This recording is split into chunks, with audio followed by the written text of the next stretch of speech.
מן האדמה פירותייך נותנת. יודע אשר בכל לב, מספרה כל נפלאותייך.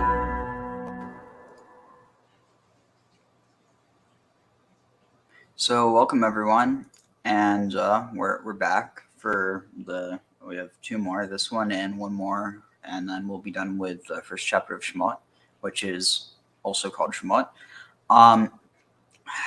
Meant to have some things ahead of time, but I've not quite under the weather, but my whole house has been sick lately, so I'm taking Paxlovid prophylactically, but yeah, I have this horrible aftertaste in my mouth, so I might be distracted a bit by that. But hey, better than being sick. So, let's see. I wanted to find something about the burning bush to start off with, as that's the theme for tonight. But I didn't have anything prepared, unfortunately. So let's see what we can find. And I wish I could share the scene from the Prince of Egypt, because it's such a great scene, but I have a feeling that it I don't want to risk it getting struck, so That's our copyright. yeah. Let's see, burning bush.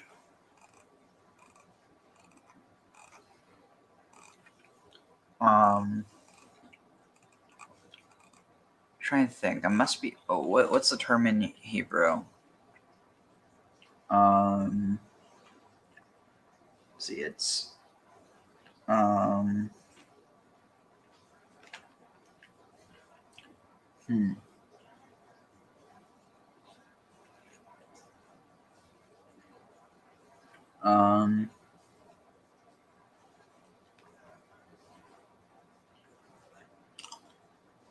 let's see, where are we? Sneboer. That's what it is.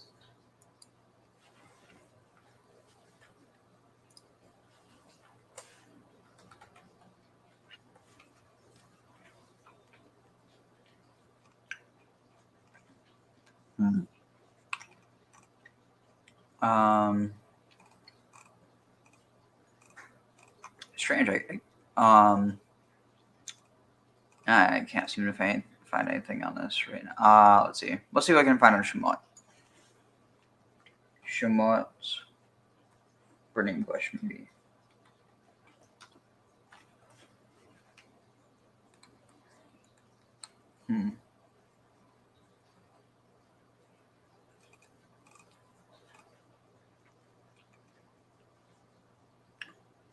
This looks good.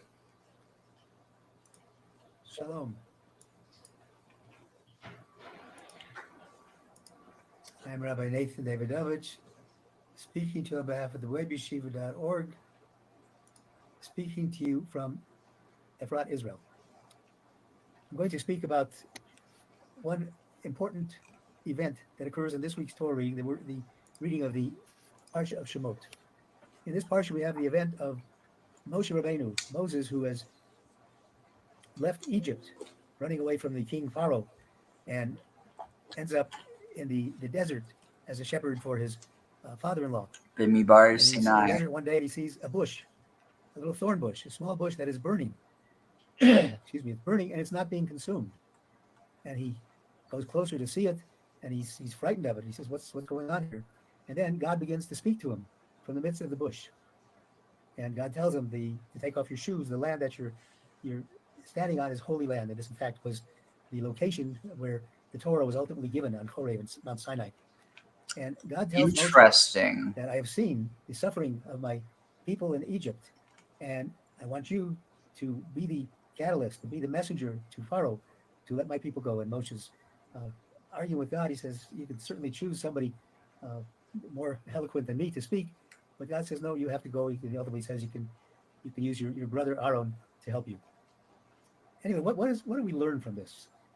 There's a number of things that I learned from this concept of the burning bush. First of all, the question is asked by the Netivot Shalom. Why, if God saw the suffering of our people of Israel, why did he wait so long? Why did he wait until they were almost sunken into the lowest level of defilement, the 49th level of Tumah, 49th level of defilement? Why was it before? And Tivo Shalom says, very interesting. He says it's compared to a seed that you're planting in the ground to grow something. Before it can grow, the seed has to completely disintegrate, almost completely disintegrate. So that's all that's left of the seed is what the Tivo Shalom calls the kusta de chiyusa, the seed of life, the seed of life. And Bnei Israel, the people of Israel, had to get to the point where they were worthy of coming out of Egypt and as a new people. And God made this happen. He gave the Jewish people the opportunity, and he brought them out of Egypt. The Torah tells us, the Forshim tell us, that Bnei Israel were only redeemed from Egypt because of their emunah, because of their faith in God. And he says the emunah, what we learn from this is that emunah in God is the kusta de chiyusa. It is the spark that gives us life. In any situation that we see, we might think that we can't get out of a situation. This kusta de chiyusa of emunah, the level of emunah that we have, will get us through all situations. And God tells Moses, he says, I have seen the suffering of your people. Now, what does that mean? So Tivo Shalom points out that God is telling Moses, you see only one thing. You see the suffering of the people. I see two things. You can only see the outer aspect of what is in front of you, but I see the inner aspect. And God tells Moshe, It's kind of that I've interesting seen this inner because aspect. this kind of reminds me of I'm a aware. conversation I was having today with was it like like ISKCON, I think it's called. You know what I'm talking about? I think so. Yeah, so there was like what's the word, like is the word monk who was on my campus, and he was giving out books, and like some of them for like recommended donations. So so the books were I think it's not the whole one because that would be insanely large, but part of the Bhagavad Gita. And so I'm like, well, I have to write a paper on comparative religion. Might as well get it, see if it's anything that helps. But something that I forget at one point he got to talking about like atheism or whatever, and I basically brought because he was like, it's a shame so many people are atheists or whatever. I'm like, well, you never know. Some people, like, that's just part of their journey. And he was like, I forget how he responded, but I was basically like, sometimes you have to go through the valley in order to get to the mountain.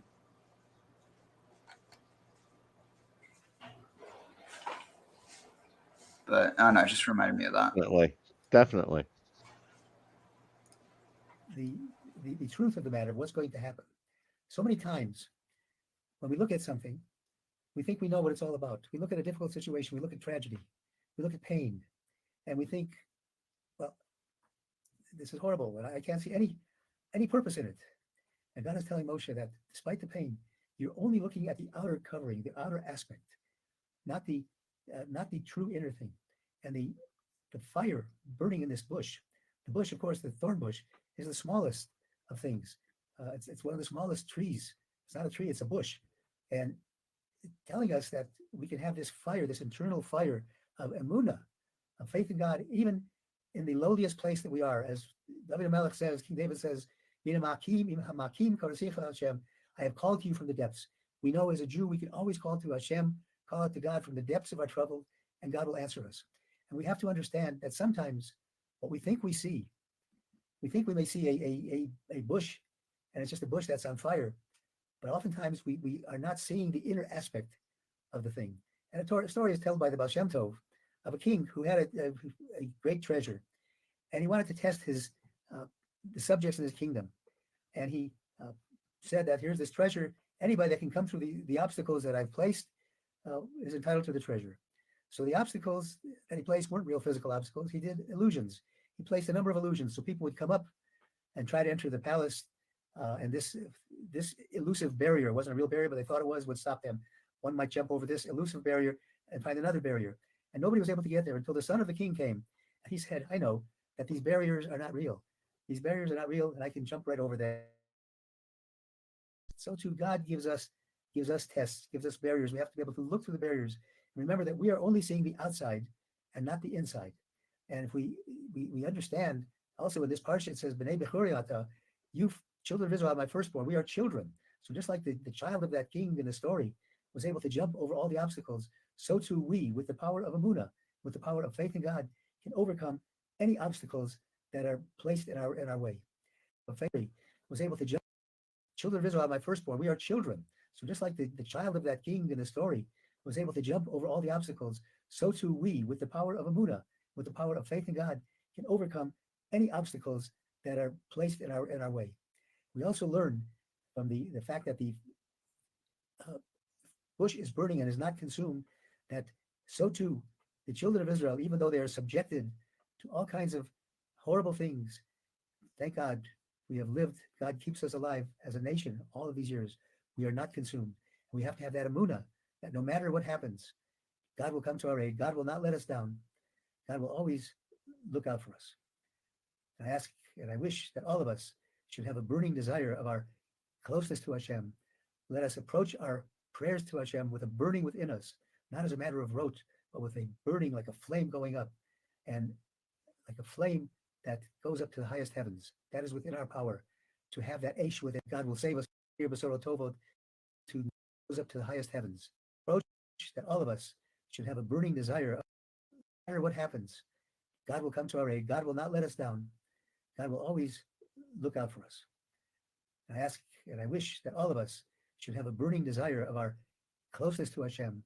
Let us approach our prayers to Hashem with a burning within us, not as a matter of rote, but with a burning like a flame going up, and like a flame that goes up to the highest heavens. That is within our power to have that Aish within us, to be able to know that God is with us, to have the faith and the emunah that God will save us in everything we do. Thank you for listening on behalf of the webyeshiva.org. I wish everybody a wonderful Shabbat, and have a good week, the rest of the week and next week, and let's hear B'Sorot Tovot. Let's hear good tidings. Shabbat Shalom. Shabbat Shalom. Well, it's not Shabbat yet, but here, I'll be right back. I'm just getting my kippah. But yeah, what do you think about that? Like, kind of viewing the fire as like something that can either consume you or something that can fuel you. No, I think that's a pretty good analogy. Again, it's that whole analogy of the inner fire within you is a strong one.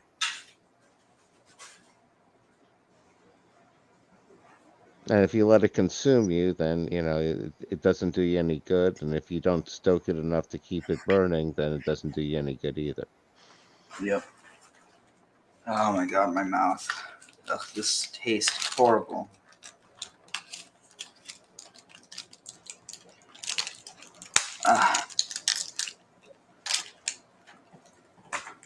All right. Just keep telling yourself it's better than getting sick. And, hopefully you can convince yourself of that. See, that's the weird thing about the human brain. You can know something's better, but it doesn't make it feel better. Yeah, no, that's your disparity between feeling and thinking. And too many people don't notice that happens. And unfortunately, in this case, the facts don't care about my feelings. And my feelings don't care about the facts.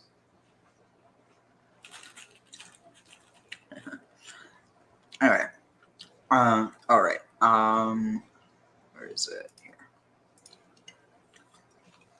Baruch atah Adonai Elohim. Wait. Baruch et Adonai Borach.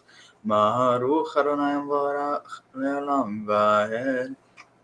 Baruch atah Adonai Eloheinu melech olam. אשר בחר בנו מכל העמים ונתן לנו את תורתו. ברוך אתה אדוני נותן התורה.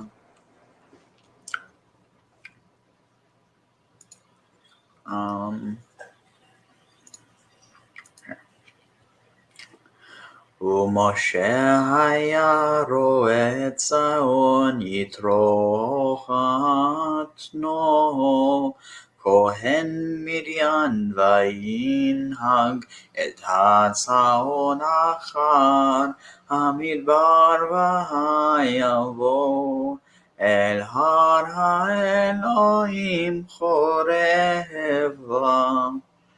And Moses was a tender or a shepherd of the flock of Jethro's flock.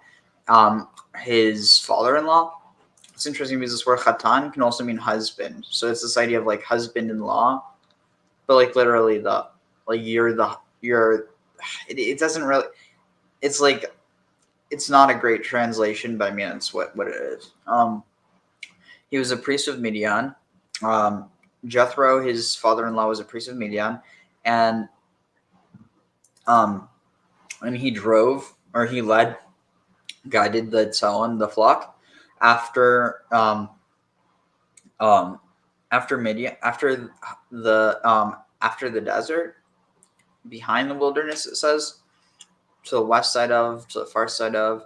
Maybe it's this idea of like the wilderness being like the desert sands, and so they're kind of staying right behind it. I'm not really quite sure. But something that's interesting is, so then you have after the Midbar, or like behind the desert, Vayavo El Har, and he came to the mountain of Elohim, Choreva. Now what's interesting is Horeb apparently means desert, but Cherev also. I'm going to message Avi this.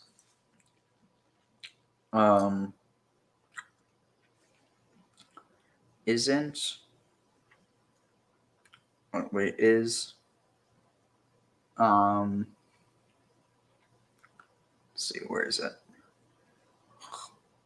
Horeb.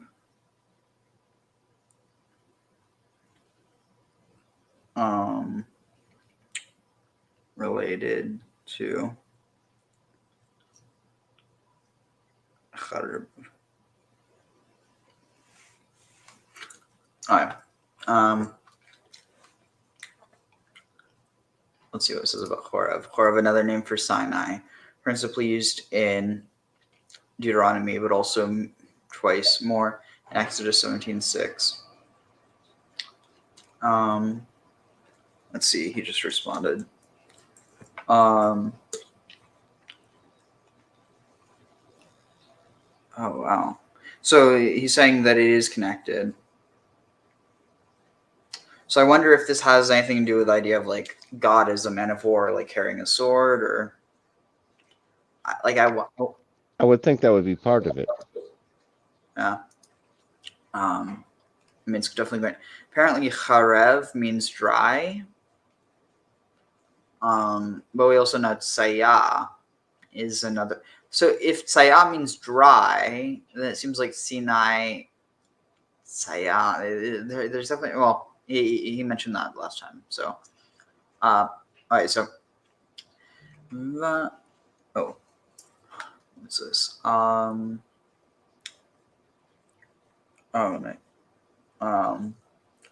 Apparently a connection.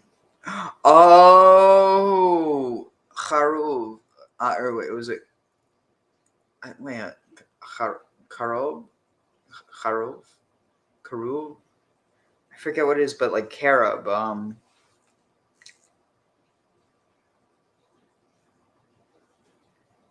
Wow. Okay, that's really fascinating. All right, so let's just continue. Vayera malach Adonai elav bal bat esh mitoch hasne vayere vehine hasne boer ve'esh v'hasne Einenu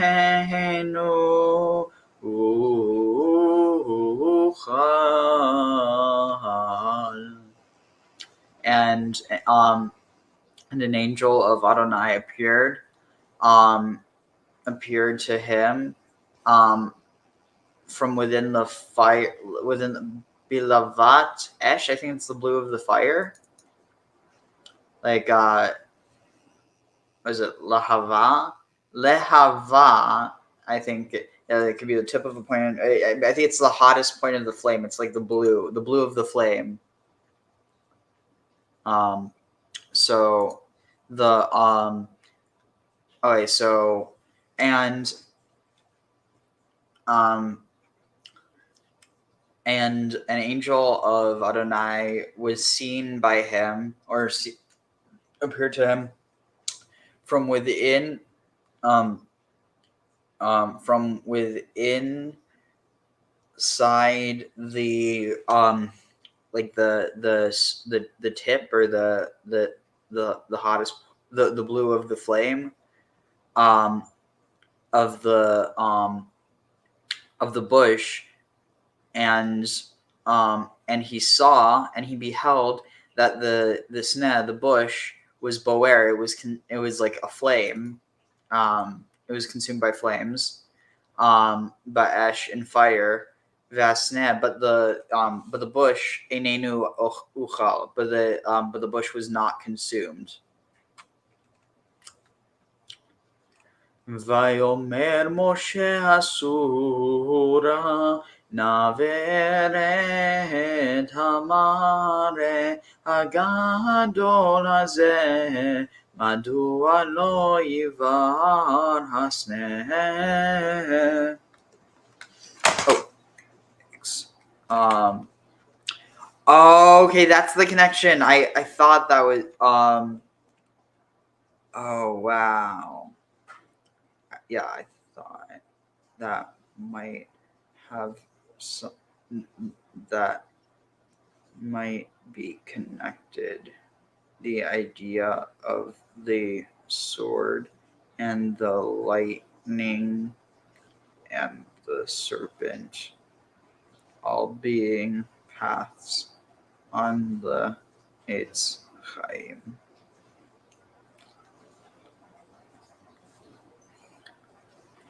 Dang, I have to. Eitz Chaim. All right, so let's see. And Moses said, I will turn. Now let me turn from, and I will see, or that I may see, this site, this grand, or like large site, that why, or like why, or for what reason was the bush not consumed.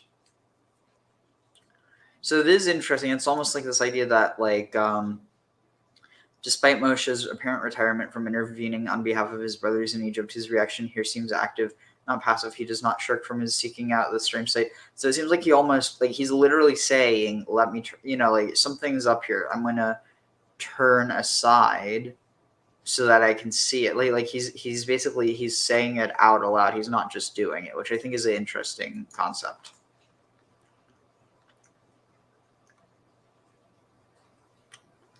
You picking up anything from it?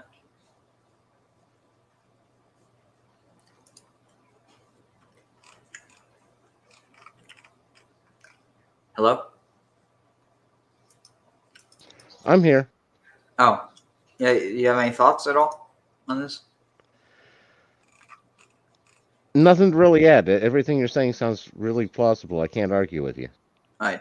Let's see. Why the bush fails to burn. This is a verse that has been artificially shortened after having observed that the bush had not been consumed by the fire. Moses wanted to investigate the reason for this. Why does it not burn as it is written? It makes no sense, since Moses had witnessed that it was burning. He had only not observed the outcome of this, i.e. that the fibers would be turning into ash. Interesting.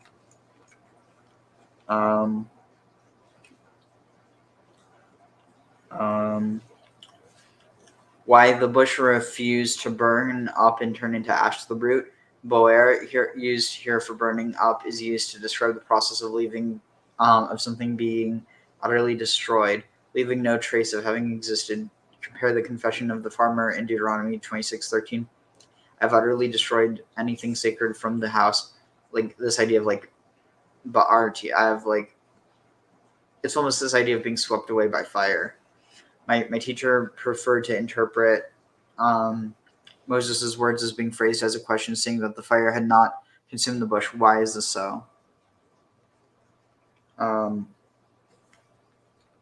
Let's see.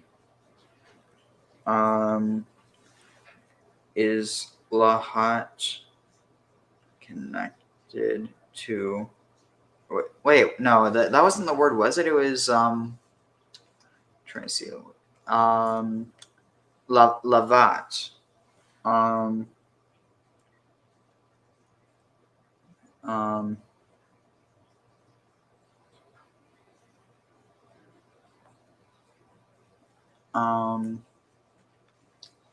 Yeah, I think this was Lavat, but I want to make sure.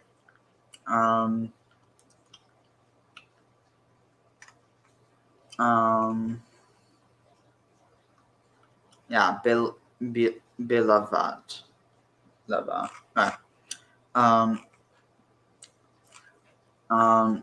Let's see. Okay, so where are we? I want to see if I could find any more commentary.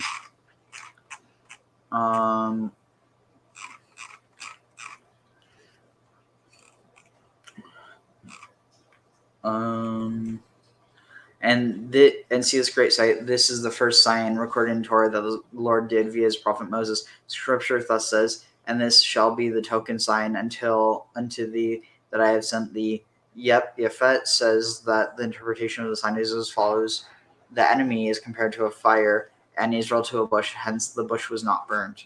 Interesting. I will turn aside. Means that I may approach it from here. Oh, so it's saying from here I won't approach. I'll turn aside from here as opposed to turn aside from there. That's a strange way of interpreting it. I'll try and understand this film. Why the Egyptians do not perish from the many plagues they have to endure. The normal reaction of burning is that the object of fire is consumed by the fire, as mentioned in Ovadia 18.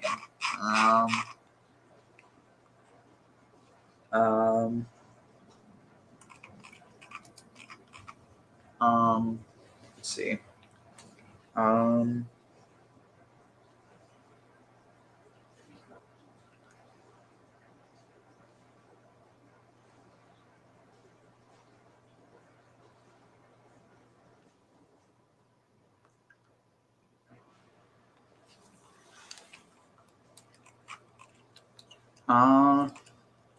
Wait, maybe I'm reading this wrong. Where is it? Labat. All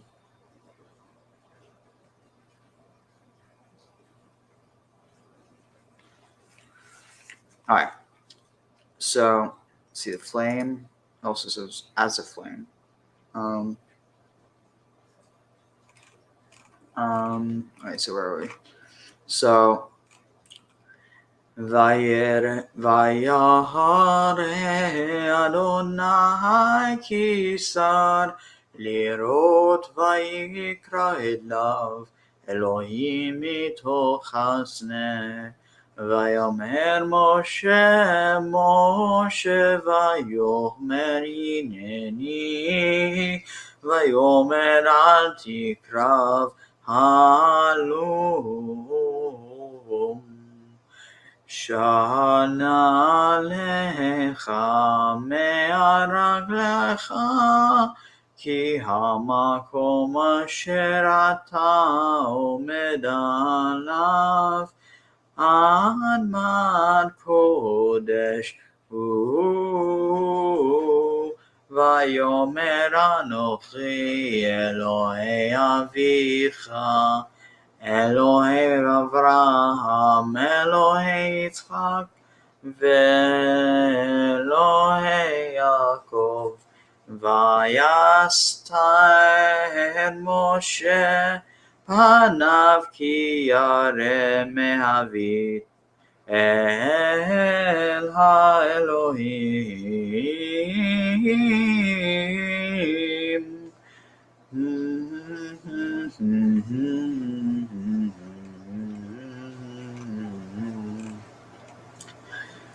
Vayomer Adonai Ra'o Ra'iti et ani עמי אשר במצרים ואת צעקתם שמעתי מפני נאוג שווא, כי ידעתי את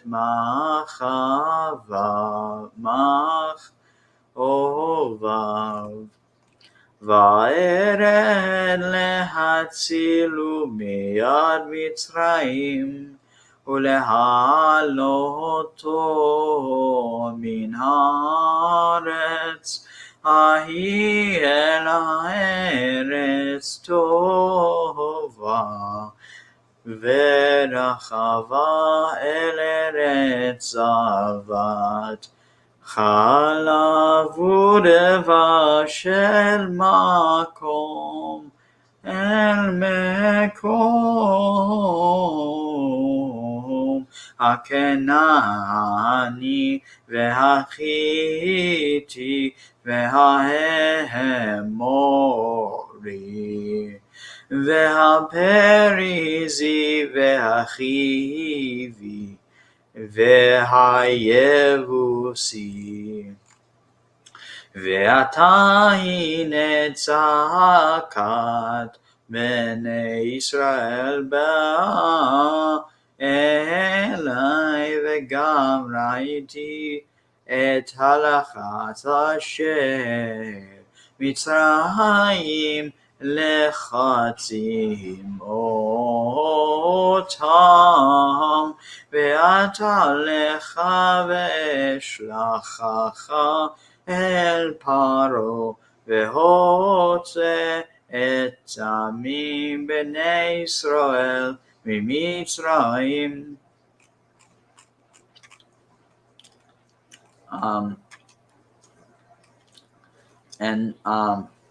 And so Yahweh saw that he had turned to see, and he cried out to him, and Elohim cried out to him from the midst of the bush and said, Moses. And Moses said, Here I am. It's also possible as, and he said, Moses, Moses. And he said, Here I am. But it seems it's more indicative that's actually, and he said, Moses. And Moses said, Here I am. So it really doesn't change the context at all. I mean, I'm sure you could pick it apart and get a difference, but and he said, do not approach. Halom. Do not approach here. Shalna aleach.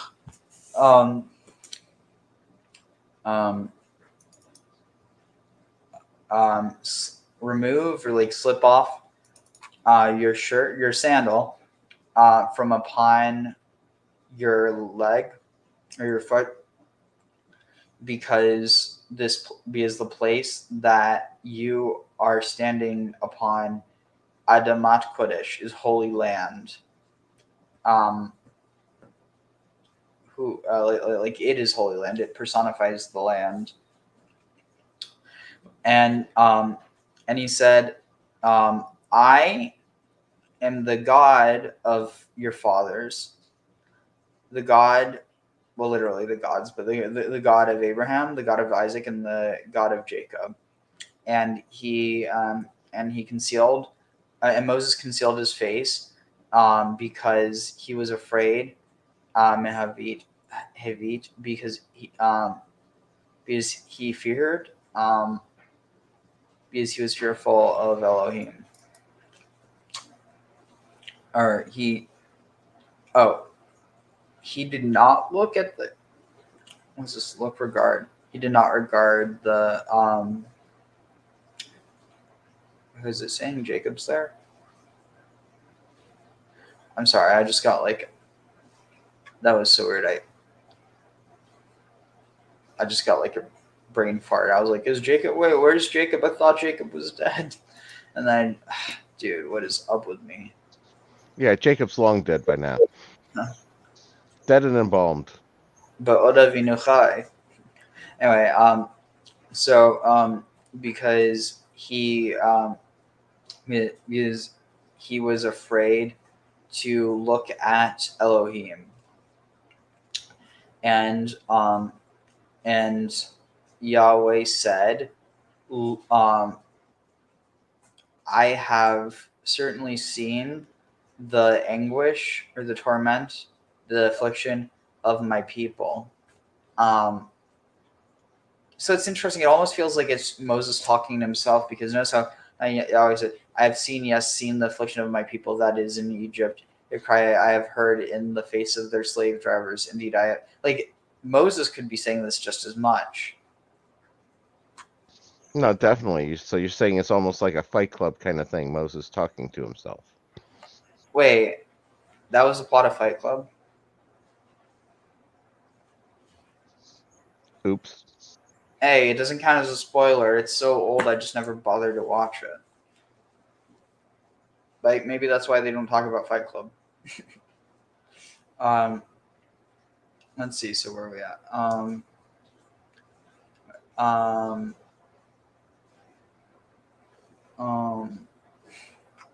Oh yeah. Because they were because he was afraid to look at God. I was going to be like, oh, I could wear. I don't even know what it was. I think it was like glasses or something. I don't have glasses. I don't know what I'm thinking. On the bright side, I'm starting to get tired at normal times again. So let's just finish this up. So yeah. So he was afraid to look at the face of. No. He concealed his face because he was afraid to look at God. And Adonai said, I've seen the anguish of my people that are in Egypt, and their cries I have heard, mifnei, from before, or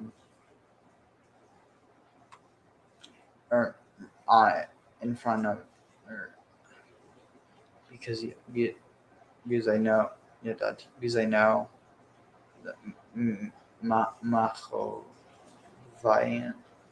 What? Machovayin? Oh, right. From Ke'ev. Give me one moment. All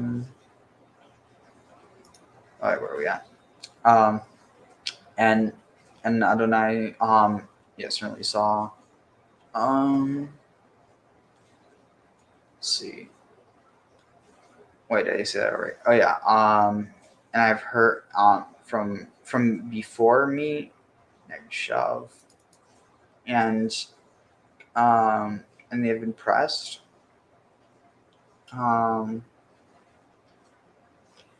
Because I know of their pains or sorrows. Because of them, they've been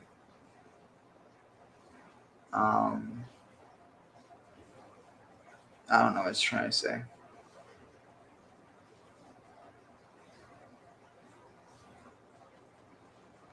All right, so let's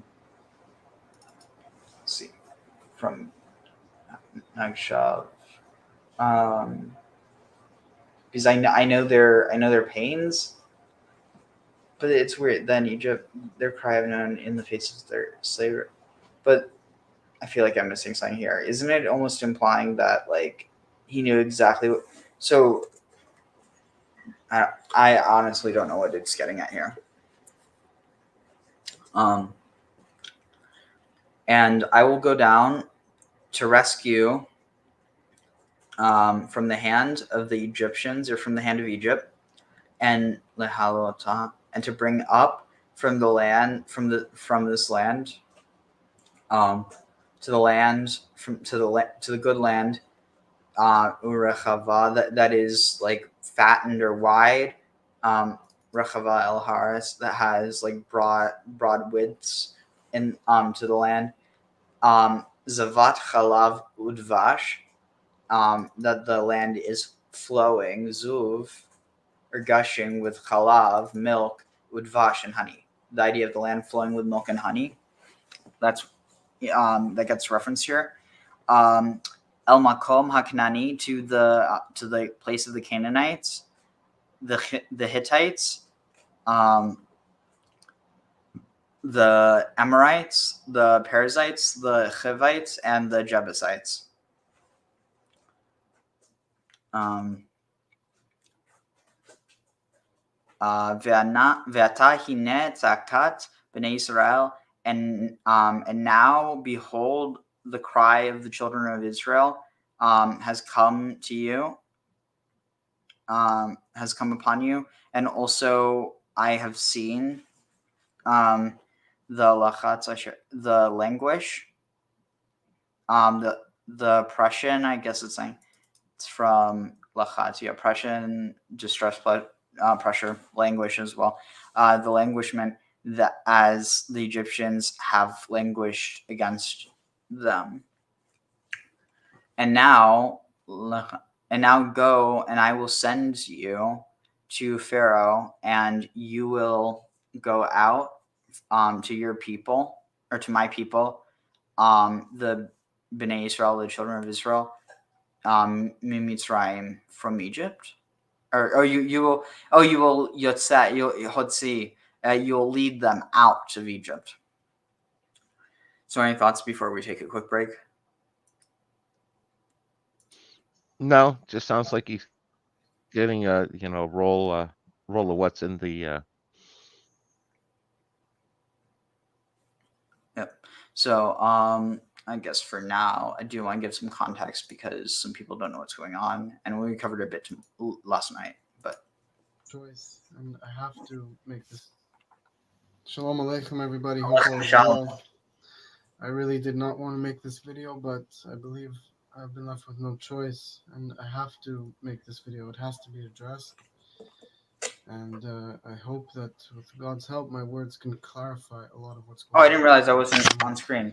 Confusion, but important times and great closeness to the coming. Oh shoot, where'd Graham go? So people want to know, what is this whole story with the tunnel next to 770 in New York? I shall wait for Graham, and he'll probably be back by the time I even get something pulled up. Yep, you know it. Pull something up and he's back. Works out. Jewish tunnel and what's going on, and how people want answers. And I'm here to try to explain to you what's going on. As a person who's familiar with the situation, this holy shul, and can give you shed a little light from somebody who's heard from people who are familiar with the situation. So, God willing, I'm going to tell you the utter truth. And Hashem knows I'm telling you the utter truth. And that is, God Almighty knows I'm telling the truth, and you should know too. So a lot of what you're seeing is pure lies. What you're seeing, 99% of what you're hearing and seeing on the internet, is utter and pure lies about the Jewish people. Okay? What you have to understand is as follows. The evil conspiracies and disgusting rumors that have been shared about the Jewish people are complete lies without a single shred of evidence at all, just making falsified claims about the Jewish people with not a shred of evidence, with no awareness of the situation, making astronomical claims, massive and great astronomical claims without a shred of evidence, as if it's facts. And even more so, these are the same people that are making these astronomical claims against us without any evidence, are the same people who are denying the evil that's been done against the Jewish people with all the evidence. For example, all the evil that Hamas has done, which they themselves have filmed and proudly declared the evil that they've done to us, these same people that are calling us, lying about evil lies about us, these same people deny what Hamas did to us, even though Hamas themselves filmed it and announced it. So you have to understand that these people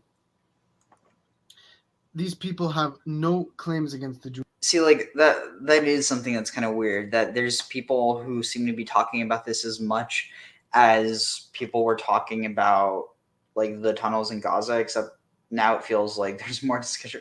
Again, I mean, to be fair, it's because it's like, a big news item now, more for the memes than because of it saying things substantive to most of society. But it still just feels kind of weird that there's even an equivalency that's trying to be made between them. Jewish people, Well, they I was going to say, while I willing. agree with that, I don't like this guy's style about how there's absolutely not a shred of evidence. He's complaining about the other side being so overblown and overstated. He's doing it himself in response. I mean, so he's specifically referring to people who are just saying that, oh, because I mean that was the thing. There were people who were trying to infer that there was like, I mean, just imagine any number of QAnon things. And again, it's not to say that like he's not inferring that there was nothing going on, but just not that like there's no evidence of anything like sinister. At least nothing that's come forward. I stand by my point. I have a problem with this style of presentation because I go with people aren't going to believe a conspiracy or a stereotype or something unless there's at least some evidence behind it. If there's nothing behind it, they're not going to believe it. They're just going to reject it outright. Yeah, And in a lot of cases, the truth goes back so far that it's completely disconnected from the reality of what people believe today. oh, belief and truth are two different standards. But and that's where I'm going with there's usually some underlying evidence that people base for their prejudices and biases. I mean, in this case, it just has to do with the old tradition that, and I mean, if you ask me, probably where it goes back to is the fact that, like, I think the oldest case of this is William of Norwich. The Jews had only been in England for about 7 years at this point when a Christian boy he turned up dead. He was found with, it describes that he was found with a shirt, and the fact that it describes that, but it doesn't describe pants, indicates that he might have been abused in a certain manner. And because of that, but see, that's the thing that doesn't make it into any of the records. Like like it makes into the records that he was found with a shirt, but like it never really gets analyzed that way. And it was viewed because people viewed it as a ritual killing.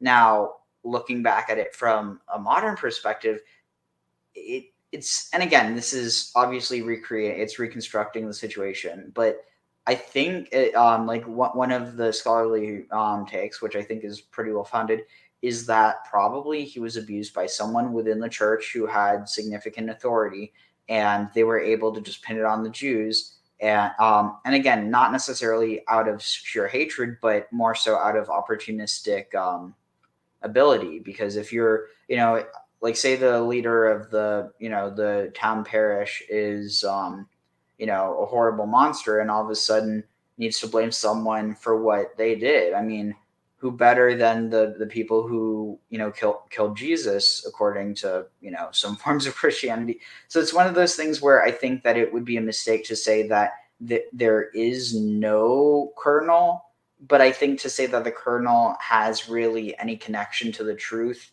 it's more so just like, it's almost like, imagine, I'm trying to think. I guess it's the equivalent of like a balloon that someone has, like, imagine like, okay, it's really not a perfect analogy, but imagine it's like, honestly, maybe it would be better to use the idea of a color that that, honestly, I don't even know where I'm going with this, but the point is that like there was a kernel of truth, but the kernel of truth didn't really have as much to do with the group that ended up. Well, but I mean, that being said, you do have this whole tradition, or this whole like unspoken truth that really until recently was unspoken about the abuse within the Catholic Church. So it's one of those things where I think that like, of course, it's not to say that, there's never been a case of, someone being abused by a Jewish person. I'm not saying that. I mean, it's clearly not the case. Jewish people are just like any other human. But the point that I'm trying to make, though, is that in regards to the belief that some people were having, it was mainly just based in at least from what I found, it's the type of like virulent anti-Semitism that it's not necessarily that people believe it or not, but it's kind of like shitposting. And whether someone believes it or not is really not so substantial. So the people doing this, because if someone ends up believing it, it's kind of like it's the equivalent of throwing shit at people and not really like not for the sole sake of getting people to be covered in shit, but if they get covered in shit, it wouldn't hurt your feelings. No, I get where you're going with that one. And it's not that I'm disagreeing with, the guy's position. I'm disagreeing with how he's arguing it. And this is where I run into the same problem with the whole bunking sort of thing, where that there's usually some reason that people think this, and if you're just going to either accept or reject things 100% either way, it doesn't give you that underlying understanding as to why people came to a conclusion different than you. Yeah. I mean, I don't know about you, but there's a surefire way to debunk something. You just take a bunk bed and then you dismantle it. Yeah, I was going to say the easier way is find an expert you like that you just trot out to argue your case for you. Wait, I thought we were talking about debunking, not just making the illusion in your mind of a debunking. Oh, well, to me that seems to be the essence of debunking. I don't know what else they mean by debunking other than that. So, academic. Yeah, honestly, academic masturbation. Yeah, again, appeals to authority, appeals to popularities, various different logical fallacies that allow you to, be comfortable with what you think is true. Or be comfortable that what the other guy thinks is false. A hatred towards the God of Abraham, Isaac, and Jacob, and they're taking that hatred and they're expressing it in fake information. Okay, and I'm going to get into the facts of what happened, what this situation is about, what this tunnel is about. I'm going to get into all those facts, but I want to explain to you first and foremost this important thing. That fake information is a concept that's a little tough to swallow. And even more important, not a single victim has come out and claimed that evil was done to them or one of their loved ones in accordance with what these sick individuals are saying about Jewish people on whether it's different social medias, X and other social medias. Not one victim has come out. So if these people, these evil people who are lying about the Jewish people, if they had any molecule of truth to what they're saying, surely there would be a single victim. Not a single victim has claimed otherwise, has claimed that evil has been done to them in these tunnels. And Hashem sees, God sees, and whoever did this to the Jewish people, whoever makes false claims against the Jewish reality people, is that the people that legitimately believe this shit, that's not going to stop them, because they could just answer, "Oh, well, don't you know? There are no living victims." They will go really, really dark places. I mean, I did quite a bit of research into some of these movements a few years back, and the thing that really stunned me was, and again, not everyone, because at the end of the day, while there's a lot of dumb people, there's also smart people who they might believe dumb things, but they're still willing to see the truth in other regards. And one thing that I noticed was there's a striking amount of people who, whether they tolerate it or whether they believe it, they're used to hearing this idea that, I'm not, basically they like viewing Jews as vampires in a very, very literal sense. And that is something that I forget where that goes back to, but it's definitely like an element that was picked up on by the Nazis, but in much more of like a metaphorical sense. The weird thing is that you have people legitimately like believing that.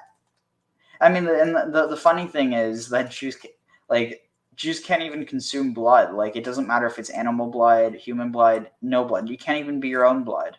And again, that doesn't mean you can't have a transfusion. It just means that you can't be drinking or eating blood. So it means blood pudding's out the window. But it's like the thing is that it's one of those things where he's not saying that like it's absolutely never happened. What he's saying is there's no proof that anything that's being proposed, basically the things are being proposed without any evidence. And so like, so far as that, it's one of those things where, technically God could be a floating pink unicorn that shits out ice cream, but like, until we see that or until we have proof of that, it just wouldn't be true to say that. No, and that's a lot of what he's doing here is he's conflating with facts and beliefs and things like that. It's like the whole the like fake information. Facts are facts. It's the narrative and the explanations you spin over it that are different. And I'm always going to get triggered whenever somebody, unless they have something like a mathematical proof, if they start claiming 100%, I want to see their 100%. Because it immediately, for me, that's a huge burden of proof on them. And his presentation is a whole lot of sequences of 100%, 100%, 100%, and I'm waiting for him to back that up. And it's basically he's appealing to opinion, to popularity. Well, everybody knows this is true, sort of thing. And again, I'm not arguing with his conclusion or his position on the subject. I'm arguing with his way of presenting it. Tag. Yeah, I'm not disagreeing with you, but I kind of feel like, and I mean this with nothing but love, but I feel like you'd be the type of person to, get like basically a Trojan horse, and you'd be the person to actually look it in the mouth. Yep, that would be me. Yeah, look the horse in the mouth. That's yeah. Just make sure that you have a torch ready to throw in case they try to spear you through the mouth of the horse. Punish them severely for this, and they're playing with fire, so to speak, literally playing with fire. Wait, that's a metaphor or something, like the horse's mouth, right? Actually, no. Part of the is looking at the horse's teeth in order to look at the age of the horse and the health of the horse. There actually was a reason behind the saying. Yeah. And the Torah teaches us, Torah is the Bible, which is literally our document of our way of life, teaches us about dealing with evil, how not to harm others, and how Hashem is watching, and how we have to pursue those who do evil. We have to punish them and deal with them accordingly, very severely. If any evil is done, we have a commandment of God to deal with them and to make sure they don't do any more evil. So surely people who live by the Torah of God would never do these things. And if there are people and if God forbid there were Jews who have done it, they have been dealt with in the harshest terms by the Jewish people. Now I want to go into why. That's one that, if history teaches us what anything, actually went on here in these tunnels doesn't hold true. If there's anything the Bible teaches us, is that the Jewish people didn't live by the Torah. Because that's a whole sequence of you're supposed to live by this, you didn't, so here are the consequences. Well, no, but what he's saying is that wait, is that what he was saying? He's basically saying there's no way a Torah following person could possibly do this. And while that's true, he's begging the question of that all Jews are Torah following. And that's where I'm throwing the flag. Oh, I see what you mean. What actually went on here in these tunnels? They have been dealt with in the harshest terms. And if there are people and if God forbid there were Jews who have done it, they have been dealt with in the harshest terms by the Jewish people. Now I want to go into what actually went on here in these tunnels. This tunnel. It's very complicated, but I will give it to you, the answer right now. First of all, you have to understand that 770 Eastern Parkway, the shul, the holy shul that this took place at, is considered one of the holiest places on earth. It is the holiest shul on earth because this is the shul, the synagogue of the Rebbe, the leader, the highest Jew of our generation, the highest rabbi of our generation, the Rebbe. And our Torah, our holy Torah teaches us that since the destruction of the temple, the godly divine presence dwells in the shul, the synagogue of the leader of the generation.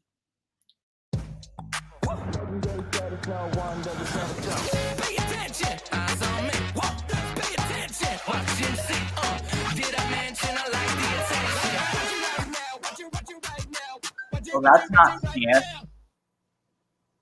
Now there is a deep, unfortunately, Hashem Yishmor, division among the members of the community about how this shul should be managed. And there's different, the Lubavitch group, fortunately, has some divisions, some severe Wait a divisions second. among ideology of what they I mean, I'm joking, but at the same time, in a sense, we should be celebrating. This is a sign of progress. The fact that Chabad had this title. I mean, like, think about it. In a sense, this is almost like their own little holy Church of the Holy Sepulchre moment. I was following up to the Church of the Holy Sepulchre. What do you mean? Oh, all the different Christian denominations fight over for control of it. Oh, okay. Yeah, I got you now. In fact, that's the reason why the gate or the door keys, like the people who are in charge of maintaining it, they're not even Christian, they're Muslim. Because otherwise it would end very, very badly.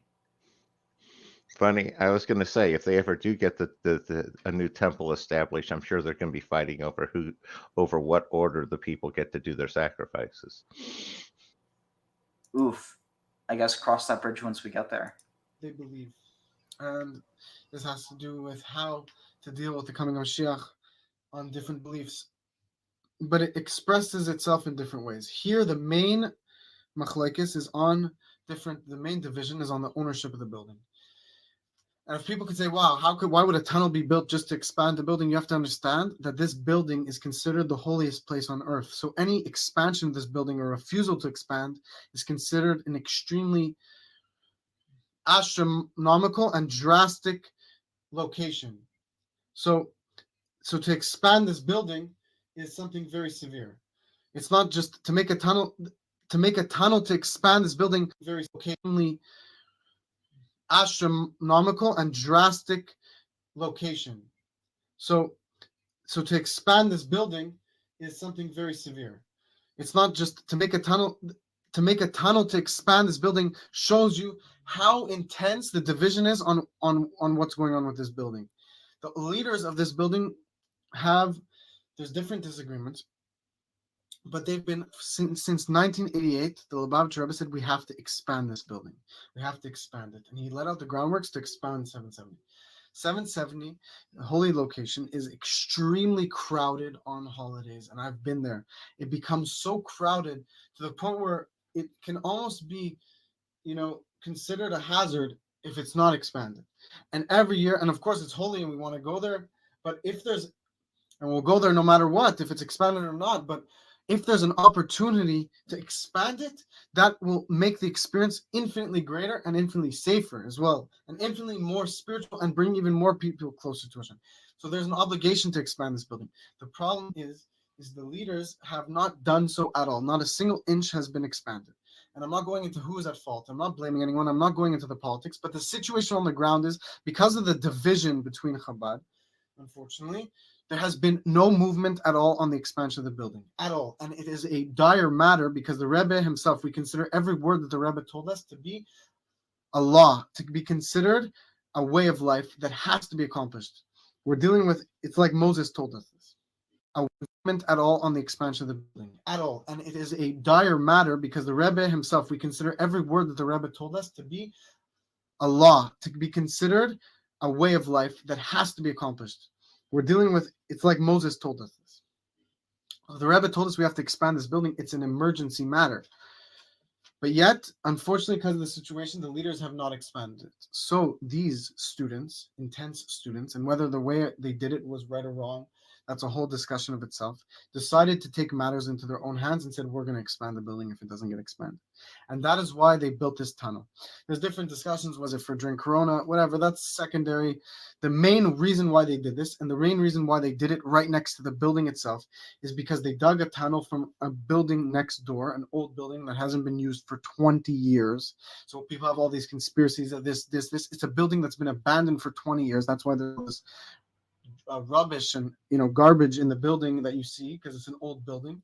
They dug in there in order to open up the area, which was filled with sand. It's all filled with sand, and they wanted to remove that sand in order to break down the building. Introducing Critical Thinking Cards. This deck of cards features 48 of the most common logical fallacies and cognitive biases which politicians, advertisers, did you and the sleep, media Graham? use to persuade and manipulate, as well as 3 game cards. What was that, Ariel? Learning about fallacies and biases is one of the best ways to apply Wait, critical what was that? thinking to both our own thinking and the I world like the of cards. misinformation and insanity destroying itself around us. You can download a free version of this deck of cards, as well as all our Creative Commons resources at thethinkingshop.org. And or you can support our nonprofit by buying some sweet in real life merch. Visit thethinkingshop.org by clicking the link thing. I'm sorry, but if you And say maybe- in real life, it In order loses to- its effect. Just say IRL.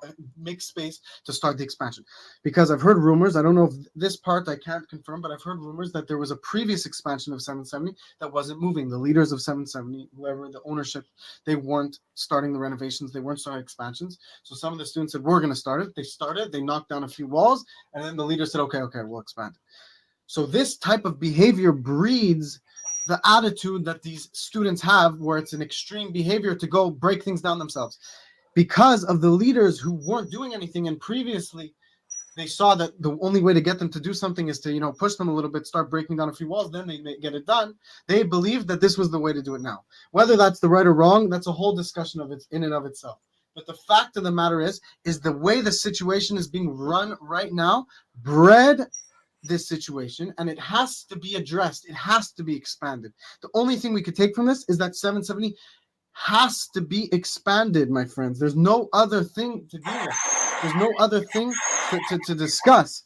That's the only situation that could be taken from this situation.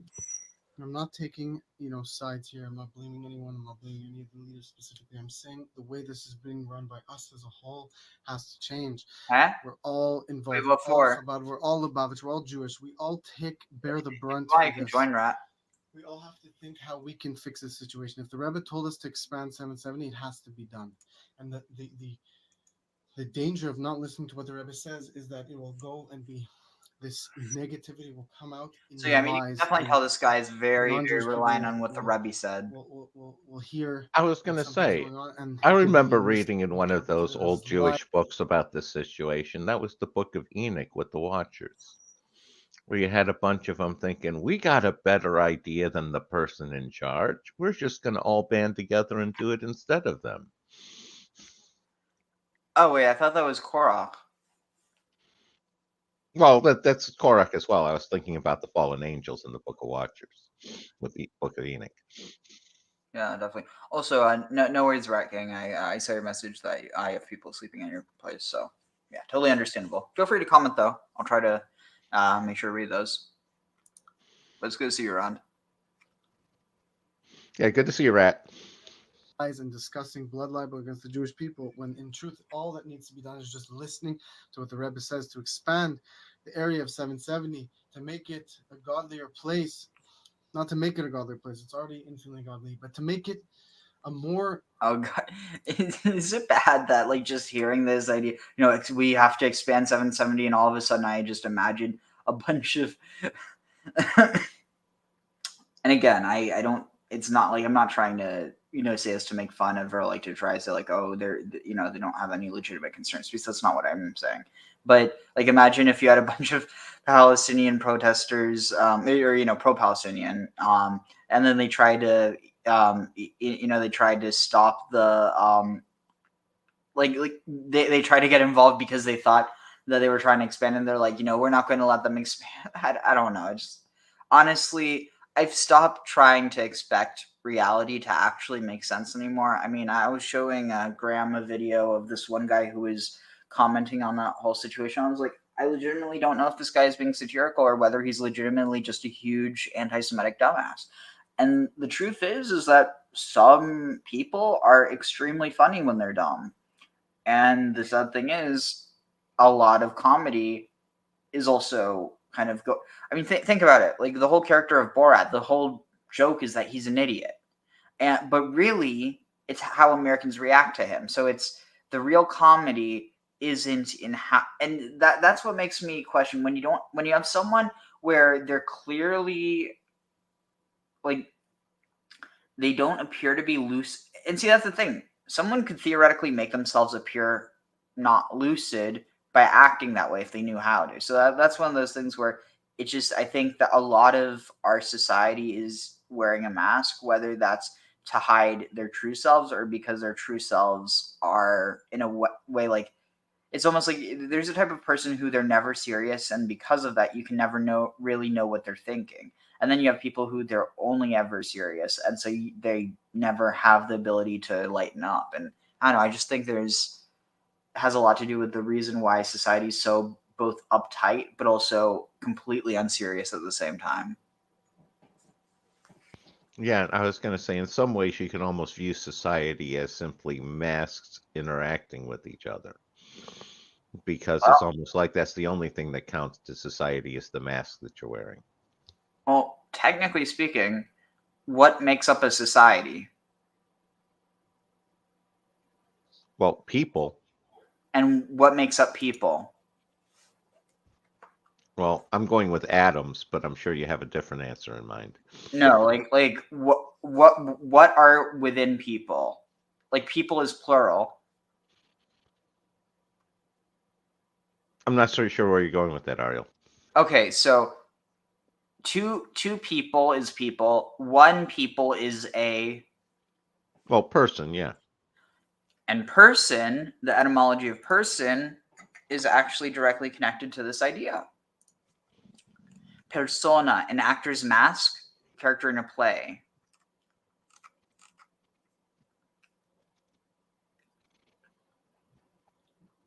Let's see, where was it?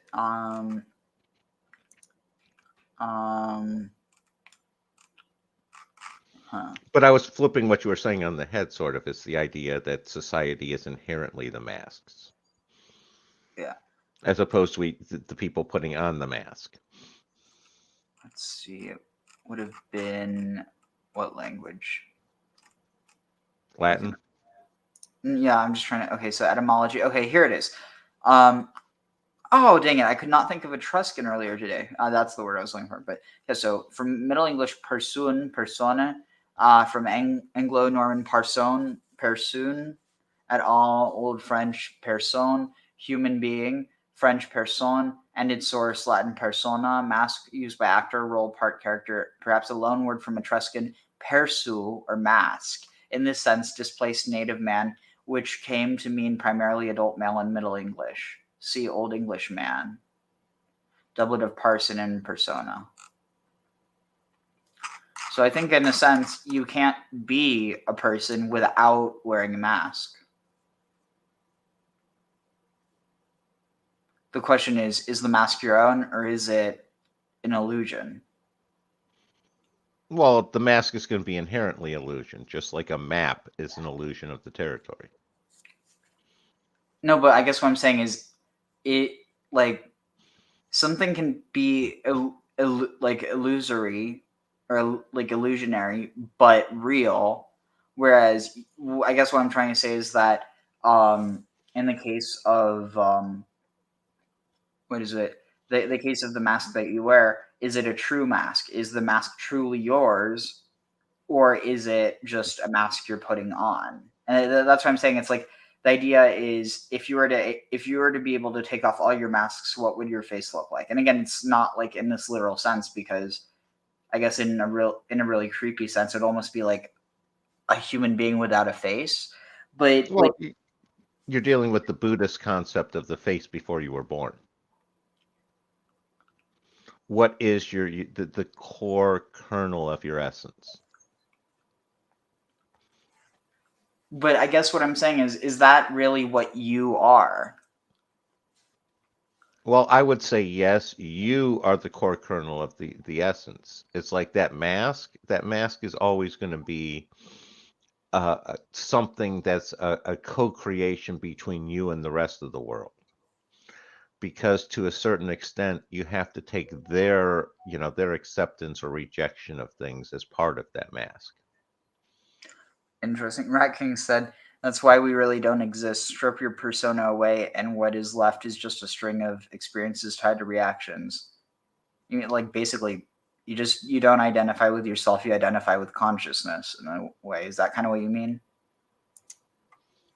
That might be what rat means. I find that there's a core like motivations and personality that still persists. It's kind of like, do you think it's almost like the idea of, if you were to quote unquote like to die and go to heaven, what would you want to do at that point, almost, or what would have you like, kind of like, it's the like almost like what you would have sought out if you had more time, would you say, or is that, you think that's just different? You're hitting around that general idea. I see it as basically it's like your life has three inputs. You have basically the your DNA, the time and date you were born, and location, and then you have what I call your soul, which is that was that additional input that differentiates you in that body versus what a different person would have been. Interesting. So let's see, where were we? Renovated place, a more expanded place physically. This is what the Rebbe is telling us. We can't be satisfied. Yes, 770 is extremely infinitely holy, but if the Rebbe tells us to physically expand the building and physically update and upgrade the situation, we have to listen to the Rebbe. That's clear. The Bachrim, and it's a whole story, and this is something that needs to be understood. We have to look at this, as hard as the situation is, that all these lies are being spread about us, and that there's inner conflict between ourselves. We have to see that, and there's a war going on, that we just have to learn. The Rebbe always told us, this is a message from Hashem. We have to do even more. We have to unite even more. We have to take our service of Hashem even higher, our connection to the Rebbe. We have to connect to the Rebbe even greater. We have to have love for each other even more so, and to unite despite and in face of ideological differences. Who cares? We want to bring Mashiach. We all want Mashiach. Let's just bring Mashiach and everything will be fine anyway. So let's focus on bringing Mashiach. Let's focus on uniting and not letting something like this ever happen again, and expanding 770 in the proper way, yes, but in an actual way. Yes, we have to do it in a proper way, in a safe way, in an organized and proper way. We have to expand 770. But at the same time, we actually have to expand it. We can't just not expand it. So, we need compromise, yes. We need to get things done, and we need to strengthen our love for each other. This is a message we have to spread more chassidus. We have to reach more Jews. Skyscraper. We have to be more of a light to the people. Chabad is spreading. The name of Chabad is spreading, and we have to make sure it's in a positive way. Things are very chaotic. Things are very intense, but everything is from Hashem. Everything is from God. We know in Chabad we learn, and in Judaism in general we learn, that Hashem is the only true existence. God is the only true existence, and He controls all of reality, and He knows our inner thoughts, and He knows our interactions. If He's making this happen, we have to flip it around and turn it into a holy result. God is with us, my dear brothers and sisters. Don't be afraid. Do extra good. The lies that are happening, the people who are taking pleasure in hurting the Jewish people, that they know it's lies and they have no shred of evidence, but they just want to harm the Jewish people, they're playing with fire, and they're begging God Almighty to go after them. And I don't envy them in the slightest. For all of you who are curious, I hope this video interesting that playing with fire, because there's that one idea that the fire is like the enemies of the Jewish people, and that the burning bush, the bush itself, is like the Jewish people because it's on fire but it's not consumed. Which again, I think you can extend that to more than just the Jewish people, but that's the context it's being used in the Hebrew Bible. Yeah, no, I was going to say his approach of, we need to compromise, which he's like too many of these people, which means the other people need to do it my way. Yeah. I want to expand. They're not wanting to. We need to compromise, and therefore we need to expand. Well, so that's actually not the issue. Neither of them have an issue with expanding. The problem is they legally can't, because they're tied up in a court case over who has the ownership of the property. So it's pure bureaucracy. They can't legally expand until they settle the issue, and they don't want to settle the issue, so they can't expand. Yeah. Now, again, there's a part of me that the humor is, when I try to find a joke, it's sort of like, if they wanted to be total stereotypes, what they should have done is find some Palestinian refugees in New York and tell them that they're trying to undermine the Chabad, and that's why they're digging the tunnel, and have the Palestinian refugees dig the tunnel for them. Oh my god. No, I feel like no, that would not be a good idea, because then you'd have someone who's not even connected to the situation who's like, "Ooh, I'm going to use this as an ability to become famous," and then yeah, just would not be a good situation. Oh, I was just trying to None set of up the a lives joke have about the impact. Palestinians being good tunnelers. So, sorry. Honestly, I don't know. I don't feel like it's really been long enough. But then again, it's just I don't know. It's interesting the way that like when like an active war is going on, how it feels a lot different than talking about something that's happened long in the past. But that's just me. Anything to do with reality. This is a situation of a fiery situation where the holiest synagogue on earth needs to be expanded, and there's disagreements on how it should be done. So these young students took matters into their own hands to expand the most holy synagogue on earth. Whether it was done in the right or wrong way, it's a whole other story, but it has to be done nonetheless, and we have to come together and do it in the right way. So may Hashem bless you, and I hope this helped. And I hope we expand 770 in the proper way. And I hope we expand the 770 within us. We expand our connection to the Rebbe, our connection to Hashem, our love for each other, our unity. We expand that within ourselves, and we burst open the barriers, and we come to love each other and come to love our Creator, and we come to judge each other favorably. And we have the coming of Mashiach and victory and love immediately. Thank you so much. I hope this message helped clarify the situation. Save on fresh finds for the new I year mean, at there's a Kohl's. part of Get me men's that and it women's occurs to me immediately, Ariel. Why don't they just buy the building next door that's been abandoned for 20 years? They don't have to be connected right now. It's just, you can plan on connecting them once the ownership issue's resolved. They're at least next door to each other. You can have it be an annex. To me, that seems like at least a very reasonable middle step that nobody seems to be even mentioning. I mean, Okay. so from what I understand, they one of the groups does actually own the property that they were trying to connect.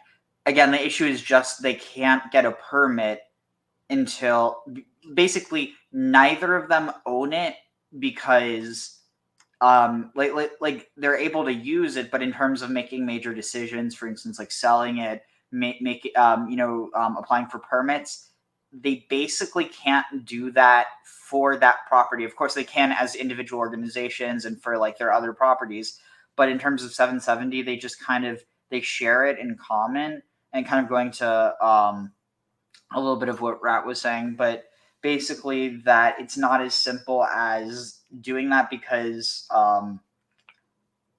basically they could do what you're saying, like start preparing it, but realistically it's I don't know how to explain it. Like, it wouldn't be seen as a solution, because at the end of the day, neither of them want to give up their. Basically, it's a schism. You have the you have the Chabadniks who think that the Rebbe was the Moshiach, and you have the ones who don't, and they're unwilling to agree, and they're unwilling to unify.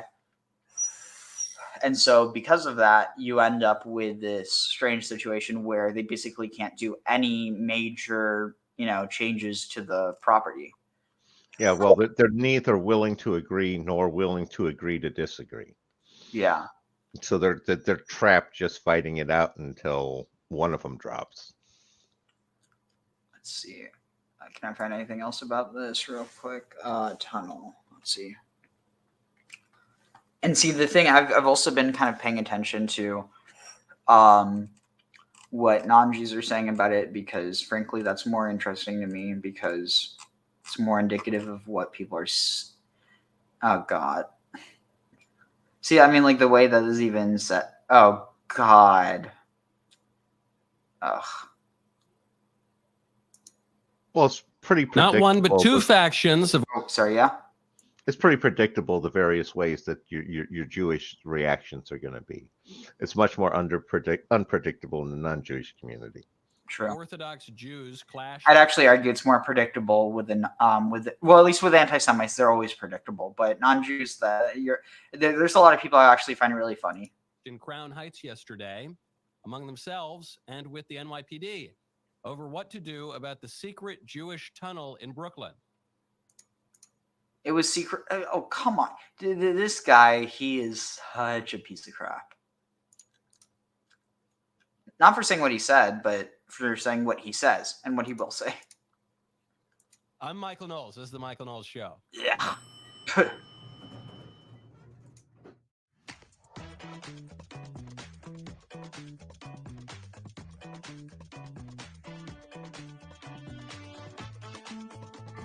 No. Just no. Someone take the camera from Welcome him. back to this show. In a moment, we'll get to the pro-Palestine protesters vandalizing U.S. Military cemeteries and blocking highways. First, though, we have to get to the Jewish tunnel in Brooklyn. Day is it? It's January 9th. That was pretty quick. We're not, and the story broke on the 8th. We got 8 days into 2024 before we got to the craziest headline I've read in weeks, at least, I guess. I don't know. There are a lot of crazy headlines these days. Yes, there's a secret Jewish tunnel in Crown Heights, Brooklyn. And we at the Michael Knowles Show have obtained exclusive footage, actually, of the extent of these tunnel networks. Oh, God. I bet you he's going to throw in something that's not even from it. I'm sorry. We're literally talking about what people are thinking is happening, and then all of a sudden, was this a witch trying to... I'm sorry, this just feels very blood libel-esque.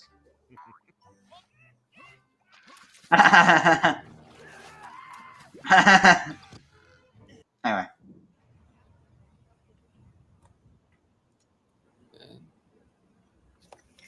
That takes a little bit. Second, what's underneath that side? Oh, wait a second. It's hundreds of Chabadniks dancing to EDM music. That's amazing. I don't know. I think we need to verify. That's that not footage. funny. I'm not sure that is. Okay, we've got other footage, though. The footage came out last night, and this is in the worldwide headquarters of Chabad. Now, for those of you who did not grow up in New York, as I did, you probably don't know what Chabad is. That's why he and knows you to probably say don't know Chabad very and much about not all the different factions Shabbat. of Jews. Having grown up in New York, where most of my friends were Jews, and like most people just around me were Jews, I am fairly well acquainted with the distinctions between the Chabad Lubavitch Jews, which is these are the ones with the shul and the tunnel. Then there's another group that kind of look like them, which is the Haredi Jews, sometimes called the ultra-Orthodox Jews. Then there are the Reform Jews. They're the ones who aren't all that religious, but you know, they eat a lot of bagels or something. Then there are the conservative Jews who take the religion a little bit more seriously. Then they're just all these different distinctions. And the one we're talking about here is Chabad. This whole story reminds me of one fact, which is I really like the Chabadniks. Oh, And that's the a story is surprise. not just a local story. I thought he about was New going to York. go The in a story different is direction. not just sensationalist and silly because it's really weird. The story actually has political import for all of us because I think everybody can learn a political lesson from the Chabadniks. The reason I like the Chabadniks is not just because they're personally very charming people. It's because they have been able to maintain tradition and a coherence within their community and big families and political. Except for the part where there's the division over whether the Rebbe's the Moshiach or not. How? Oh, shoot. What did I just do? But yeah, I have to admit, Michael Knowles is a giant piece of crap, but I guess a piece of crap can be right twice a day. Within their community. And It's bound to happen. And Yep. political power that they can wield in their communities while also thriving in modernity. They've done something that a lot of people have struggled to do. And it's a lesson that any traditional sort of person might be able to copy. Apparently what was going on in this tunnel story is He's one of these people where he just jumps on trends in order to like he's a hyper reactionary. And the thing is that I feel like especially in times where things are so heated. Religious people, and I mean, he claims to be religious, that they shouldn't be using like they I mean, I get the reason to use humor, but like there's a difference between using humor to bring people together and using humor to drive people apart. And that's the thing. I feel like he's part of this. And I mean, I generally think that way about people who work at Daily Wire, just as a generality. Again, not saying that they're all like that, but a lot of them are, where they're more interested in their own, like, the personality that they're presenting to their audience, and towing the line, than they are in maybe doing what's right. And I think you definitely have this on the left as well, but it just so happens that I know Michael Knowles because he appeared on David Pakman's show, and I followed David Pakman for a long time. And it actually kind of struck me because David Pakman looks, I mean, Michael Knowles looks a little bit like David Pakman, so it just stuck in my mind. But yeah, I've never, ever since I heard this guy, he's almost like, he's a higher class version of what's his face, Alex Stein, in my mind. Like he's a troll, honestly. That's kind of how I see him, and I'm willing to admit that might just be my perception, but I don't know. Something smells off about him to me. For me, it's these too glib and smarmy tag. Yeah, that too. There's a debate over who has the rights to operate the Chabad headquarters, and there are two groups. There's the Chabad International, call it, the global organization. Yeah, so I And then mean, there's that's this inherently group of going to taint particular- it. But I also just have an issue with, like, at the end of the day, you don't have to agree with something, but I don't know, the people who they actively speak out against other people, and it's not because of like something that they're objectively doing that's wrong, but just like, oh, I don't like what they're doing, so I'm going to get on my soapbox about it. It's off-putting to me. I'm not saying that he's evil. I think that he's kind of a doofus. Zealous, I suppose. Though, I mean, to be fair, he's kind of the type of evil where it's like, it's not supervillain evil, but it's like he's willing to do things that could be considered evil just because it's not evil to him. It's being reported as messianic kind of Chabadniks, students who had come in and were insisting on digging this thing. So something that would deflate a lot of the conspiracy theories that I've seen floating around. I know because the difference between a conspiracy. He's going to say theory if they and would a have, 6 if months they'd of actually meet these Chabadniks. guys saying it, people are open to these sorts of things, but I think something that deflates I'm some telling of the you. theories about the Chabadniks in Brooklyn is it was one group of the Wait, what? Chabadniks Oh. that ordered the tunnel to be filled in the first place. It's not as though there was just this unified movement to dig a secret tunnel. It was this group of students who were digging it, contrary to the wishes. Oh, see, here's the thing you people don't who had understand, the Michael. legal right to Anti-Semites operate don't the care tunnel. about So they call in reality. the cops and they try to fill in this thing. And this intra-Chabad battle will. Let's see. I don't know. I would consider someone like Oprah or Whoopi more of an evil. I doubt. And also, honestly, dude, I don't know. Especially with some of the, like, again, not all, but I tend to be hesitant because I don't know. It's one of those things where it's like I don't think it's necessarily like them being bad. I mean, I don't know. Wait, was Whoopi on the list? Graham, do you know? I don't know off the top of my head, but it wouldn't surprise me with her.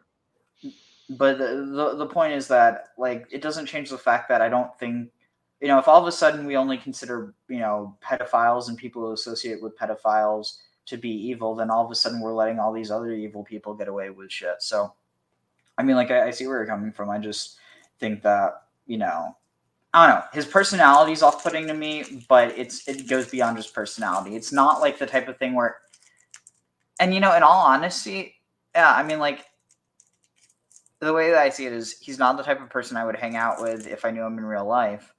And by that same metric, it's because of that I don't think I really trust him in really any regard besides his own personal life and maybe what he tells about that. But the way he tells it, that's another issue, because it's just, you're the way you understand things is going to inherently be affected by the lens you look at life through.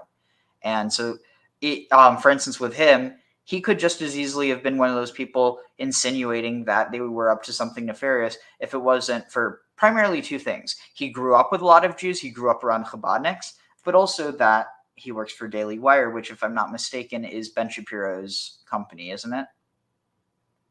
Well, it's part of the media. The media is all owned by Jews. You know that, Ariel. No, but I know you're joking, but no, like Daily Wire is actually Ben Shapiro's company. I'm pretty Yeah, sure. no, I think it is. Yeah, no, that was a total joke. I had to do that, especially since it is run or slash owned by Shapiro. We know this one's Jewish owned. Yeah, it's funny.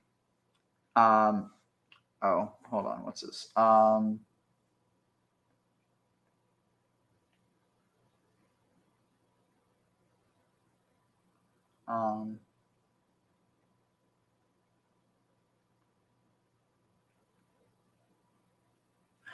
Okay, so let's continue.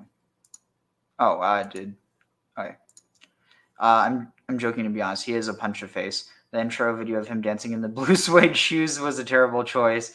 Oh my god, it's like, yeah, imagine if there was an option like it's like, here's a punch button, and for every time someone clicks that, he gets punched in the face. Like, I think with that intro, he would get a lot of I think if they were red suede shoes, that would have made it worse.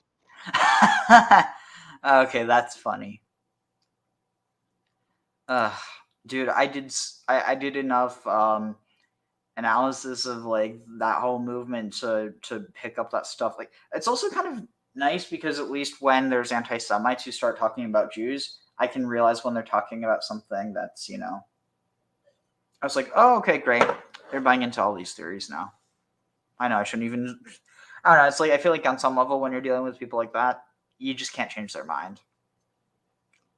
Yeah, but it's always good to know exactly which of the various hooks they've decided to latch onto. Yep. Will go on and on and on. But even with that, It goes on and on and on. Have these debates and these factions and these rival parties. I throw my hands up broadly in speaking, the air sometimes. These guys dress in a respectable way. They take their religion seriously. They have big families. They, even when there is factionalism, they operate in a way that is politically cohesive and effective. That's something we should all seek to emulate, I think, even if we don't dig the tunnels, which is generally probably a bad idea and might threaten the buildings around them. All in all, a story that I find very, very delightful. Now, speaking of faith, there's a new Morning Consult poll out that says that faith in democracy remains very strong. I think this poll is total BS. Okay, So and that's where we you start. can see all the That's little- where we stop giving a crap about is what he's talking about. All right, let's see.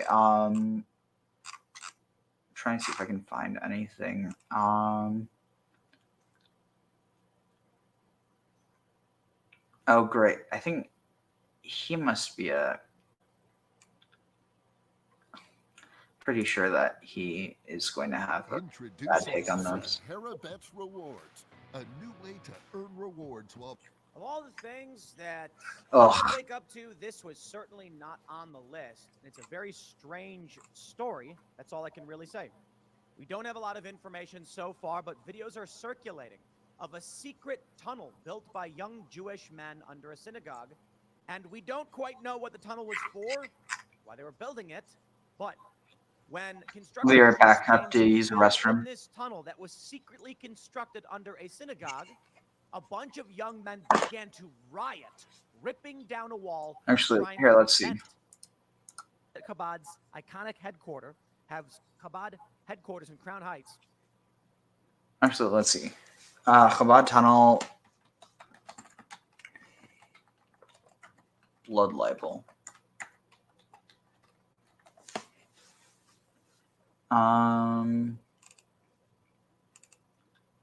See, it's interesting. There's like no discussion of the fact that it's being used on Twitter in order. Oh, wait here. Is this? Oh, it's Let's see.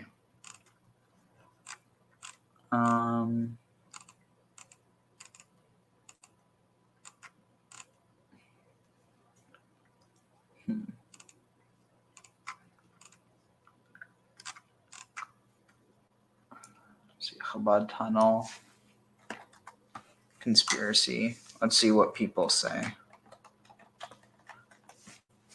𤤔𐤌𐤅.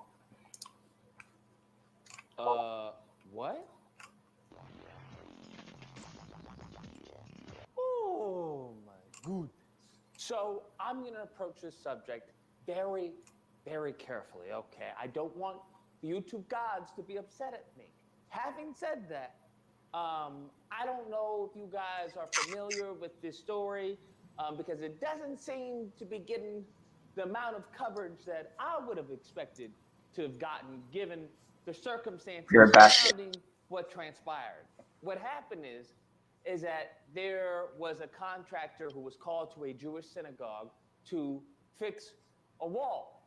And upon the contractor fixing the wall, he happened to notice that, there seems to be some type of tunnel going on behind this wall. Now, he came back with cement to fill the tunnel.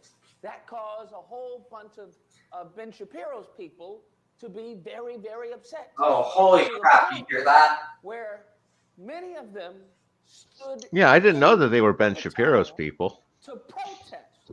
And that's when the police came up and they started clashing with the police. I kid you not.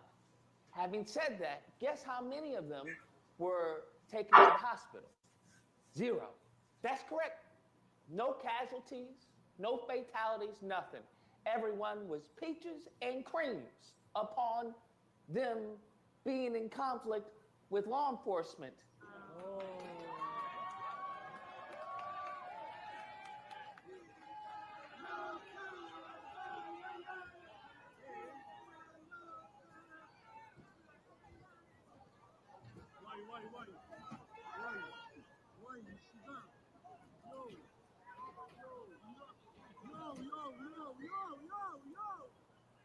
And then you even had one of them escaping.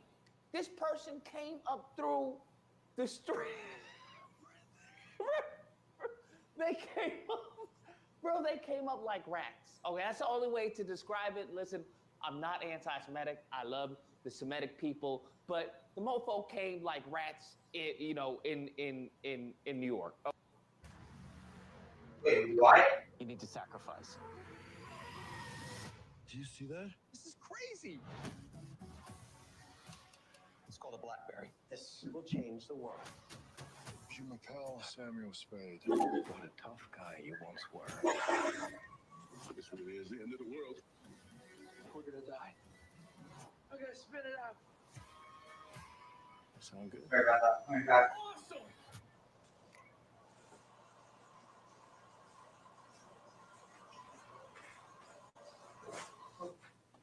All right, I'm back. Here we go. Kimberly calculated from the beginning, how do I become famous? This is your grandson. Okay, he came up out of the way. And one of them escaping. This person came up through the street. They came up like rats. Okay, that's the only way to describe it. Listen, I'm not anti-Semitic. I love the Semitic people, but the mofo came like rats, in New York. Okay, he came up out of the walkway, a little grate area, got through that, and then started running. It was something straight out of a movie. I don't know what to tell you, but it was wild to see.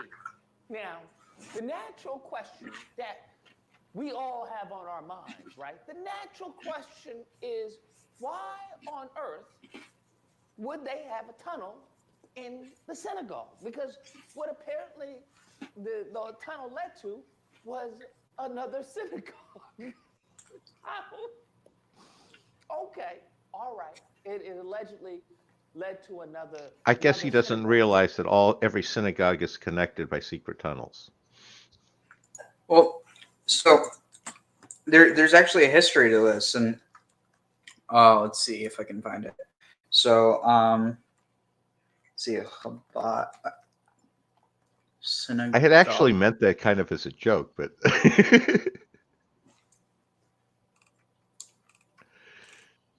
unfortunately, it's going to be hard to find anything because now the algorithms. yeah, everything's gonna. Yeah, if you type in synagogue tunnel, you know what you're gonna get. Let's see, Russia.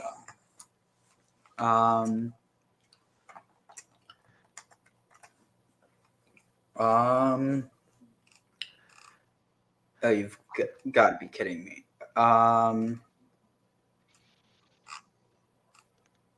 Let's see.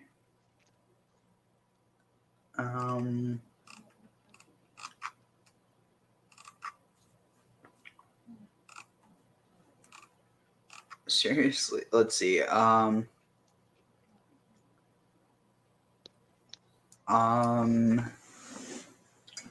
Let's see. Chabad, Russia tunnel.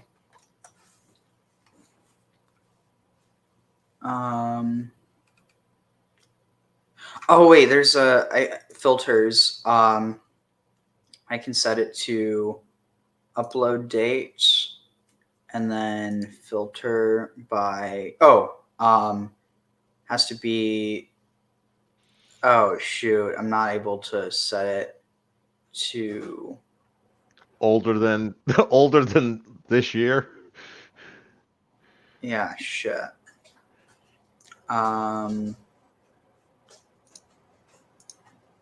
Oh, great. See, like here, look at this. Chabad Lubavitch, tunnels under Synagogue of Satan, Donald Trump, Putin, and Russia, extremist Zionism. Like, see, like people take this and they go to insane places with it. What the hell?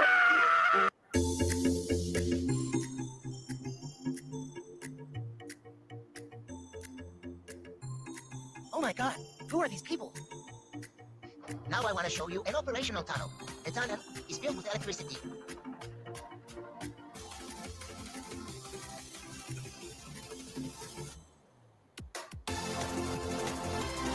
Yeah. Sir, we found a secret tunnel full of Jews underground. What is the order? Yeah, see, people are just using this in order to make Nazi jokes and shit, and then also to insinuate some really nasty stuff. I do not know why I cannot for the life of me find. Let's see. Is it okay? Wait, let's see. Chabad. Maybe I'll just search for Chabad Russia pogrom tunnel. Oh, come on. This is freaking ridiculous. I don't understand how. Wait, is it? No, here. I think I found it. Sweet. Amazing. Oof. Baruch Hashem. Okay, so I'm going to wait for Garrett to join us, and then we'll start this video. But here, let's see. What did what did Rat King say? So, recently threats made by a Cornell University student to kill Jewish people was addressed by Knowles in a speech at Cornell. It was called You and Me in World War III. I feel like I need more context to this. So it was an unofficial subset of Chabad who believe the previous Chabad rabbi is a Messiah, the Haredi, or taking things into that. So not quite. So, I mean, while that is true, that's not really like some people are using this in order to say like, oh, you know, they're being so foolish because they believe that he's the Mashiach, but that's not really what caused. I mean, that's what caused the split, but what caused this was the fact that neither of them want to give up, or like they don't want to compromise, and so because of that, the 770 isn't really. Neither of them are able to renovate it properly, and because of that, then the ones who believe that he's Mashiach and basically they think they're more justified in what they're doing because of that, they were willing to break the law in order to do illegal renovations that threaten the structure of the building and, you know, risk everyone's safety. So it's like they're not living in reality. That's the thing to stress. And again, I don't think that means that they're bad people. I think it means that we need to understand that why they do the things they do. But also, Well, that I same sort of religious fervor will drive people to do illegal things. I think, it doesn't matter if you're Jewish or Muslim or Christian. That same sort of religious fervor is at the source for all of them. Tag. Yep. Let's see. So, Yeah. Do you want to know how they explain this? Are you ready for this one? Because this is spicy meatball. All right. just because you're an idiot doesn't mean everybody else is. 12 people. Then they charge 9 people. You want to know what they charge them for? They charge them for criminal mischief and reckless endangerment. In Crown Heights, Brooklyn, police have arrested 12 people at the 𐤔𐤌𐤅 World Headquarters after a fight over a tunnel. 9 men are facing charges this afternoon after police say they dug a secret tunnel. Now, the people, they said the age range was from 18 or 19 to 21, which is crazy because the footage that I saw seemed to be nowhere near that age range, okay? The video that we have of someone going, getting, hands behind their back, that person was at least 30-something, okay? I haven't seen not one 18, 19-year-old in any of the video footage. Best no Wi-Fi games for long car rides, part 3. Okay, the game I want to tell you about is called Hero. But nevertheless, that's what, the news has told us is, the people who've been arrested, okay? Now, it gets better, okay? The people who've been arrested, okay? Now, it gets better, okay? I know what you're thinking. How could this story get better? How can the story get better? Well, the reason why it gets better is because you want to know who Ben Shapiro is blaming it on, okay? Ben Shapiro's people. They're blaming it on an extremist group. I kid you not. I'm not even joking me. Look at my face. I'm dead ass right now. Not even a smirk. They're blaming it on an extremist group within the synagogue because, get this, they built the tunnel so they could have access to the synagogue after hours. A Chabad spokesman blames that incident on what he called a group of extremist students. He says the tunnel linked the headquarters building with a vacant building behind it and gave those students in question unauthorized access. As God is my witness, that's what they're saying. That's what they're saying. They are saying they're so extremely in love with the Torah that they're like, no, I have to have access to the synagogue 24/7. Okay, 24/7, no shutting it down. I must learn and learn. Oh, you fucking idiot. They think that that's essentially the court, that it's the palace of the Messiah. That's why they want it so bad. And I was going to say, I had a much better way to punch up the story than that one. I was thinking you could have the Chabadniks, fighting a secret war against mutant alligators in the sewers of New York, and that was why they needed the tunnel. Again, I think that punches up the story a little bit from where he went with it. Isn't that Teenage Mutant Ninja Turtles? Kind of in reverse, but yeah. So it works.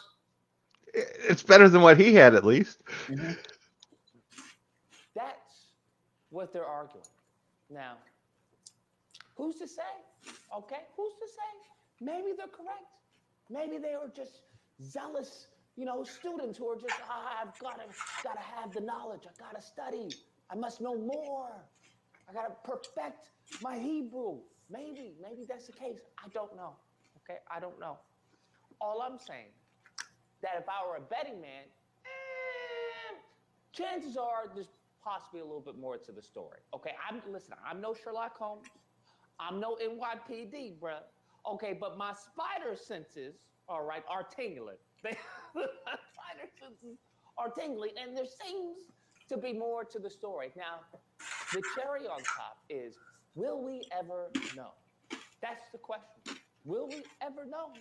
Because the individuals who happen to run the media in this country and who they just seem to. And that's how we find an anti-Semite. Well, like I said, it's perfectly fair to accuse Shapiro's media outlet of being owned by Jewish. The way he's doing it is just, that's the problem. Yep. They all are. Ulterior motive. Also, look at this. That's what it seems to be. They seem to have an ulterior motive. So the funny thing, this guy, and again, just because someone has this doesn't mean they're inherently bad. But if you ever see like I am in someone's name, like a username, and they're also into new age shit, good chance that they also might, I mean, depending on the context, but if they're part of that, like if they know about like the actual I forget what was it, I am society, I forget what the former name, I am activity, I think, basically super anti-Semitic, basically American Nazis. That would actually, sometime I do want to go over that whole story, because that is. You mean the one that's part of the whole New Thought movement from the 30s? Yeah.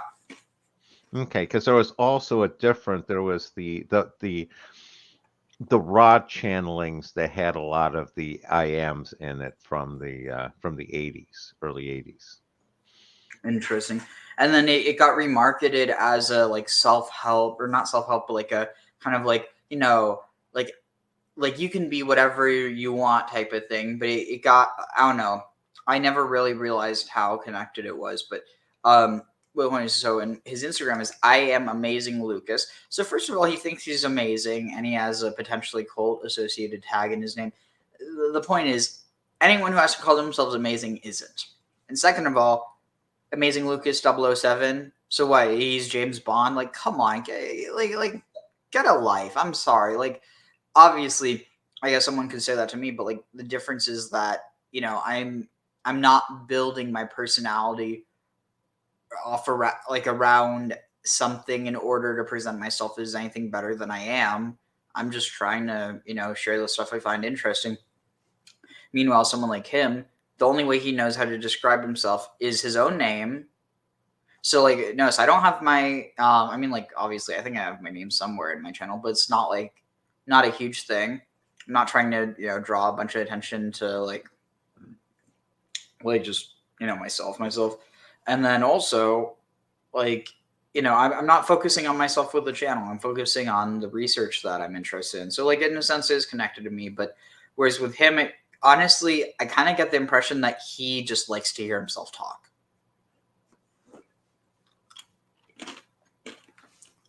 Well, a lot of this is that whole, he's posing, trying to do that important sort of thing. Mm-hmm. And, he's trying to make this, he seems to be like he's trying to make this his career. And again, that's he's becoming the personality, he's becoming his own character. And you know how that works for some of these people. Yeah. We've seen that happen before. Tag. So Rat King said regarding the situation with 𝐤𝐌𝐷, they certainly seem to be engaging in the same sort of thinking that probably created Christianity. And I can see where you're getting that from. And then Rat King said Esther Hicks regarding I am, I think. Is that correct? That's not who I associate with that one. I think she was something. I know she's involved with that, but she's not the founder. Yeah, she was saying to do a channeling, right? Yeah, something. All right. Guy Ballard. Oh yeah, Guy and Edna Ballard. Yep. White people and then attack black people. That's what it seems. Okay. You hear this shit? They just seem to be have an ulterior motive. Okay, that's what it seems to be. They seem to have an ulterior motive. They seem to want to rile up white people and then attack black people. That's what it seems to be. Now, the only tunnels that I'm familiar with are drug tunnels and smuggling tunnels. That's it. Those are the only ones I'm familiar with. And the tunnels to escape, right, that they say that the president has in case of emergency, those are the only ones I'm aware of. I've never in the history of being on this planet, okay, and reading about this planet, have I ever come across a bunch of students who build a tunnel so that they can study more. What? I haven't heard it, okay? I haven't heard it. But you gotta, come on now. You gotta say this is quite interesting. This is quite fascinating. Logical fallacy of argument I'm from incredulity. Interesting to see how, you know, there seems to be silence on certain political areas. I don't see any of the conspiracy theories. Do you? Do you see any of the right? Do you see, I don't know, 𤤔𤐿𐤅𐤕? Do you see, I don't know, Ben Shapiro? Do you see any of these right-wing individuals bringing up conspiracy theories? I wonder why he said There Greg are Gutfeld. conspiracy theories Maybe that they he's put out about stupidly under the impression that Greg Gutfeld's Jewish. He's not, by the way. No, he was trying to bring up one right-wing non-Jewish person in order for that be a fig leaf to sit there and say, see, all the right-wing are bad, even the non-Jewish ones. I don't know, dude, because the name Gutfeld does sound Jewish. So, and this guy's not too bright, so I wouldn't put it past him to say that because he thought he was. Oh, I knew he wasn't Jewish, and again, Feld is one of those. It's not the guarantee that more of the guarantee like something like a Stein is. Hey. True. Let's see. January 6th, and there are about these tunnels. Can someone make that make sense? If you have a health or fitness goal that you're trying to achieve in 2024, Well, it could make sense, but you have to be a bit smarter first. Health and fitness coach that gives you personalized feedback and targets based on your. They had more conspiracy theories about black victims. George Floyd. They had conspiracy theories about Breonna Taylor. They had conspiracy theories about all these individuals. And yet, mum's a word when it comes to why were they building a tunnel?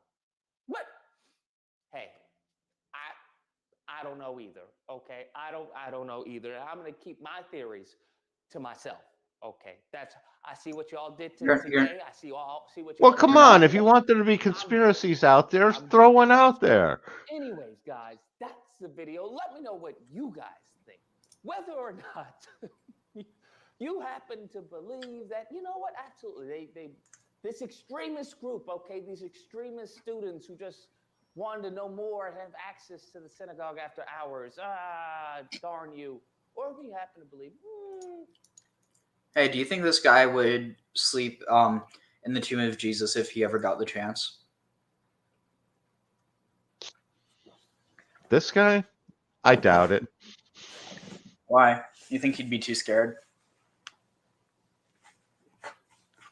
I don't know about too scared or just just not wanting to do it for undefined reasons. Oh, you mean because he's actually the devil? I'm joking. No, didn't we see an interview with the devil recently? Sorry. Oh, true. But to be fair, taking a note out of his book, we don't know that he's not the devil. That's true. True. We can never know that. So for all we know, he might be the devil. But anyway, let's see. Listen, I'm no Bruce Wayne, okay, but I'm gonna guess if I had to use my Batman senses, okay, and be a detective, I would argue there may be possibly more to this story. All right, just maybe. But Listen, you might have more than 70 brain cells. And then hey, we were helping. You really think so? Because of what's going on in Gaza and yada. I didn't say 70 IQ. I said 70 brain cells. And that's why you need to give us more. That's why you need to add another 0 because look at what we had to do. I happen to disagree with the video. Okay, yeah. You're more than welcome to call in during disagreement. Esther Hicks is the law of attraction thing that you were saying. Call in, we duke it out. Either or. Hope you guys enjoyed it. If you did, please feel free to like, share, comment. You know what? Let me know what you guys think. I This did not. Right? Like, subscribe, share. that fun stuff. Till next time, guys. Be amazing. All right, so Who's to say? let's. Okay. Who's to say? Oh, what was it? Shemot Bush. Why a burning thorn bush? Why from amidst a thorn bush? Why not another large tree? Why not a palm tree? Da-da-dun-dun-dun-dun. Honestly, someone should remix him. Make a music video out of this guy. God said, "Kasafti b'Torah." I wrote in Torah, referring to chapter 90 of Tehillim. Imai anoichi b'tzara. I am with him in pain and distress. So Garrett, I mean, you don't have to have your camera on, but it seems like it's not letting you. It won't let me add you until it says they will need to connect their mic or camera before you can add them to the stream. So I don't know what's up with that, but yeah, I mean, you don't have to have your camera on. It's just, I mean, like, see, I can turn mine off, but yeah, I mean, you should have like a, I mean,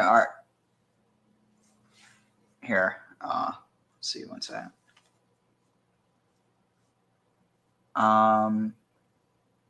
You have a camera to connect.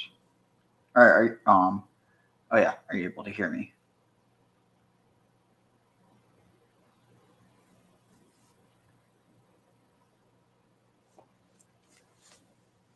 All right. Sorry, everyone. Just trying to get this out. Camera icon in your address bar. It might be up in like your top right. Like, okay, so yeah, okay, so in your URL bar, if you go to like where it like towards the right of the screen, it should be saying camera and microphone allowed. I don't know if you can. You're not able to see, are you? Shoot. Here I'm going to present. Here I'm going to do this. So share screen, window, here. So if you look here, up here in the top right here, this is the microphone and camera allowed. Oh, yeah, try it on Chrome. We'll continue in the meantime. Here, let me reorganize it. Present, share screen, here.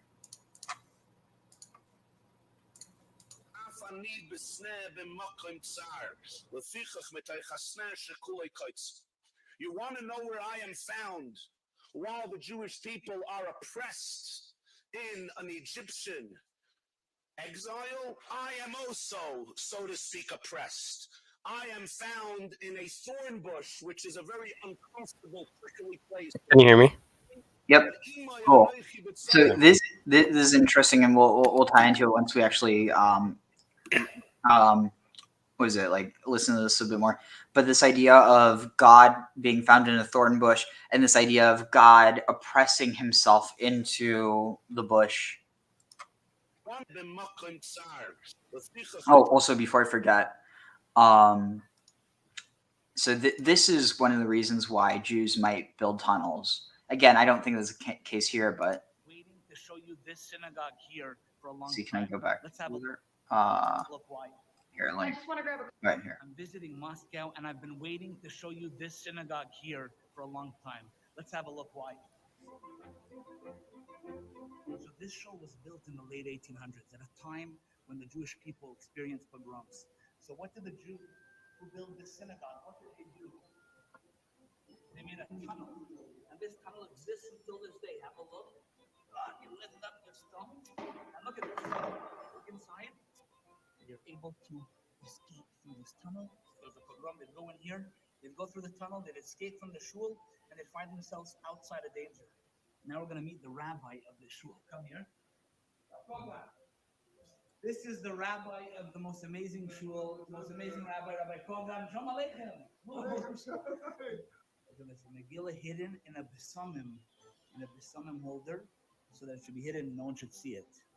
And they were able to use this. I'm visiting Moscow, and I've So yeah, I mean, like it's interesting because people forget, tunnels didn't used to be that uncommon. But anyway, to get back onto track, let's see, where was it? Oh, right here. You want to know where I am found?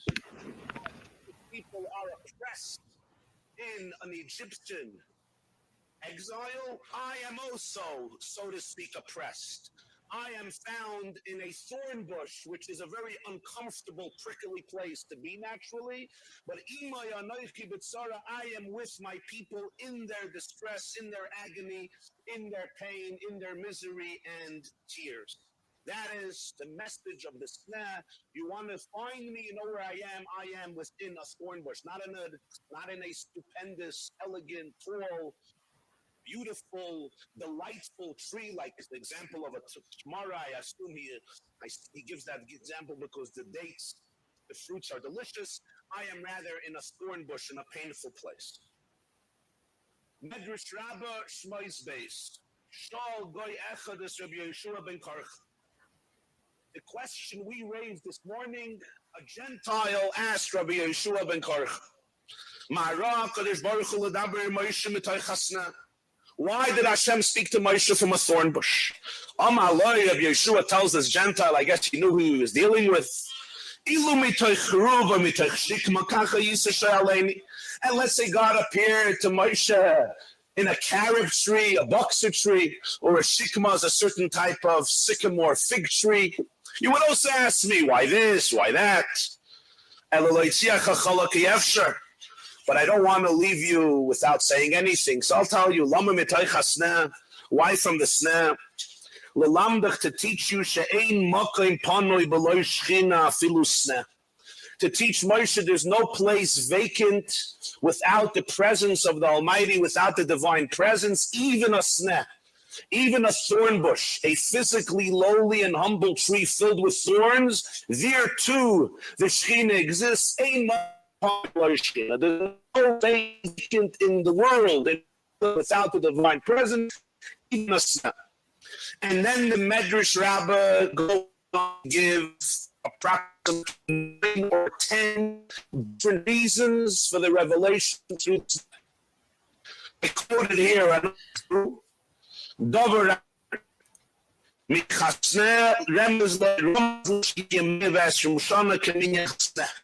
numerology of the word Hasna Hey Samach is 120, which is the span of Moshe's life. The Medrash Rabbah continues. From here, the sages a heavenly fire, Myla, Lulavin Visayas. It creates blooming, it generates flowers, it blossoms, it allows the tree to blossom, it burns, it doesn't destroy, it doesn't eat, it doesn't. It generates blooming, it generates flowers, it blossoms, it allows the tree to blossom, it burns, but it doesn't destroy, it doesn't eat it up, it doesn't consume it. The fire is black. A shalmata, a human fire, an earthly fire. It's not going to generate or produce blossoming flowers. It's going to be red. It's going to eat up the substance it burns. And therefore won't continue burning as long as it has something to consume. The moment it finishes, the fire is gone. Why did he show this to Moshe? Why was it relevant? Moshe was thinking, so basically, as long as the tree is there, the fire will be there. And what else is interesting is that in the context of the parasitic vine, that the Ica, that it might be, which also, you have Ica, which might have a connection to Acacia. It does have a connection. It's just in like the name was taken from the common root. But what's interesting is that if it's parasitic, it means it needs a host. And so if it's saying if it's not something to consume, it dies. The fire goes away if it doesn't have something to consume.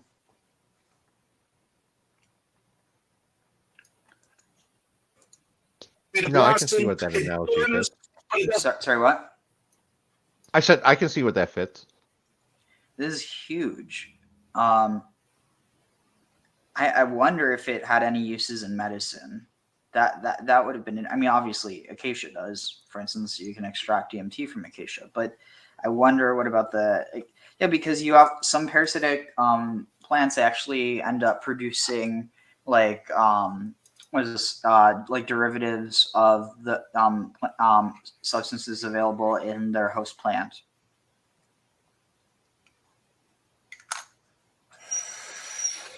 Let's see. Am I able to clip this somehow?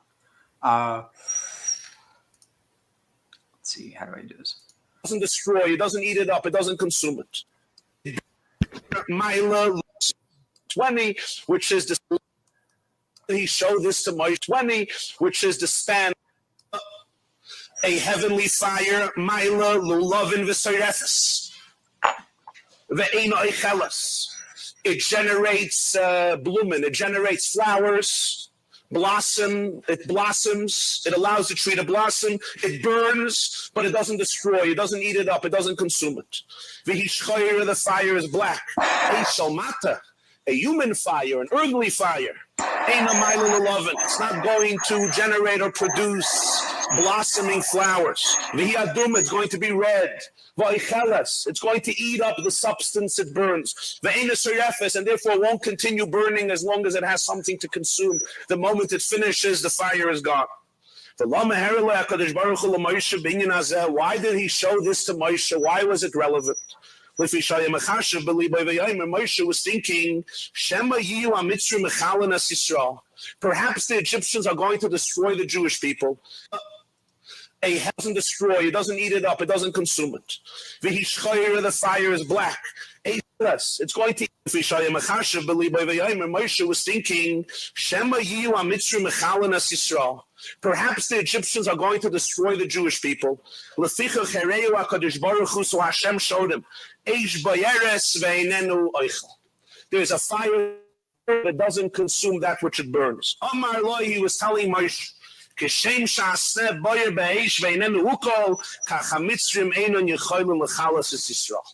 just as the bush is burning, but it's not being consumed and destroyed in the fire, this is the story of the Jewish people.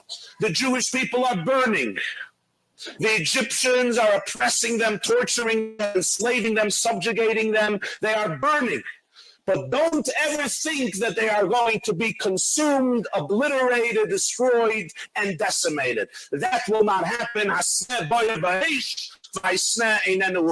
sense, the Medrash is saying that Moshe Rabbeinu is observing not only the present of Jewish history of the time, but essentially the future, the destiny of the Jewish people, who sadly, tragically, and horrifically would burn, and often burn to a point that the rational human being would gaze at it and say, there is no future. There is certainly that this people is certain that this people will not survive. This smell will be consumed in the flames of hatred and poisonous venom and oppression and savage suffering.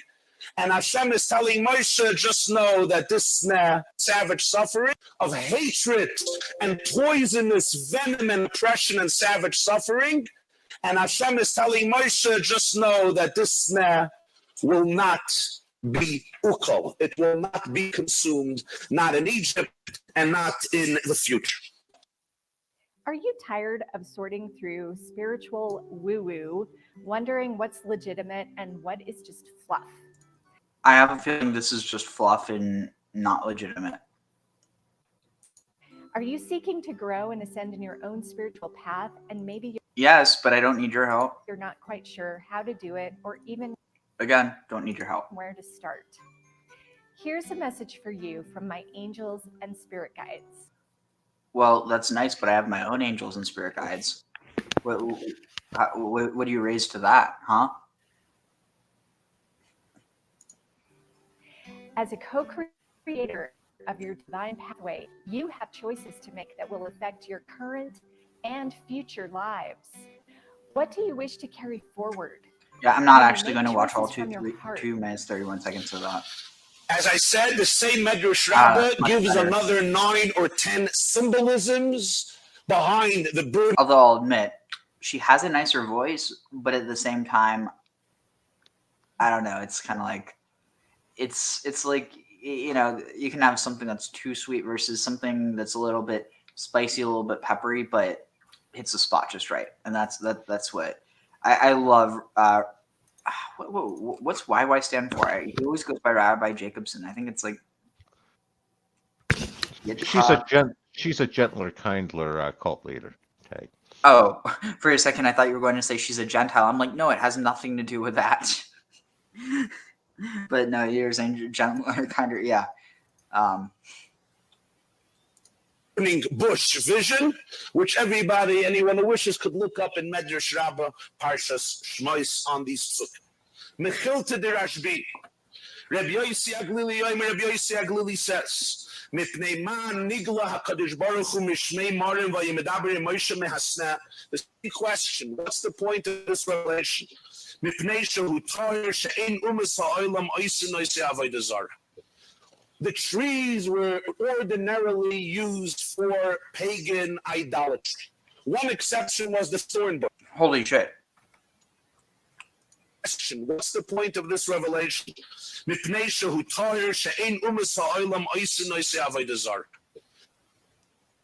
trees were ordinarily used for medrash already.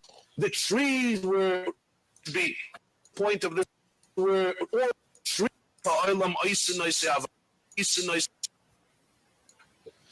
The trees used Sorry. Trees were there. The trees were ordinarily used for pagan. One exception was the thorn bush. Somehow, even the pagans didn't feel that the thorn bush is conducive to be worshipped. Maybe it was simply uncomfortable to handle. Or as the Das Skenim writes in Chumash, it's very hard to shape it, to carve it into tamim, into sections and geshkes. It doesn't lend itself to carving like the other gods, and therefore it's the tree, it's the bush that God said this will never become an avodah zarah. He could have used another tree that's not an avodah zarah, but this doesn't even have the potential. Nobody would even think of making it avodah zarah, and therefore it has a purity, and thus it's conducive for the Shekhinah to be revealed there. Already, we have various reasons we just addressed here. The tree wants to carve it into things that God said this will never become avodah zarah. He could have used another tree that's not an avodah zarah, but this doesn't even have the potential. Nobody would think of making an avodah zarah as a purity, and thus conducive for to be revealed there. And the Mechilta de Rashbi again gives other reasons. So in the book of Medrash already, we have various reasons. A few we just addressed here. The one in Tanchuma, which is probably the most famous, as it's quoted in Rashi, Imay anoichi b'tzara, I am found in the thorns of oppression. Number 2, the Shekhinah is everywhere, even in a thorn bush.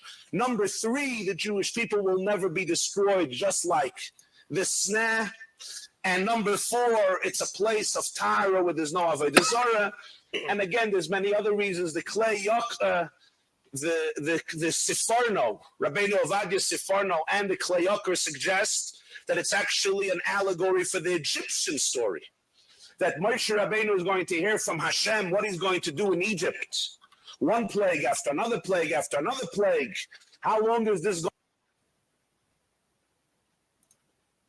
If you hold up 1 second, not a psalm, but actually this is from Ezekiel. I think you might enjoy it, but here, I just want to finish this video first, because it kind of ties into some of what we're talking about right now. Going to go for. So he says the Egyptians are going to burn, but they won't give up. The bush will not be destroyed. Pharaoh will remain obstinate. all the way till the end, and the mission will be accomplished of liberating the Jewish people amidst the entire story of the Exodus of Egypt. There was once a Jew who came to the 𤤔𐤌𐤅𐤕 Rebbe, and he identified himself as an apikoros. He's a heretic. He says, that's not called an apikoros. You're not an apikoros. You want an apikoros? It's pirate. Your whole nation suffers terribly. The water becomes blood, and there's frogs, and there's lice, and there's wild animals, and there's darkness, celebrity, and he still does not give in. He says, this is an apikoros. You'll get a little pinch. You'll already become a believer. So this is an apikoros. You're not such a heretic. This is the Tzipporah interpretation. The 𤤔𐤌𤐿 gives a very, I don't know if the word is pessimistic or painful interpretation to the snah. I'll just share it with you. I guess it always has a timely lesson. The 𤤔𐤌� says that God is telling Moshe, let me tell you about this people you're going to be dealing with. We have a very tough situation. And that is the whole world wants to destroy them. The fire is burning, but they are still like thorns. They're still busy biting each other. They're still busy pricking each other, perforating each other. He says they are still jealous of each other, fighting each other, gossiping about each other. He says, this 𤤔𐤌� writes, the jealousy and the hatred among the Jewish people is among themselves is unparalleled by other nations. That's what the 𤤔𐤌� writes on these psuk. And Hashem was telling Moshe Rabbeinu, he says, this is their greatest tragedy. Even when the fire burns, they see that the world does not like them. But nonetheless, they will not stop fighting with each other like thorns that sting and bite and stech and can't get along with each other. And I guess it's our generation that has to try to heal this. Be'ezer Hashem. With the help of Hashem. So here we have just a little glimpse, and I say this again because we're not exhausting all of the interpretations at all, not even close, but we have a little glimpse of the various ways in which Chazal, our sages and the rabbis and the commentators throughout the generations, appreciated that the vision of the sneh was not just a fancy, dramatic way of getting Moshe Rabbeinu's attention. Avraham didn't need it, and Noach didn't need it, and even the serpent Avimelech and Lavan did not need these visions, but rather it was somehow an important message that Moshe Rabbeinu has to hear at this stage when he is about to become the first leader and the first Rebbe and the first redeemer of the Jewish people. It's because it's a shamanic initiation. I think that's pretty clear. So, here. This is 𤤔𐤌� 19. So let me just finish the stab real quick and we'll start with this. And I think this is indubitably connected.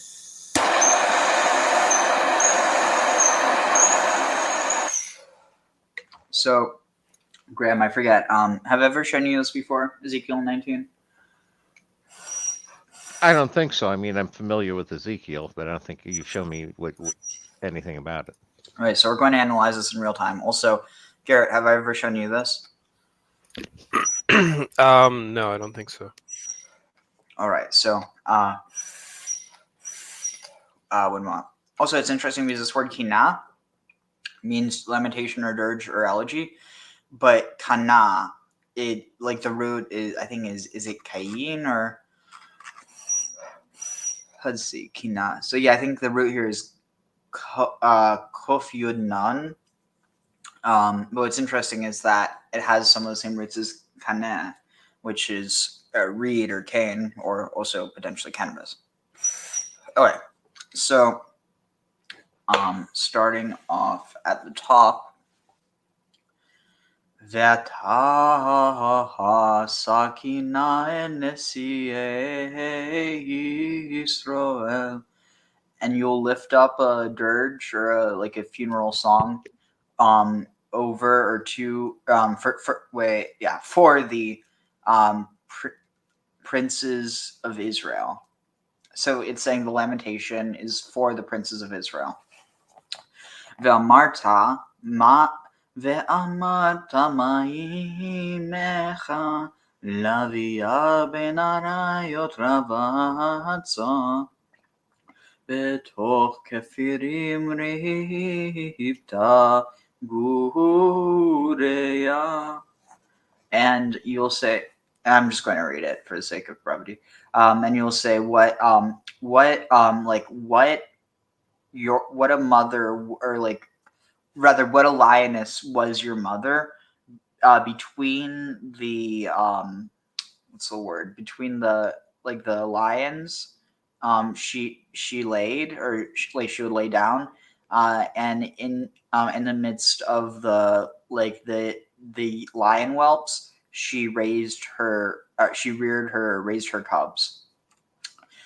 ותעל אחד מגוריה כפיר היה, and she raised up, or she lifted up one from her cubs, kafir, a lion whelp, and he was haya vayilam, and he was a young lion, vayilamad, and he learned litaraf teref adamachal.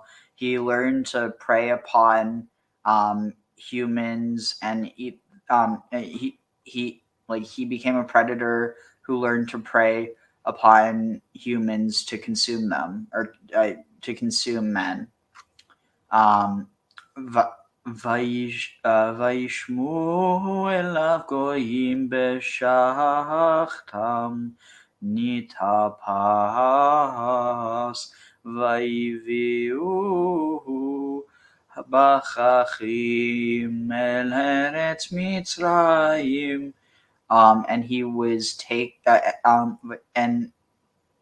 the goyim, the nations, heard of him. Bishachtam, heard of him in their pit. In their pit, Nitapes. They took hold of him, or they took him to their pit, and they brought him bechuchim, with hooks, to the land of Egypt. So any idea who this is?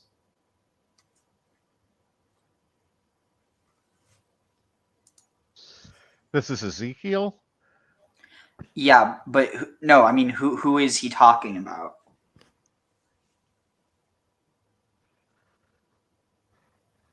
Brought him with the hooks to the land of Egypt. What I usually focus on is this idea of he was taken in their pit and he was brought with hooks. And again, I think Joseph is what jumps out. Yeah. Yeah, that's what I've always thought. So chochim can be hook, ring, fetter, or fetters like chains. So he was taken off in chains. I'm going to see if there's any translation that has chains, and if they have it, I'm going to use that translation. Yeah, that after the pit, who else could it be but Joseph? Hooks. Let's see. Hooks. No, seems like none of them have chains. Well, that's interesting. So, but yeah, he was brought to the land of Egypt. Viterek kinochala avda tikvata. Holy crap. Yeah, veteran kinochala avda tikvata vatikach echad migureya kefir sematu. So it's interesting. This word, avda tikva, does it have lo? So this is fascinating. So there's this idea of personifying the nation as the mother, but also potentially a reference to Asherah. That's my thought. What's interesting is this idea that her hope was lost. This is seen as basically the defeated Shekhinah, or essentially in some ways, because she's never denounced. But here, let me send this to Avi. Yeah. Let's see.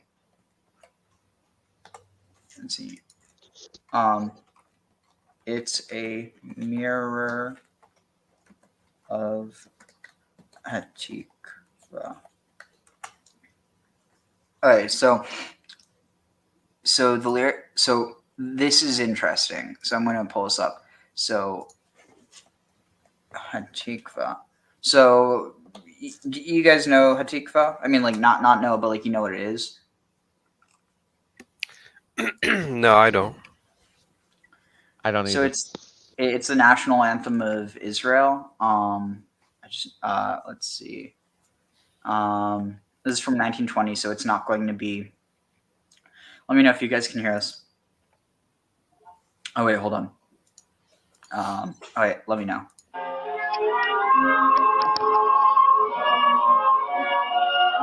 Yep, we can hear.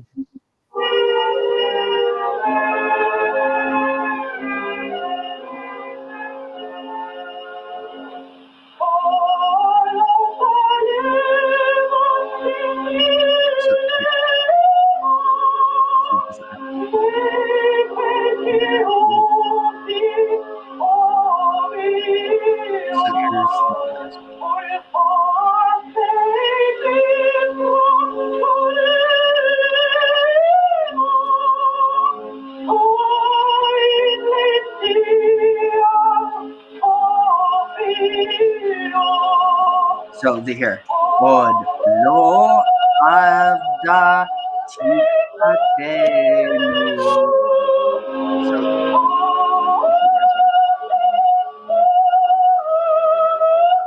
So our hope is not yet lost.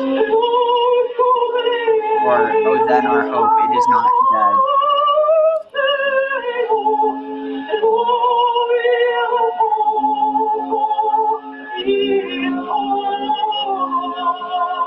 Oh, interesting. It's not the original version as opposed to, because I think they changed it. Yeah. Apparently there was a whole second version. So that's actually a perfect time to show this clip. But yeah, so basically, Hatikva, one of the lines is Od lo avda, like Od lo, we have still not, avda, lost, and so it's or like not necessarily lost, but like we still have, because so adva, wait, is it no, avda lo avda, so avda. Yeah, so like do you guys ever like watch Harry Potter or read the books? Yeah. So you know the spell Avada Kedavra? Mm-hmm. That's the same root. So avda and avada, it's the same meaning, and it means to perish. So odlo avda, or odlo avda, our hope is still not yet perished. And so, like, I don't know, I just think that's cool. But the reason why it stuck out to me is because here, ki nochala, because nochala, so yachal has to do with waiting, hoping, or expecting, but so does tikva. Tikva is hope or expectation. So nochala, because she had waited, now when she saw that though she had waited, her hope was lost. And that's a direct parallel or direct contrast to this idea of our hope is still not yet lost. So I don't know. I thought that was really interesting. Let me see if I can find it. It would have been, let's see, Hatikva. See if it shows up. Yehudim.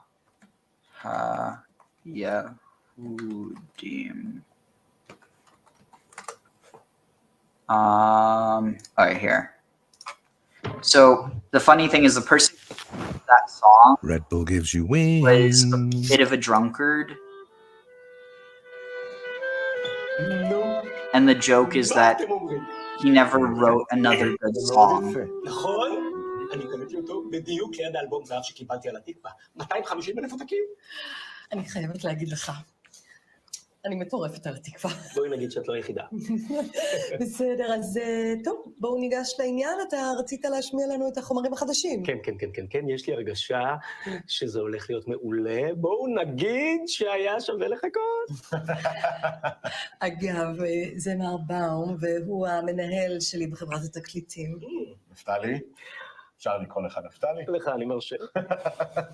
תשמע, אם זה אפילו חצי טוב מהתקווה, אנחנו הולכים להיות אנשים מאוד עשירים. אל תדאג, מר באום, אתה דואג יותר מדי. תלמד ממנה. זה הולך ממש להרוס אתכם. שימו לב, חמודים, שימו לב.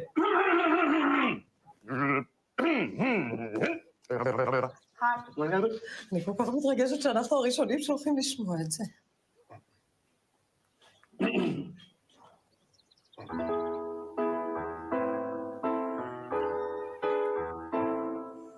יום בהיר של שמש, אין שום עננים, אני וכל החבר'ה אל הים נוסעים.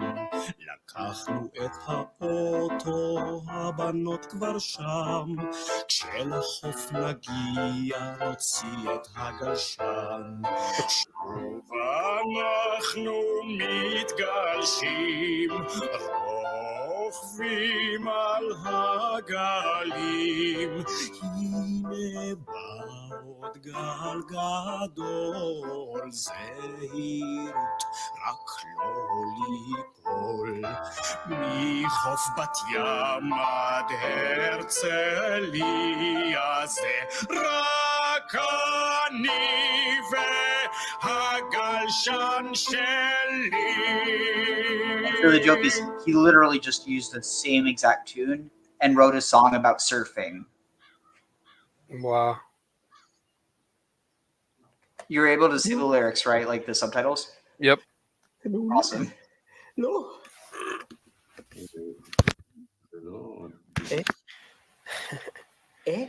זה מה שיש לך להגיד? איך אתם לא עפים על זה? זה מעולה! מה זאת אומרת? היי, הלו, אני פאקינג נפתלי הרצימבר. אתם יודעים מה? אוקיי, יש לי עוד אחד. שימו לב לזה. שימו לב לזה. And he takes another drink.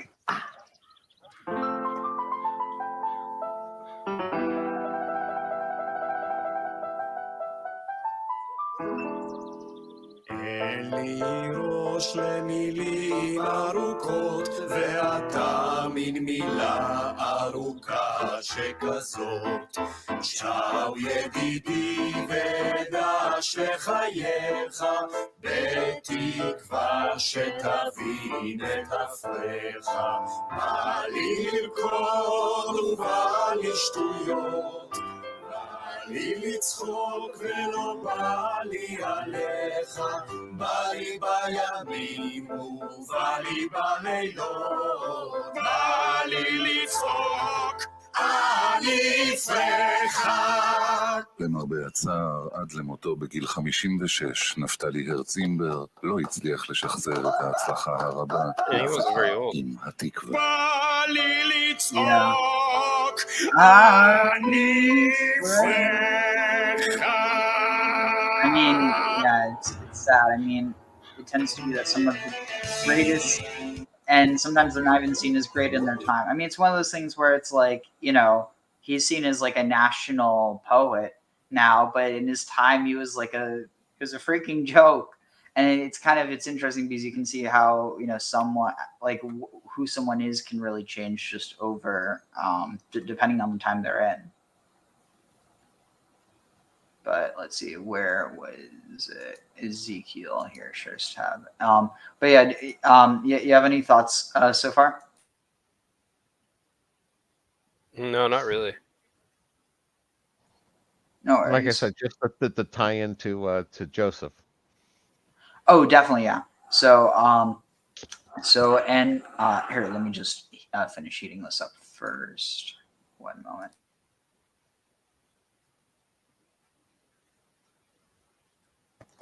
Yeah, so it's interesting because you have this idea of a mother and she has cubs. She has lion cubs. So it implies that she is, well, and calls her a lioness as well. So these are all so far things that would be associated with Asherah, which again doesn't even conflict with the, you know, understanding of, you know, 𝐤𝐷𝐼 as the God of the Bible. If you view, because there is this idea that his Holy Spirit is in a sense him, but is also, there's this idea that there's just necessarily, but that's like there, it's kind of like, it's almost like there is a difference, but not in the difference of like the unit that they're identified with, which is, you could view it in this context more of like a family unit. So like these are two sides of the same coin. So the unit being the coin. If it doesn't make any sense. Like Yeah, to say that they're separate because they're two different sides. At the end of the day, where does one side begin and the other side end? If you say that's just half and half, it's like, okay, but at the end of the day, where's the actual marker? Like, what's to say that it's, you know, half, like one, is it, you know, half of, like say you have a circle, do you end up with a semicircle, or are you ending up with like one face of the coin and the other face of the coin? And the truth is there is no set way, because it is only one. You're talking about both of them as being one?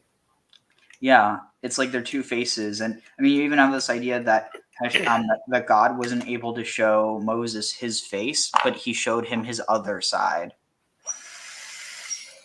But the thing is, it's possible that that other side is actually a reference to like the Shekhinah, which is the part of God that he was able to experience. And why do you think that he couldn't experience the other form? Because that it's the idea of God as being truly transcendent, that like to experience God would be to cease to exist, because humans can't. It's also the idea that God has had to essentially like scale himself, or scale itself down to a point that it could, like, for instance, you don't have the creation of all the things on earth. First you have the creation of like the large cosmic bodies, and kind of what it signifies is it's like Hashem creates the big things and then uses the big things to create the small things like tools. Because imagine you just have like pure nuclear energy in your chest, and you can convert that into heat, but ultimately if you don't have tools to channel that heat, you're just going to be burning down whatever you're in.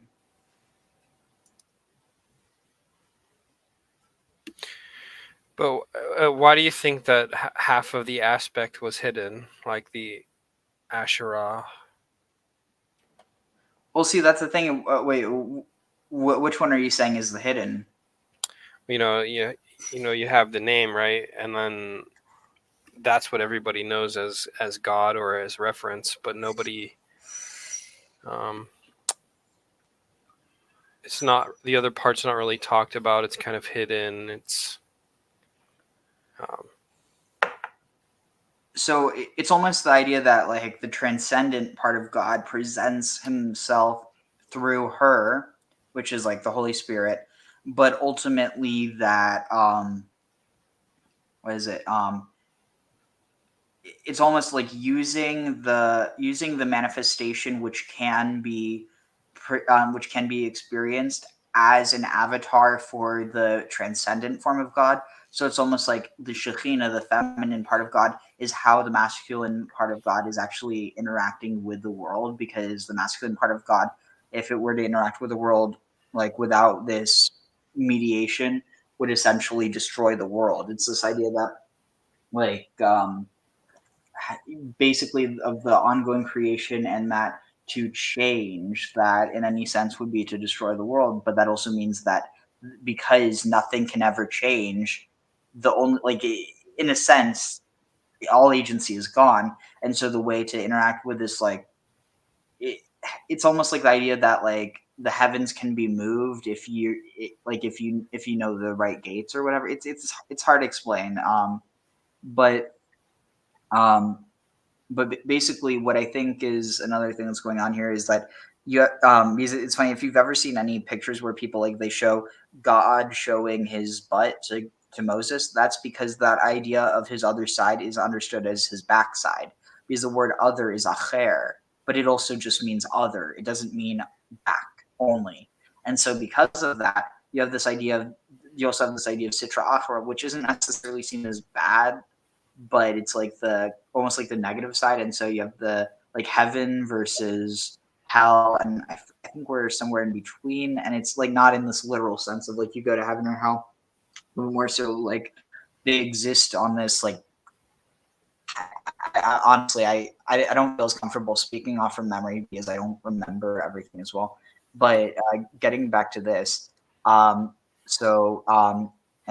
she saw that she had waited, and that her hope had perished, and she took one from her cubs, so another one from her cubs, a young lion or a whelp, and she placed him, or she set him up, or no, she set him up as a young lion. She took a whelp and she set him up as a young lion.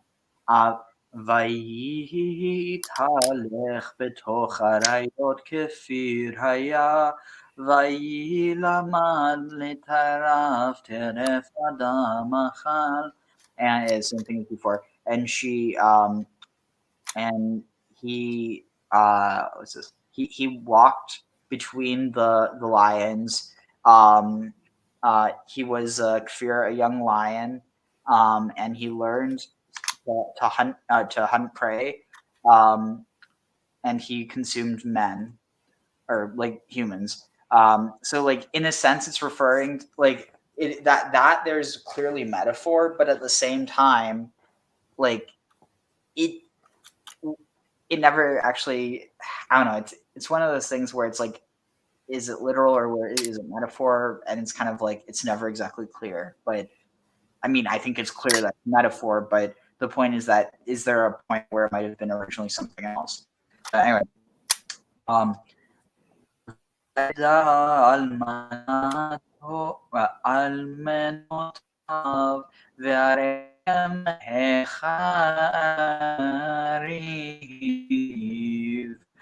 ותשב ארץ ומעלה מכל צגתו. And he knew their palaces, their widows, he knew their widows, like he intimately knew their widows, and their he laid waste, and the Tashem, and he made desolate the land, and the land was filled from his voice with roaring. Vitesham, let's see. And the land and all that in it was became desolate due to his roaring. So I don't know who it's necessarily referring to it here, which is what's interesting. It almost seems like it's pacing two things together, because the one and the other don't necessarily, I don't see the connection. But then here you have Vayitnu alav goyim saviv ממדינות ויפרשו עליו רשתם בשחתם נתפש. So and then the Yitnu, and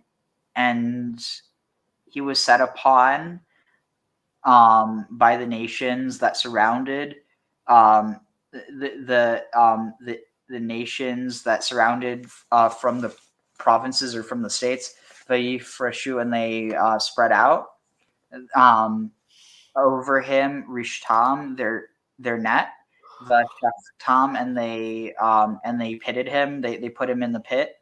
Nidpash. Oh yeah, they took him and they put him in the pit, in their pit. ויתנוהו בסוגר בחכים ויביאוהו אל מלך בבל יביאוהו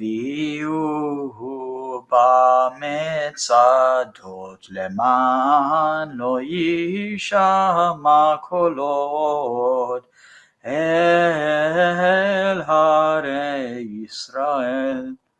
And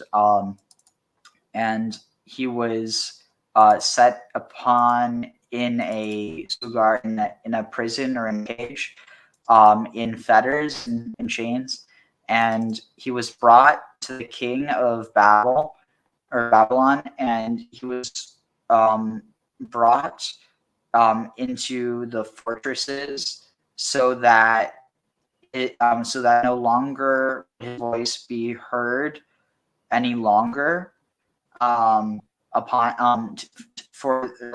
the mountains of Israel. So it seems like here it's referencing like Judah potentially.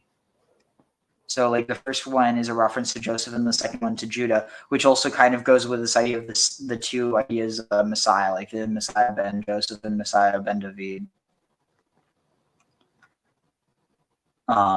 So here, yeah. Oh, I was agreeing. So here's where it gets really, really interesting. הגפן בדמך על מים שתולה פריה וענפה הייתה ממים רבים ויהיו למטות אוזל שבטי משלים ותגבה קומתו על בן אבותים וירא וגבהו ברוב דליתיו ותותש בחמה לארץ חוש לך ורוח הקרים הוביש פריה התפרקו ויבשו מטהו זה שכלתהו ואתה שתולה במדבר בארץ צייה וצמא וצלת אש ממטה מדע פריה אכלה ולא היה במטה או שבט לשאול כי נהיבתי לקינה.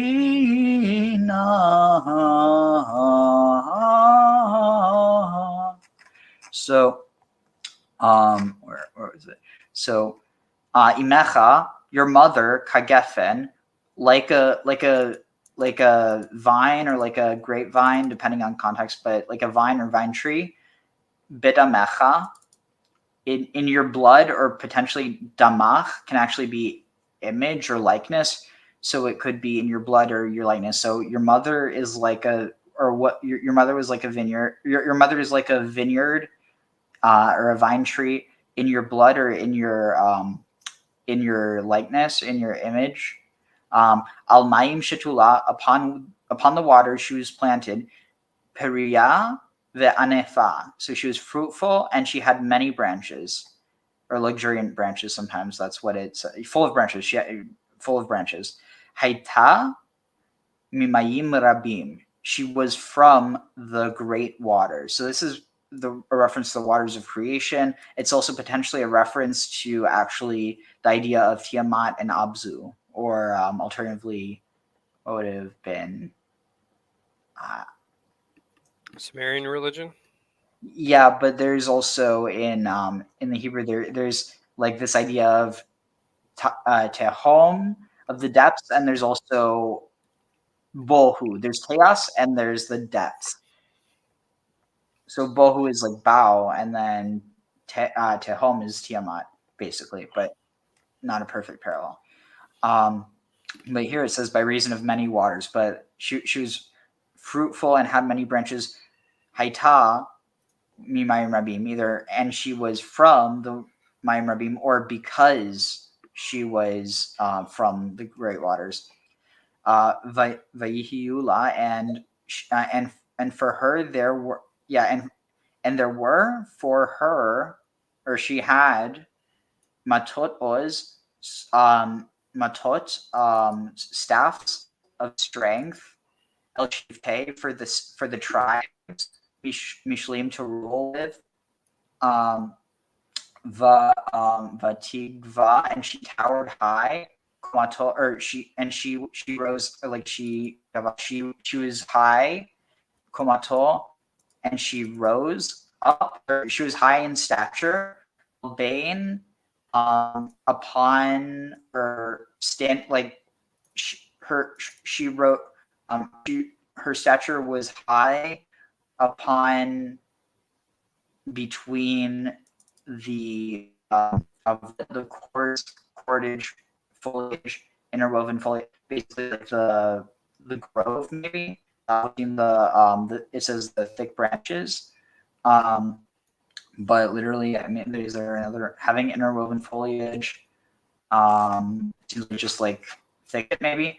Amongst the thickets, vayave, vayre, and she could be seen in her and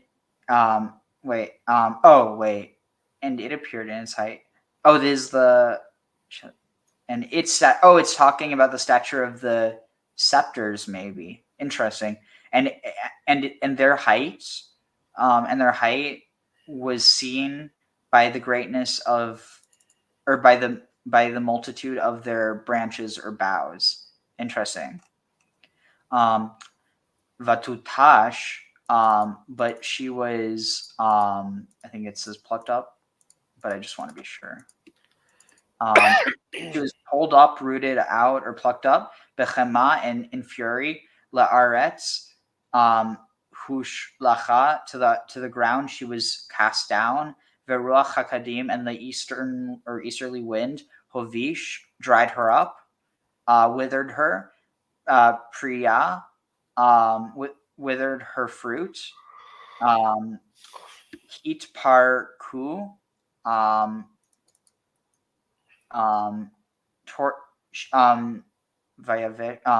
Mate Uza, her staff of strength, or her Mate Uza. Here it doesn't. I think it's just her strong rods, or her strong rod was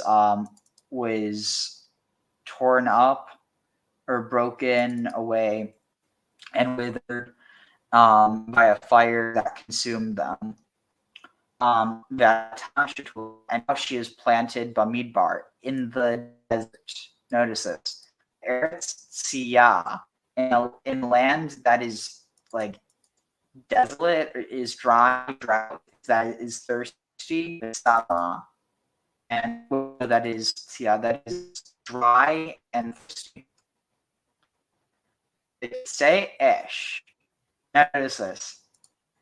And from her, or from Mimate, so, and from the staffs of her dea, the staffs, the branches, going from the rods or the staffs of Badea. Is there something else? By themselves? I don't know. A fire went out. Like a fire has gone out of the rod of her branches. So it's saying the fire has come from the branches, from this tree. Notice this. Piriya, Achla, her fire, her fruit has been consumed, and she does not have a mateos, a staff of strength, shevet lemishol, or a scepter to rule.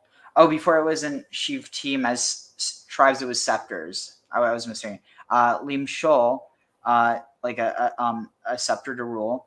Kinahi, this is a dirge. Vitihi lekina. This is a dirge, and it will be for a dirge. So, I mean, isn't it pretty clear that this is the burning bush? No, I think you built a good case. And like the reason why I insist this is because so in one case you don't have this idea of the like it's almost like the I mean the situation is almost identical, but I mean that's the case for another time. We should probably start wrapping up, but let's see, where was the other one? So we'll continue here. ויאמר משה אל האלוהים מי אנוכי כי אלך אל פרעה וכי אוציע את בני ישראל ממצרים.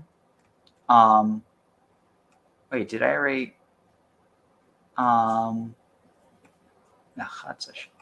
wait, ואתה הנה צעק. Wait, did I write? Oh my god, I didn't even translate the first part, did I? I don't think I... Wait, I did. Let's see. Snibboer, but... And he said, here am I. Holy crap, I was forgetting. Okay, let's see. Allah Vadmat. He could not look at God. So he said, sufferings. Okay, yeah, I read that. I don't know why I just like totally blanked out on reading that. Or translating that rather. Okay, so V'talecha ve'eshlecha el Paro ve'hotze et ami b'nei Yisrael mi'Mitzrayim. Yeah, to bring them out of Egypt. Okay. V'yomer Moshe el Elohim, and Moses said to Elohim, Mi anochi, who am I? Ki elech, that I am to go el Paro to Pharaoh. V'ki otzia, and that I will go out at Bnei Israel to the children of Israel, that I will lead the children of Israel out of Egypt. Who am I that I should do that? Vayomer ki ehyeh imech, and he said, because ehyeh imach, because I will be with you. Now, what's interesting is here he says ehyeh, but elsewhere he also says that's his name. You can call me ehyeh. So I will be with you. Vizelecha, and this for you, and this for you, ha'ot, will be a sign. Ki anochi, because I shalachticha, because I have sent you, behotziach, I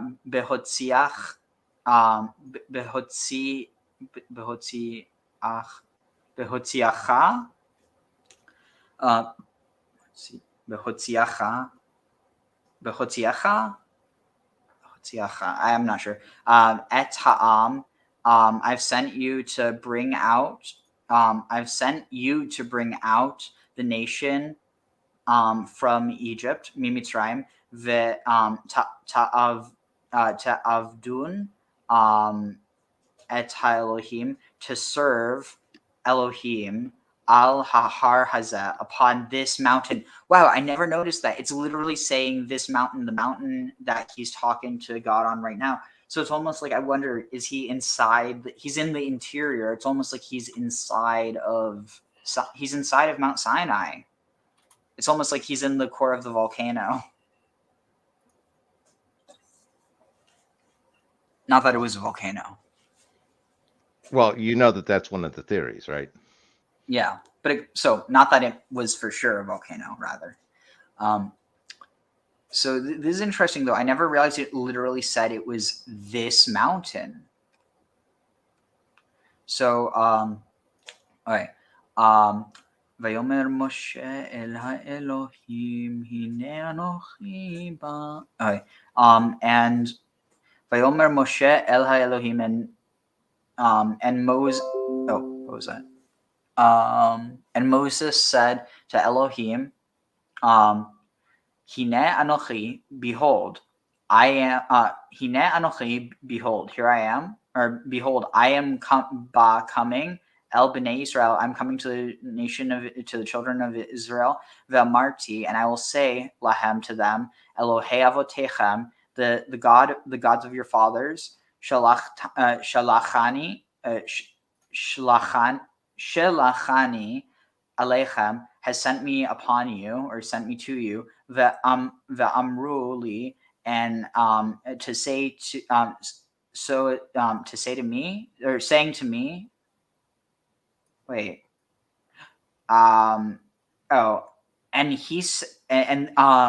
they will say to me, Ma Shemu, what is his name? Ma Omar Alehem, what will they say to him? Or what shall I say to them, rather, sorry. Vayomer Elohim El Moshe, and Elohim said to Moshe, Ehyeh Asher Ehyeh. Or here, I'm gonna properly. Vayomer Elohim El Moshe, Ehyeh Asher Ehyeh Asher Ehyeh Asher Ehyeh, Vayomer Kotomar Livnei Israel, Ehyeh shalachani alechem. And so Elohim said to Moses, Ehyeh asher ehyeh, I am as I am, or Ehyeh, I will be as I will be, or potentially even I am becoming as I am becoming. Vayomer ko, and he said thus, Tomer livnei, thus you are to say to the children of Israel, livnei Israel, Ehyeh shalachani elechem. Ehyeh, or I have, or I will be, I am being, I'm becoming, has sent me to you. Vayomer od alo Elohim el Moshe, and Elohim said further to Moshe, Kotomar el bnei Israel, Adonai Elohei avotechem, Elohei Avraham, Elohei Yitzchak, Elohei Yaakov, shalachani alechem, ze shmi leolam veze zichri ledor dor.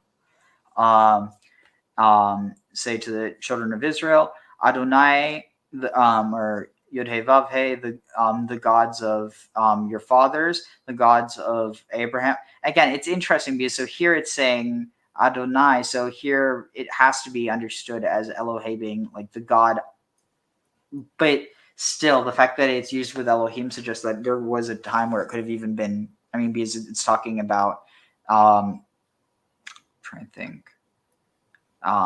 The point is it could be a more antiquated concept, but the gods of Abraham, the gods of Isaac, and the gods of Jacob, and sent me to you. This is my name forever, and this is my memory or my remembrance. Zichri, or this is how you will recall me, Ledor, from generation, like from generation to generation. Lech ve'asafta et ziknei Yisrael ve'amarta lehem Adonai Elohei avotechem nira Elai Elohai Avraham Yitzchak ve'Yaakov leomer po pakod pakadti etchem ve'te'asui lachem b'Mitzrayim.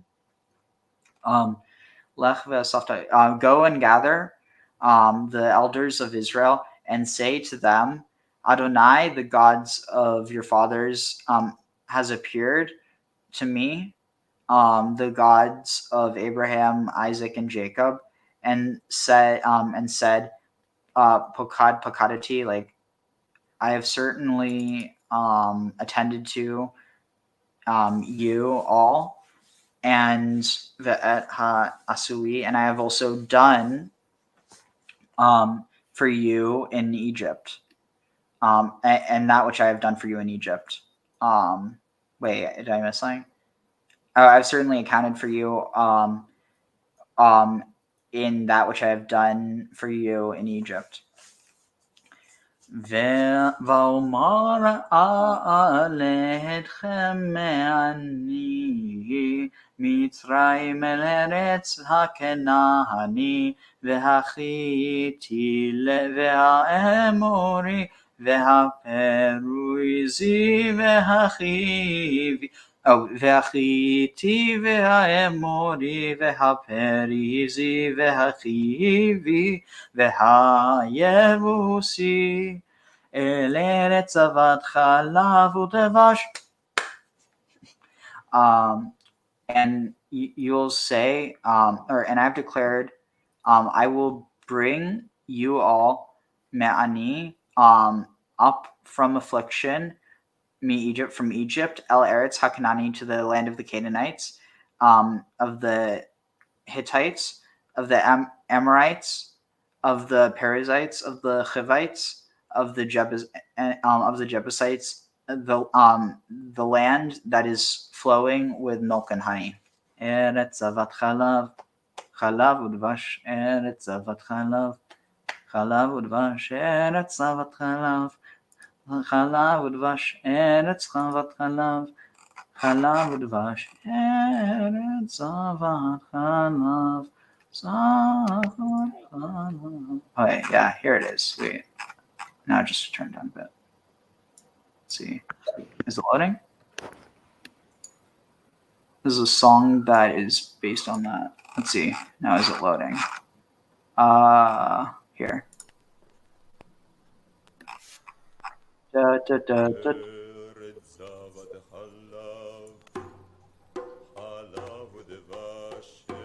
But any questions so far? No real questions. I was going to say I do have an observation. Oh yeah, this is one that it always struck me here in the sense of Yahweh being a time traveler, sort of speaking back from the future. Yes, it's like the future speaking back. I am as I'm going to be becoming, and sort of like the future speaking back to the Moses in the past. Interesting take.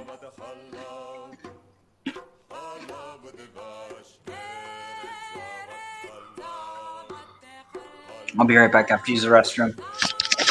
Enjoy the music for now. So yeah, lyrics, what I just read. A land flowing with milk and honey.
All right.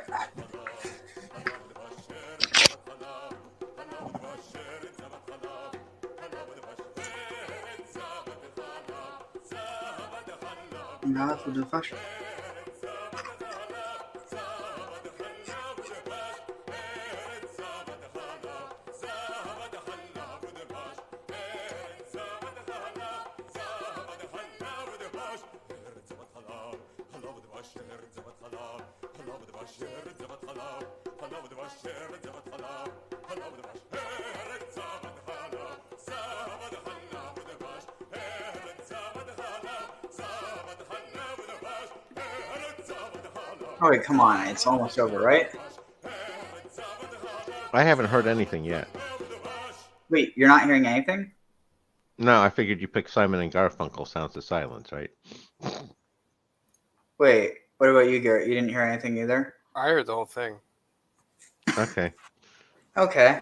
That would have been really embarrassing if I had just been dancing around to nothing. Well, I mean, it was already probably embarrassing, but let's not talk about that. Yeah, it's weird because I definitely heard the whole thing. All right. So let's see where we at. Vishamu lekolecha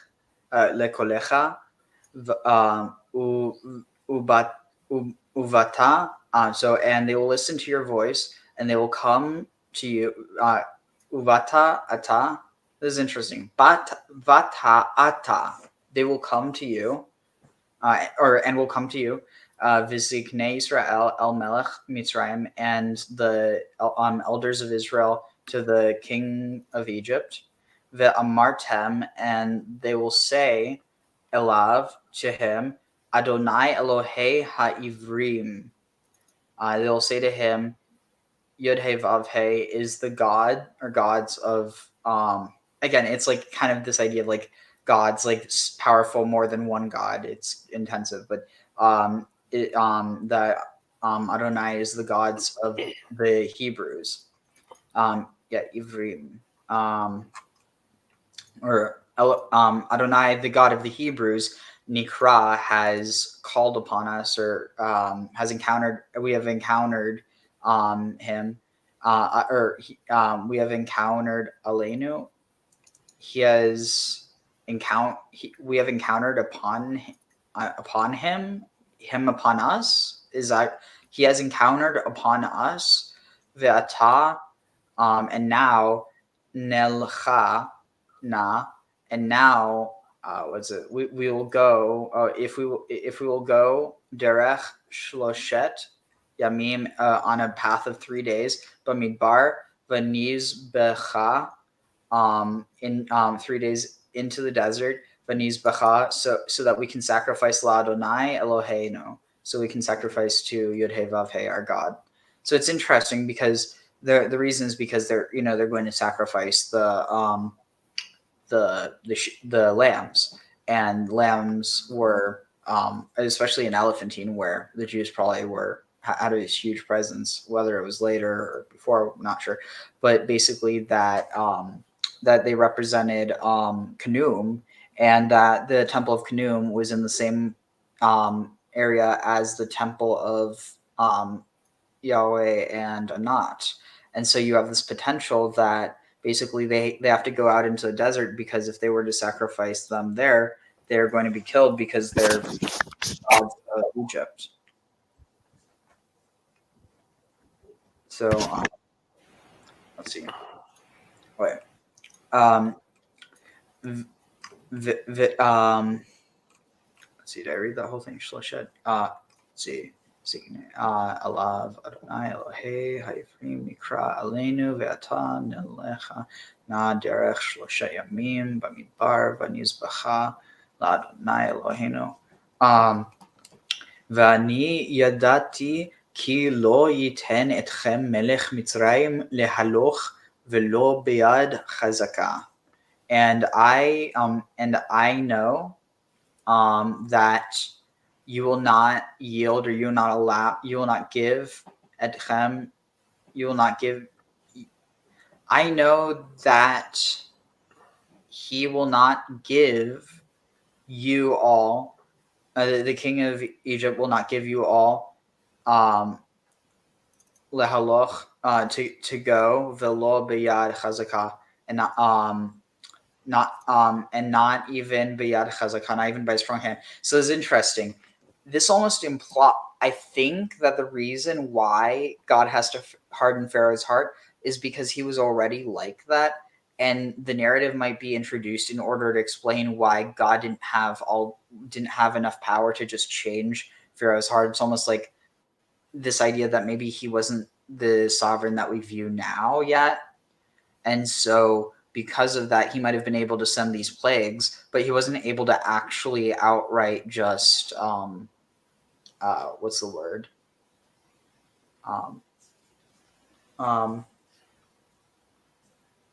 One second. Wait, 1 second.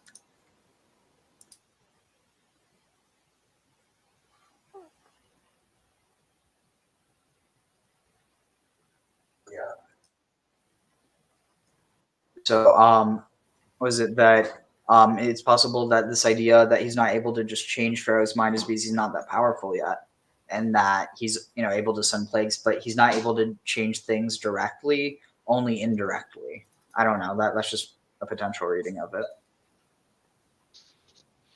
I was going to say I have trouble going with that. When it's going over the overruling the more simplistic interpretation without sufficient reason, whereas like they're saying that he hardened Pharaoh's heart, so you have to sit there and you have to go out of your way to sit there and say he didn't do something to Pharaoh to change Pharaoh's mind. Well, no, what I'm saying is I think that they could have added it because, like, what it's like it almost like it seemed, because notice this is saying that even with a strong hand, the king of Egypt will not leave. Like, it's basically implying that even if I use force, he's not going to let you leave. Well, that could be because Yahweh won't let Pharaoh let him leave. I guess it's a strange. Oh, I agree with you. It is strange. Oh, 1 second. Let's see, where are we at?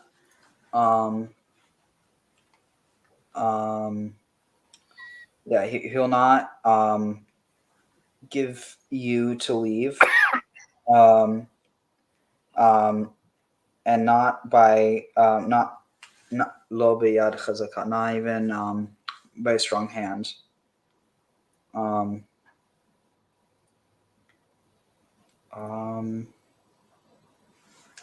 Sorry, 1 second.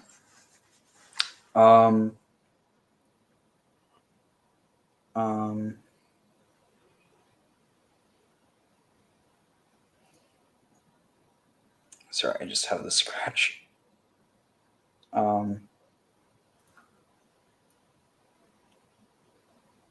Where are we at? Okay. Vishalachti.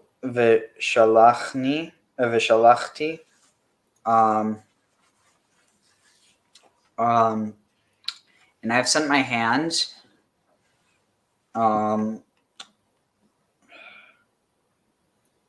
Sorry, I just got thrown off by this itch. All right. Here, let me just give me 1 moment. Where was it that we were at?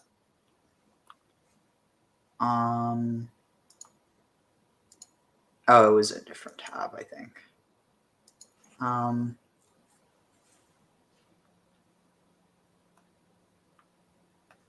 Oh shoot, did it close? Yeah, shoot, I accidentally closed that. Okay, so here I need to find a C.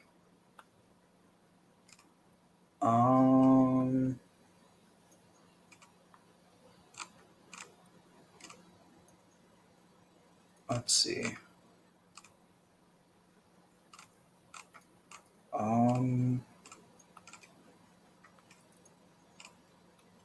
Where on earth? Sorry about this. I accidentally closed the other page. Here, I guess I'll just look in search history. Maybe it shows up. History, maybe.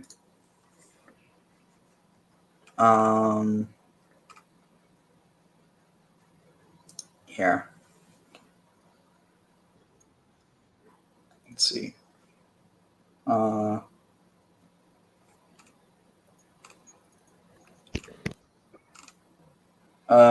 Any thoughts in the meantime? I'm just trying to.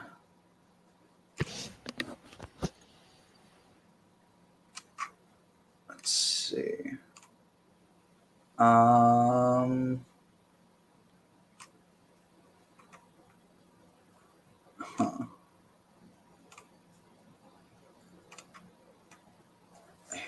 I'll just look for Shemot.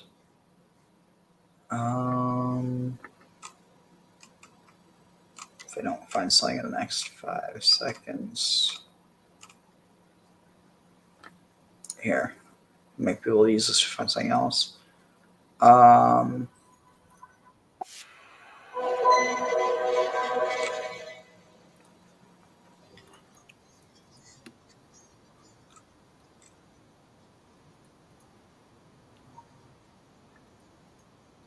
Yeah, I'm just going to look for Shemot. Shemot born.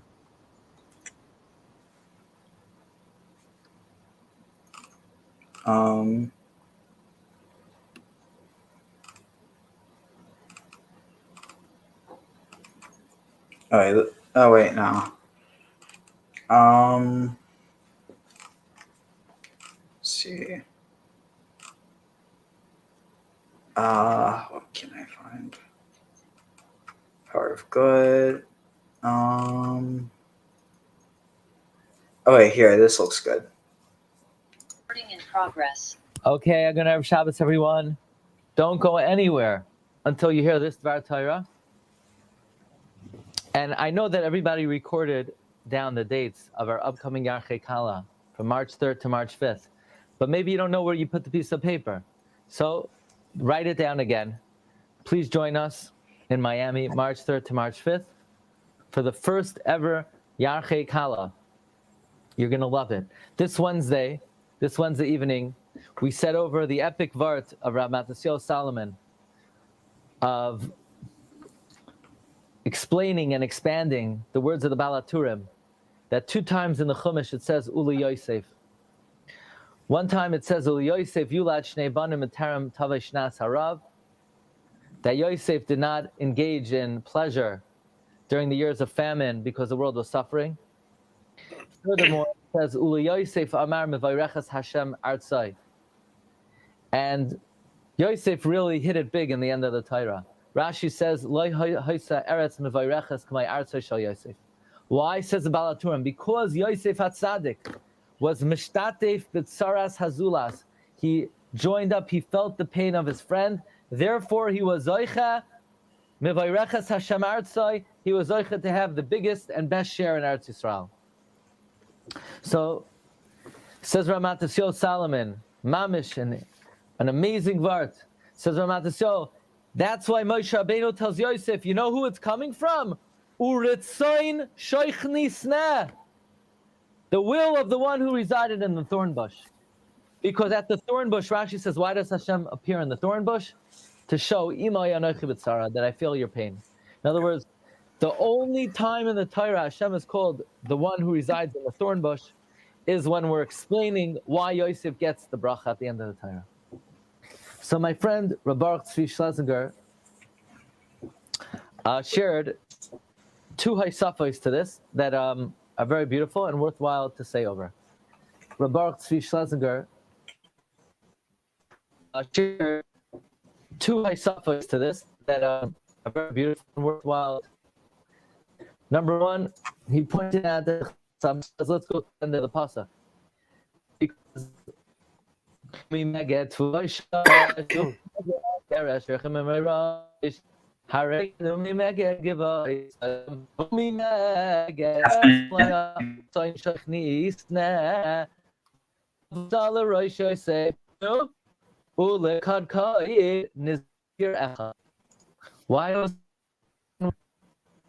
why are we saying, oh, you know who gets the bracha? It goes to the Nazir. Okay, we know Yosef was a Nazir. But why do we have to say here in this context he was a Nazir? Says the Chassam Sofer, why was Yosef a Nazir? Because Yosef said, I can't drink wine and enjoy myself when my father and my brother are suffering.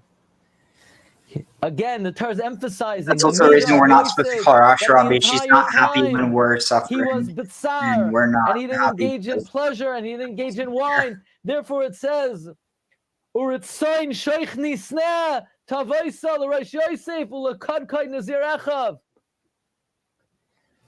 And then my friend Tzvi Schlesinger shared from Rabbi Akiva Grosnas, Rosh Mesivta They Shraga and Muncie. He said a very nice addition to this. In Alamichia we say, Al Eretz Chemda, Toiva, Urachava, Sharatzisa, Vihinchalta. There's an extra word here. What do you mean Sharatzisa? Just say Al Eretz Chemda, Toiva, Urachava, Shehinchalta, Lavaisenu. What's Sharatzisa? It says, Eretz Yisrael was promised to Avram Avinu, but Hashem never told Abraham that Eretz Yisrael would be in Eretz Zavas Chalav Udvash. Where did Hashem promise that He's going to give us Eretz Zavas Chalav Udvash?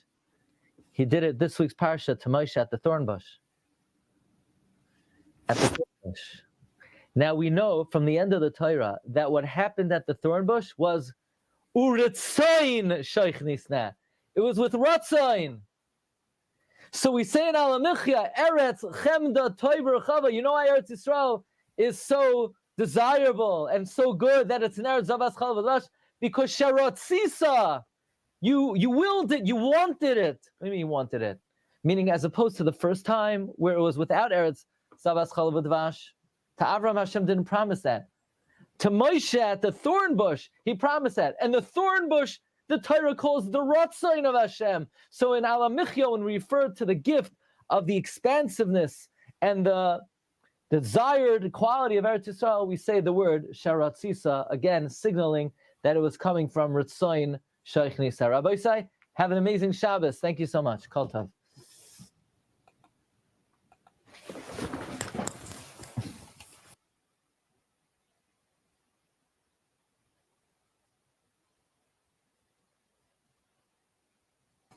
So, give me one moment. I'm trying to find something else in the meantime.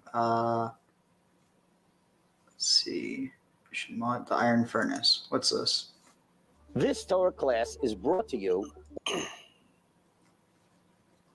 Iron furnace, the role of Mitzrayim, according to the Alshach and the Ramchal. And in the context of that shir, we want to add a number of very important points. The Gemara tells us in Masechta Bamitzia, Reb Shimon ben Yochai Omer, Shimon ben Yochai says, Kivrehen shel oivdei kochavim, the graves of idolaters ein metamen. They do not render tumah. Shenemar ve'atein tzoini tzoin marisi adam atem. You Jewish people are man. Atem kruyin adam. You are called man. Ve'ein oivdei kochavim kruyin adam. And idolaters are not called Adam. Idolaters are not called man. And the question is, why would that be the case? After all, the very first human being ever created is Adam Arishon. He was called Adam. And everyone alive today are descendants of Adam. So why would only Klal Yisrael be Zoichet to the title of Adam? After all, Adam is something that is universal. That should be a universal name. I get Chavivin Yisrael Shenikru Banim Lamakan. Shouldn't all mankind be called Adam? And yet the Gemara says no. The Gemara says, Atem kruyin Adam ve'in oivdei kacham kruyim Adam.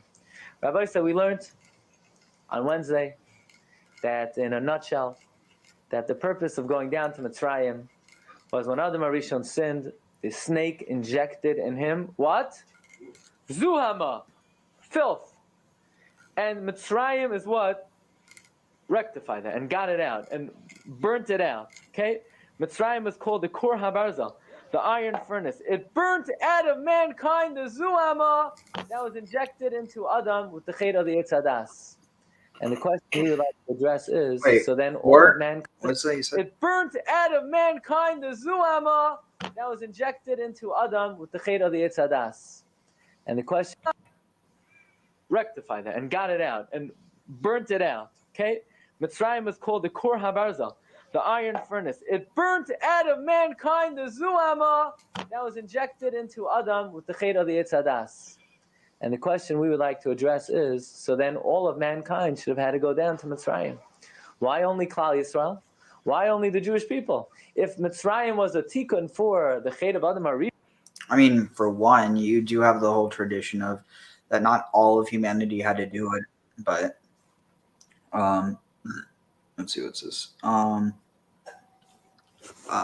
Also, I'm just responding to Avi real quick, but here, but let's see, the idea of the nation as feminine and the idea of the mother of Israel and the idea of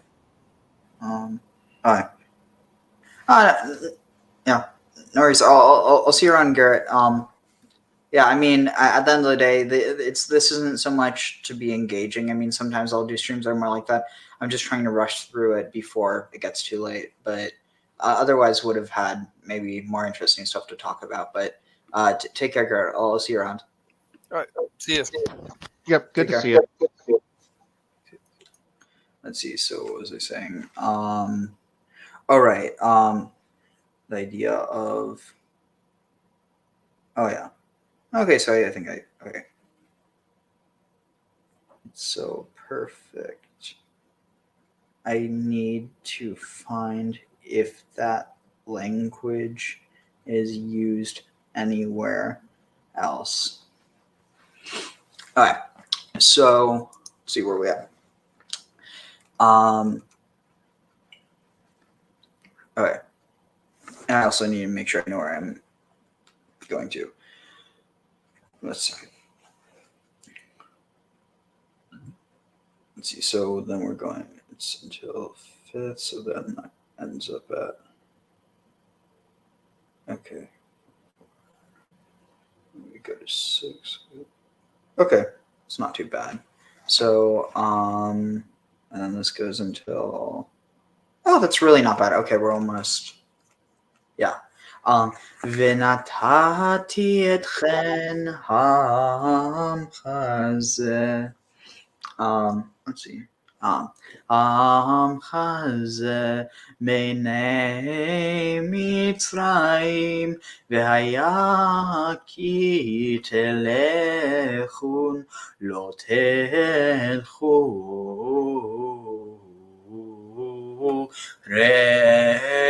רקם ושאלה אישה משכנותיך, אישה משכנותה ומגרת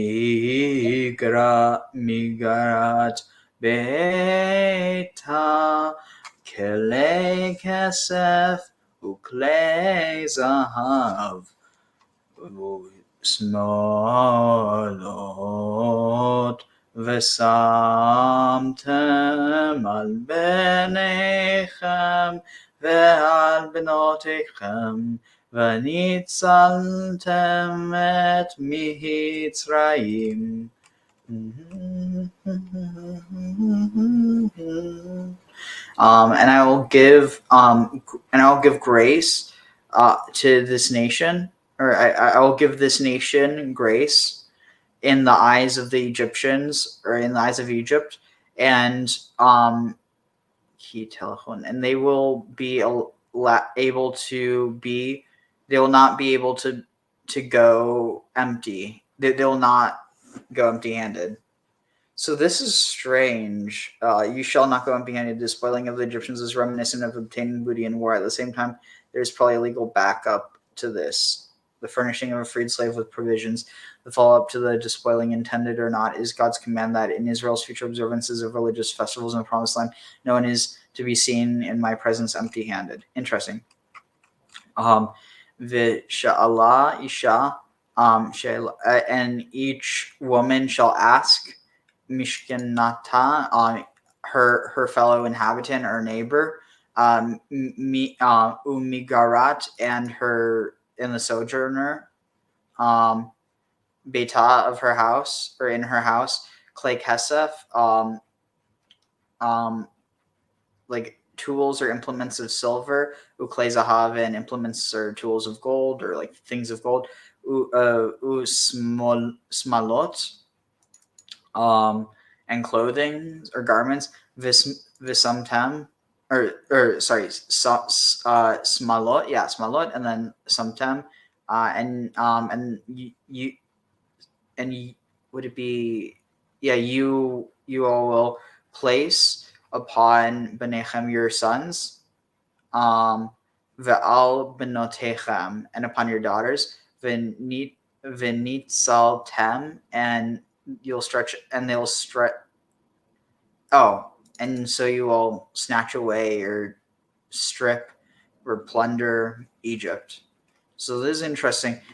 This is like literally foreshadowing everything that happens, later. And it's just interesting that we have to wait all the way for Passover to get to the story. Or actually, it's interesting. I wonder what the actual like parsha during Passover is. This is the first year I'm actually paying attention. Any thoughts though?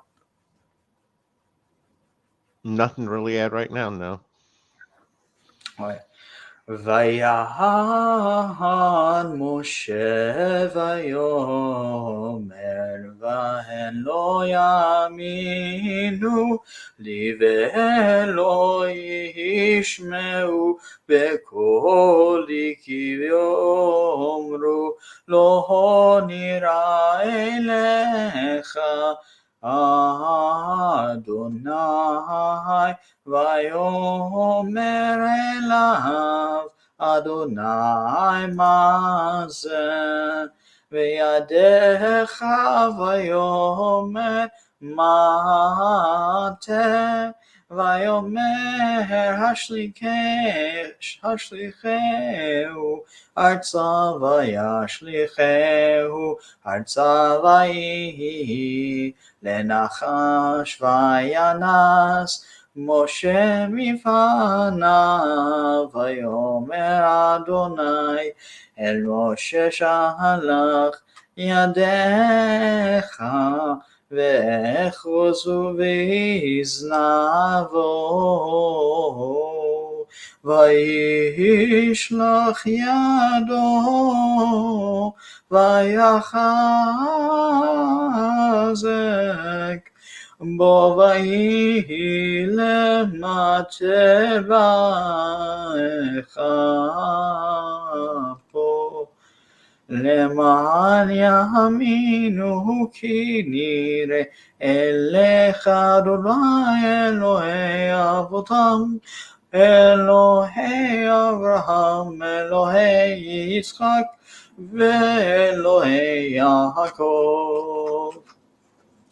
And Moshe like responded and said, and they will not believe.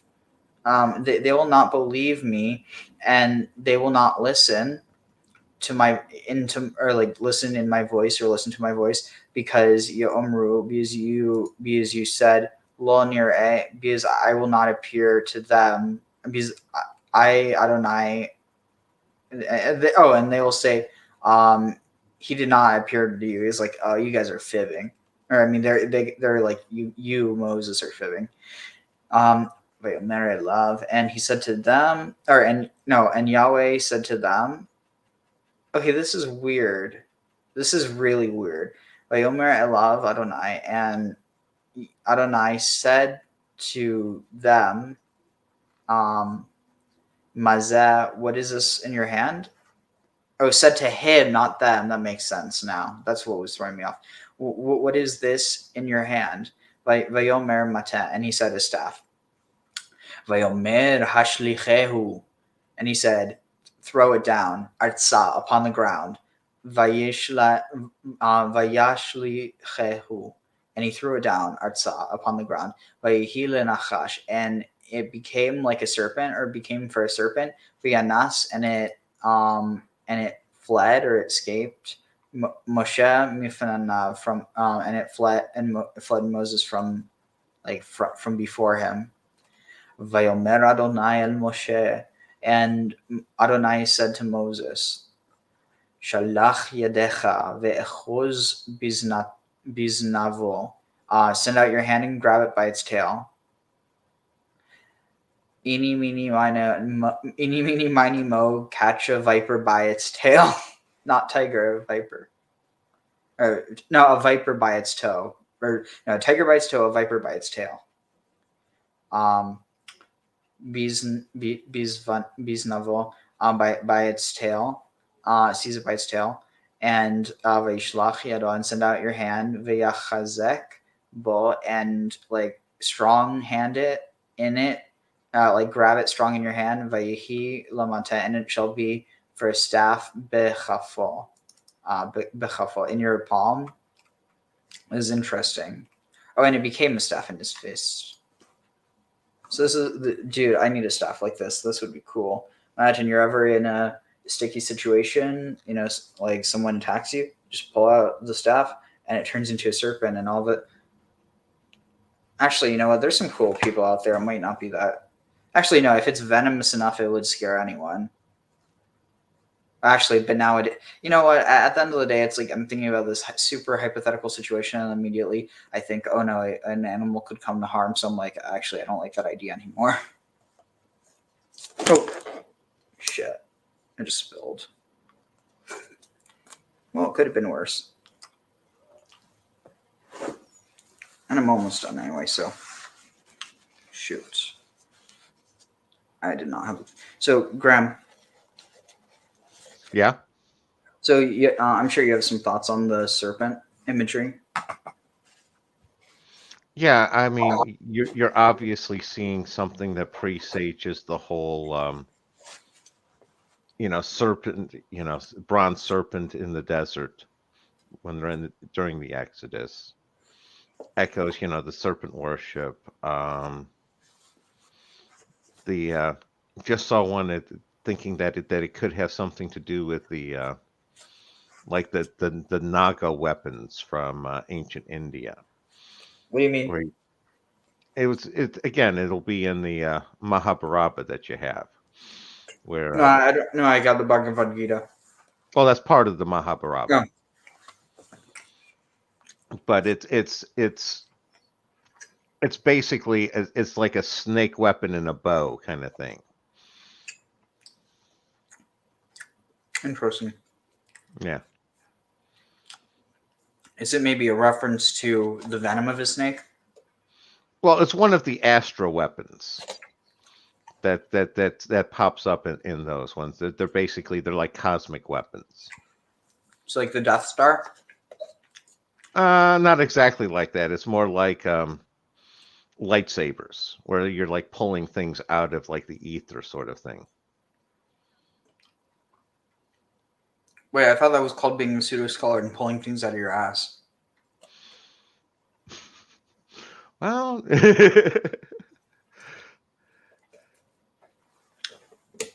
I mean, it seems to get as much attention as a real life Jedi would. That's true. Just think about it. If Jedis were real, there'd be enough of them that it wouldn't be that surprising to see one. Anyway, let's see where we at. Yeah, in his hand palm. למען יאמינו כי נראה אליו אדוני אלוהי אבותם, אלוהי אברהם, אלוהי יצחק ואלוהי יעקב. So that so they will believe me.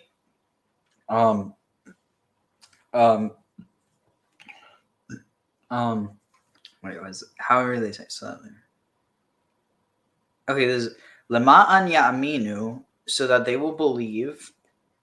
Kinere, because I have been seen Elecha by you, Adonai Elohei Avotam, Adonai, the God of your forefathers, Elohei, of your forefathers, Elohei, Avraham, Elohei, Yitzchak, Elohei, you know, God of Abraham, Isaac, and Jacob.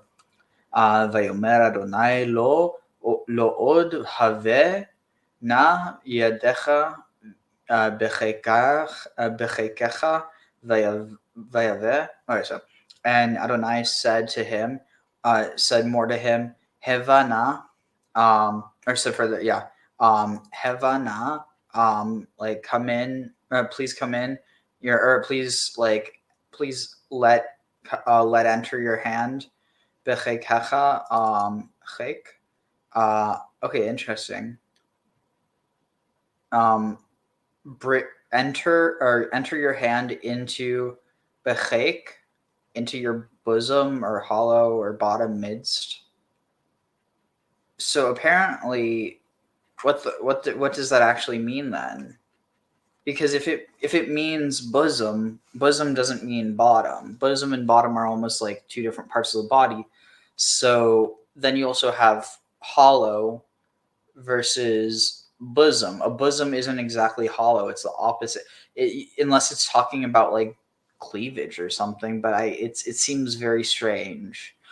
I think that's probably what it is, because the only place you have cleavage in your bottom and your bosom would be like a butt crack and breast cleavage. I don't know why I'm thinking it must be that time of night. It's just, if you think about it, it's true. I bet you, let's see, a fold of garment. Yep, I was right. Wow, a hidden reward. Okay, that's interesting. You were trying to argue yourself out of the right answer. Yeah. Let's see. So this is fascinating. So chayk means a fold, or in the context of bosom or butt, the crack. So crack or cleavage. I mean, I can see why they don't have crack and cleavage as the translation it has here, but that is interesting.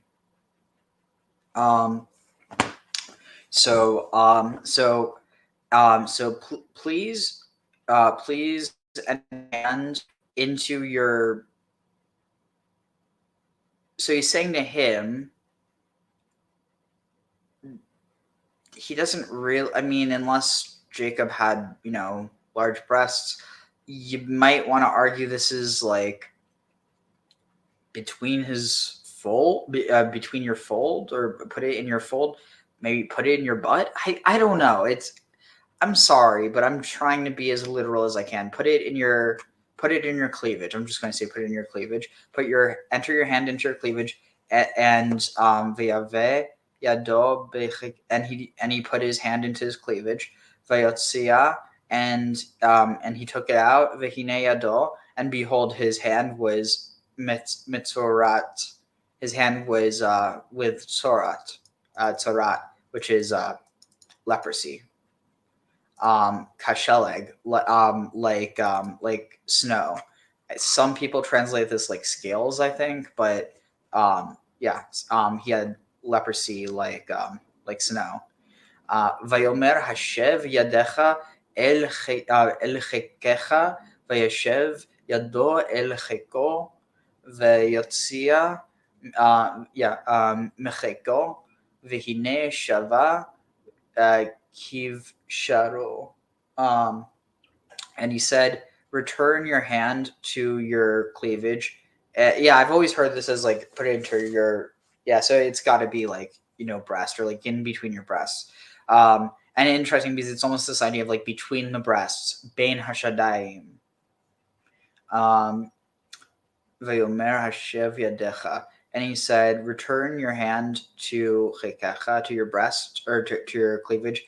Vayeshev yado, and return your hand, and he returned his hand to his cleavage, and he took it out, and his cleavage took it out of his cleavage, and behold, it had returned kiv shara, as it was it returned like flesh, the color of flesh.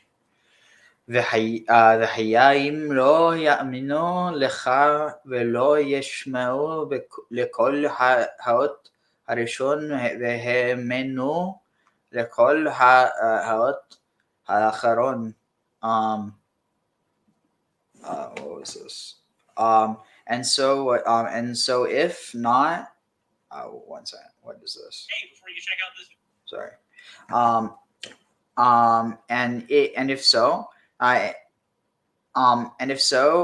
If they do, and if it is so, they do not trust you, and do not listen to your voice. This sign, the first sign, eminu, the first sign, they will believe for your voice. Let's see. They do not hearken to.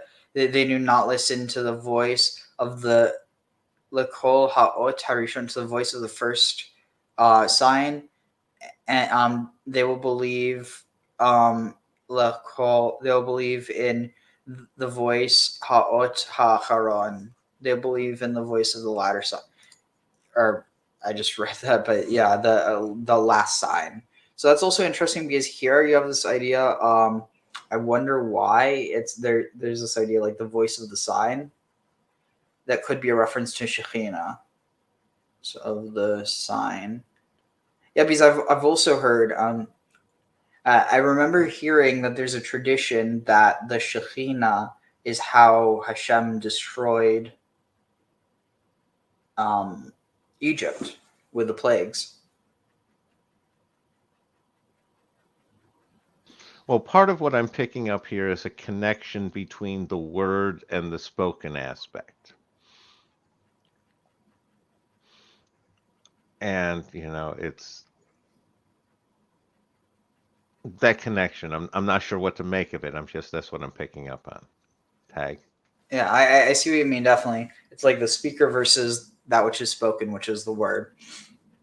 All right, so והיה אם לא יאמינו גם לשני האותות האלה ולא ישמעון לכל אחד ולקחת ממימי היוהר ושפכת היבשה והיו המים אשר תיקח מן היוהר והיו לאדם ביבשת. ויאמר and so and if it would if they do not I forget. Okay, let's see, where was I? The and if they do not believe also the second sign, second of these signs, and they do not listen into the voice, into your voice, to your voice, or to your voices. Wait, to your voice. Vilakachta, and take and they take me and they take from water. Then take take from the waters of the Nile, shafech, pour it out. Yeah, because it's I'm trying to pour out, it's to spill, to wait, is that the word? What shafach? Wait, what was it? How am I forgetting this? What was the word that was used?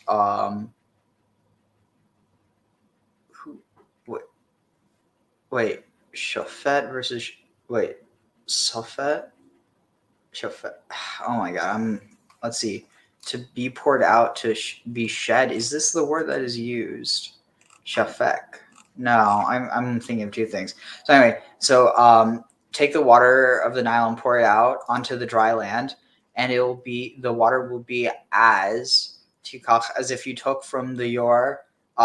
It will be for blood on the water.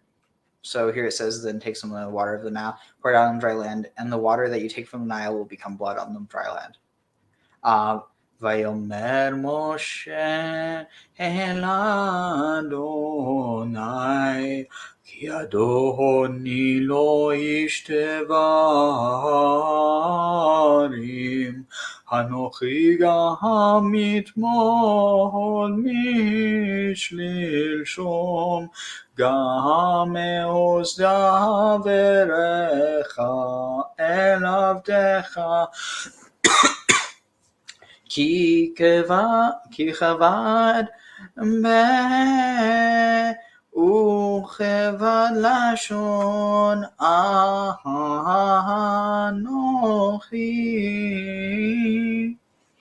And Moses said to Adonai, be Adonai, if it is in you, Be Adonai, in you, Adonai, lo ish is not a man, devarim are not the words of a man. Oh no, it's please my be in me. I don't know. Oh, be I guess can mean please. Is that it? Be if it please my Lord. Lo ish, I'm not a man of words. Lo ish dvarim anochi, I'm not a man of words. Gam mitmol, tamul. Also before, also 3 days, like also yesterday, also 3 days ago, and also wait, not from yesterday, not from the day before. Not also from when you spoke to your servant, because kavod peh, because I am heavy of mouth. My mouth is heavy, and my tongue is heavy, and I have a heavy tongue. So there's a tradition that when he was a young boy, that he was basically tested by the court magicians, by the Khartoumim, and that they put two things before him, that they put a crown of gold and they put a pile of like hot embers. And again, it's interesting that you don't really have much of a choice there, but basically it's like good and bad. And basically the idea is if he reaches for the crown, well, he's going to try to overthrow the Pharaoh. So got it, But if he goes for the coals, well, he's a dumb baby, or alternatively, he's a baby. And, so I mean, they're going off of prophecy, however. So the fact that he goes for the coals, okay, he'll burn his hands, but at least he won't die. So he burns his hands, but rather than dropping the coal, so that to stop, he's a baby, he takes the coal still in his hands, because he doesn't know that's why he picked it up and it's still in his hands, it's burning. And before he puts it down, he takes it and he puts it to his mouth, because like to suck on his hand to make it feel better, and he burns his tongue. And so he imagine you physically have something on top of your tongue, like it changes the way you speak. And even just to change the way that sound comes out of your mouth, I'm not talking any differently. It's just the way that sound's coming out of my mouth right now. And so something as simple as an injury, and I'm not doing this to make fun, I'm doing this to prove a point, and also to show that at the end of the day, we all have the same voice. It's just our lips that might be different.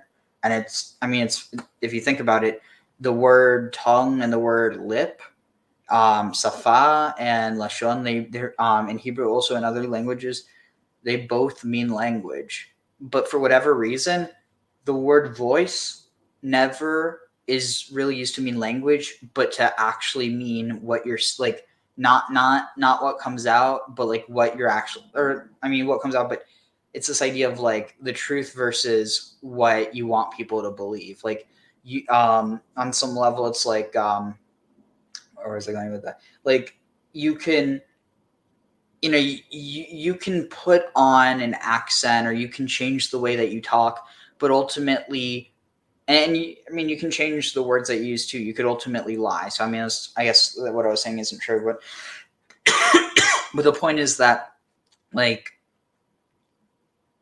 regardless of how you sound when you say that, like we all use the same, except for people who have like damaged vocal cords, or not worth mentioning, but that as a generality, we all have the same vocal cords. We all use the same way of producing sound.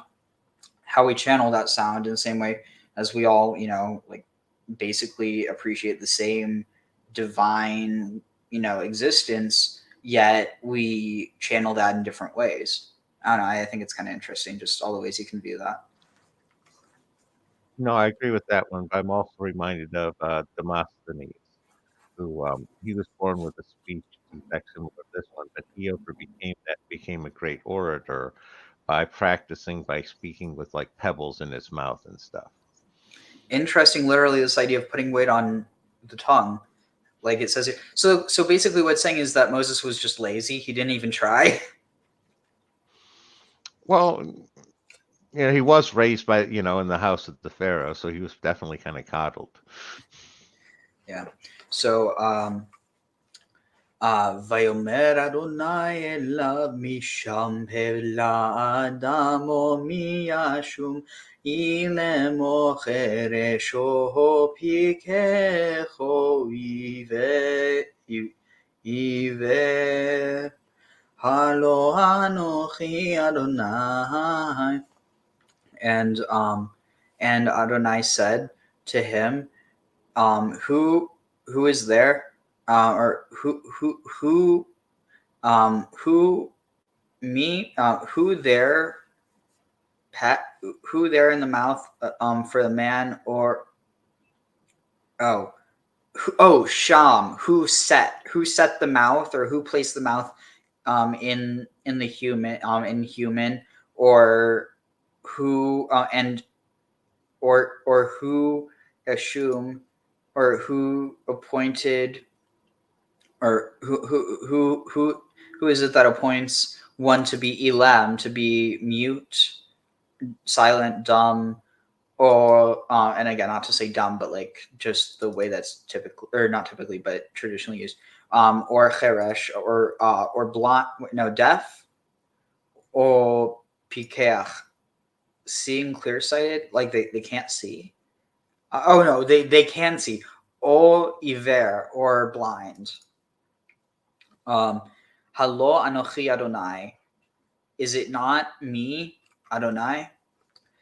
Ve'atalech ve'anochi ve'hiye im picha ve'horeticha asher tedaber.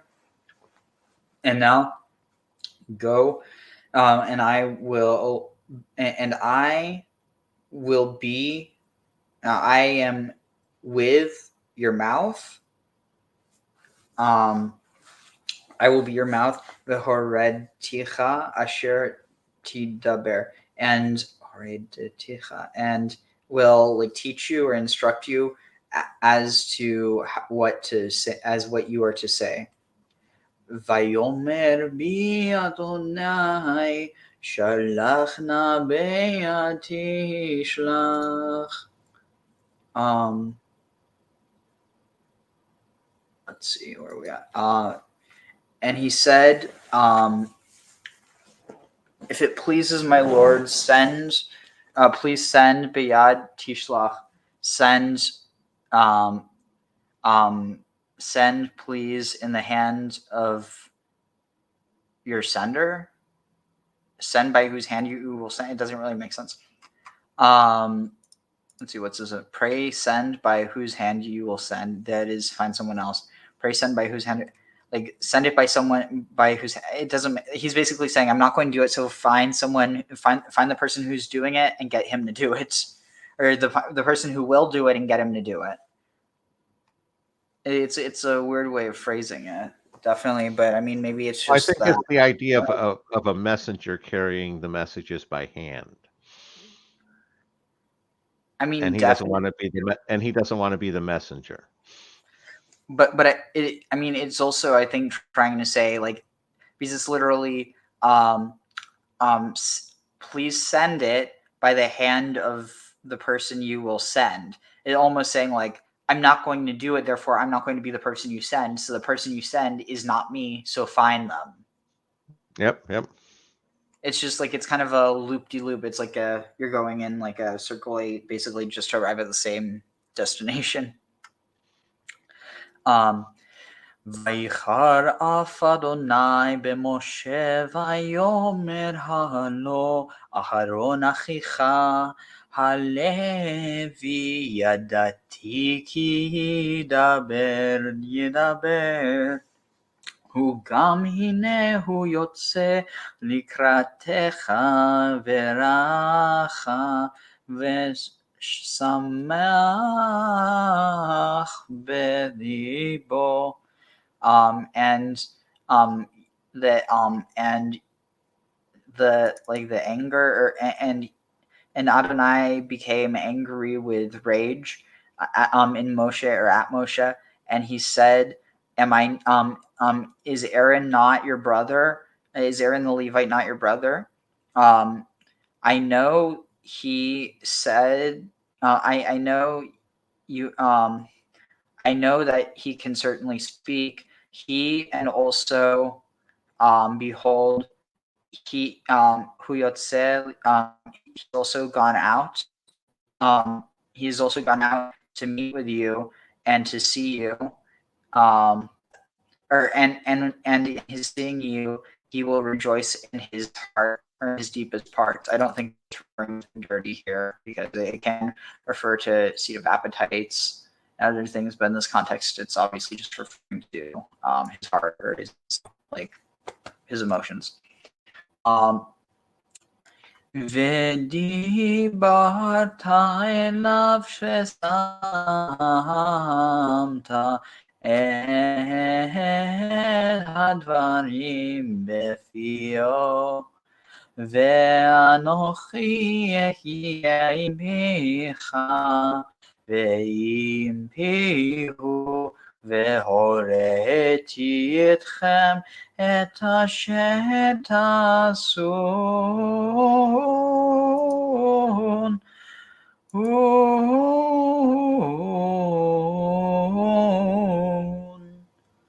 So give me a moment because we're almost at 4:20 of the stream.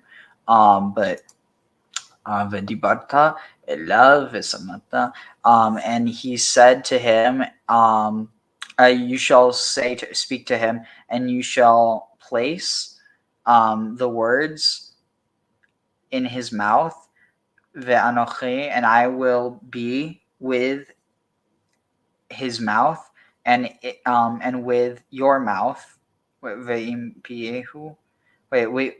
your mouth and with his mouth, ve'horediti, and instruct you all, or you two, not two, but like you plural, but here it's just two. Et asher, as what to ta'asun. Interesting. If you read this together, you get asherat or asherta. But again, that's not really. I mean, like if you put it together, interesting. That would change it to asherat asun, and then asun is. Let's see if we just do that. Asun, no, not ta'asun. Let's see.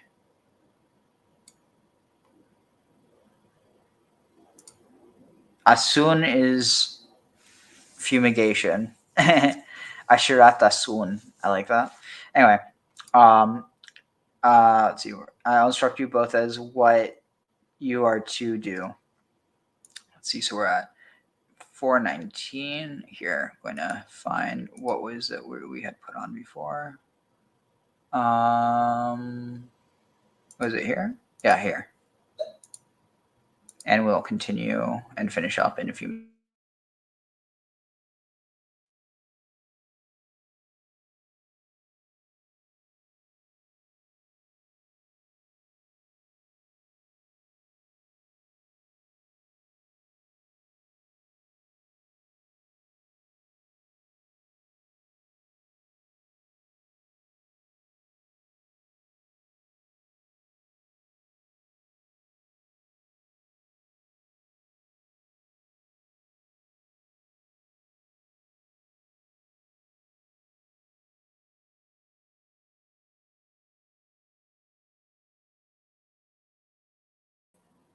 Sorry about that.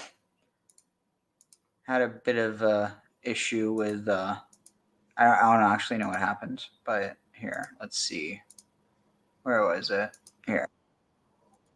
It burnt out of mankind the zuama that was injected into Adam with the chet of the Eitz Hadas. And the question we would like to address is, Oh, so happy then 420 all of of the stream, by the way. mankind should have had to go down to Mitzrayim. Why only Klal Yisrael? Why only the Jewish people? If Mitzrayim was a tikkun for the chet of Adam HaRishon and it removed from them the zuama, so shouldn't all of mankind go down to Mitzrayim? Okay, with that we start. We know the first man, his name was Adam. Adam HaRishon. Says Ramban. What kind of name is that? Says Ramban that it says about that first man and about all man, he was created b'tzalmenu kidmusenu, in our image like our form. It Says Ramban ki yidme l'shneim. The Ramban says in Bereshis Perek Aleph Pasuk Chavav that man is compared both to the divine and to man, and about all man. He was created b'tzalmenu kidmusenu, in our image, like our form. Says Ramban ki yidme l'shneim. The Ramban says in Bereshis Perek Aleph Pasuk Chavav that man is compared both to the divine and to earth. He's compared to both of them b'maskonas gufay la'aretz. In the composition of his body, he's compared to the earth, asher lukach mimeno, that he was taken from. V'yidme beruach le'elyonim, and his spirit is compared to the divine, she'ena guf, that is not corporeal, v'loy tamas, and cannot die. In other words, man has two parts. His body is compared to the earth. His soul is compared to the heavens. The Ramban says, 3 lines from the end, man is compared to the low and to the high. How is he compared to the high? How is he compared to the supreme, to the divine? B'ta'ar v'hadar, in his picture, in his majesty. God, you crowned him with honor and majesty. What honor and majesty does man have? I remember when I was a young boy, not too young, I asked Victor Miller, what does it mean, Tselem Elokim? He says, Tselem Elokim is the face of man. I asked him, where does it say this? He said, everybody knows where it says this. So I said, where? So he told me, it's in the Ramban. Where? Right here, this line. Hu magmas panav. This is the image of his face. B'chachma, with wisdom. When you look at the face of man, you see the nobility of the face, the nobility of the facial features. That is the Tselem Elokim. So we have one simple question. Man has some similarities to the divine and some similarities to the earth. So why call him Adam? Adam means, ki minhu Adama lukacha, he was taken from the earth. Why look at the negative? If man has 2 aspects, why look at the negative? Why call him Adam? Why take his lowly feature and name that? And this question is emphasized in the Sefer Mi Mishnasei Shel Ramchal. Sefer Mi Mishnasei Shel Ramchal is written by the son of the Mashgiach of Panovich, Rav Friedlander, the Sefer Tzag Levracha. He was someone who dedicated his life to the works of the Ramchal. He published all the green books of the Ramchal, about 10 Sfarim, and his son wrote a Sefer, Mi Mishnasei Shel Ramchal, why he asked, call Adam after his earthly features. Look at number 4. The Radak also writes that when Hashem created man, he created him from the Elyonim and the Tachtonim, and he called him Adam to say, listen up, even though your soul comes from heaven, your body is created from the Adama, and that's where it's going to return to. Oh, and that's the idea of and says the Radak, and most people never incline themselves to their high source. Only 1 out of 1,000. Most people are drawn after their lower element. But even so, why would God stamp this creation that has features of heaven and features of earth as Adam, Kimino Adam Aluka?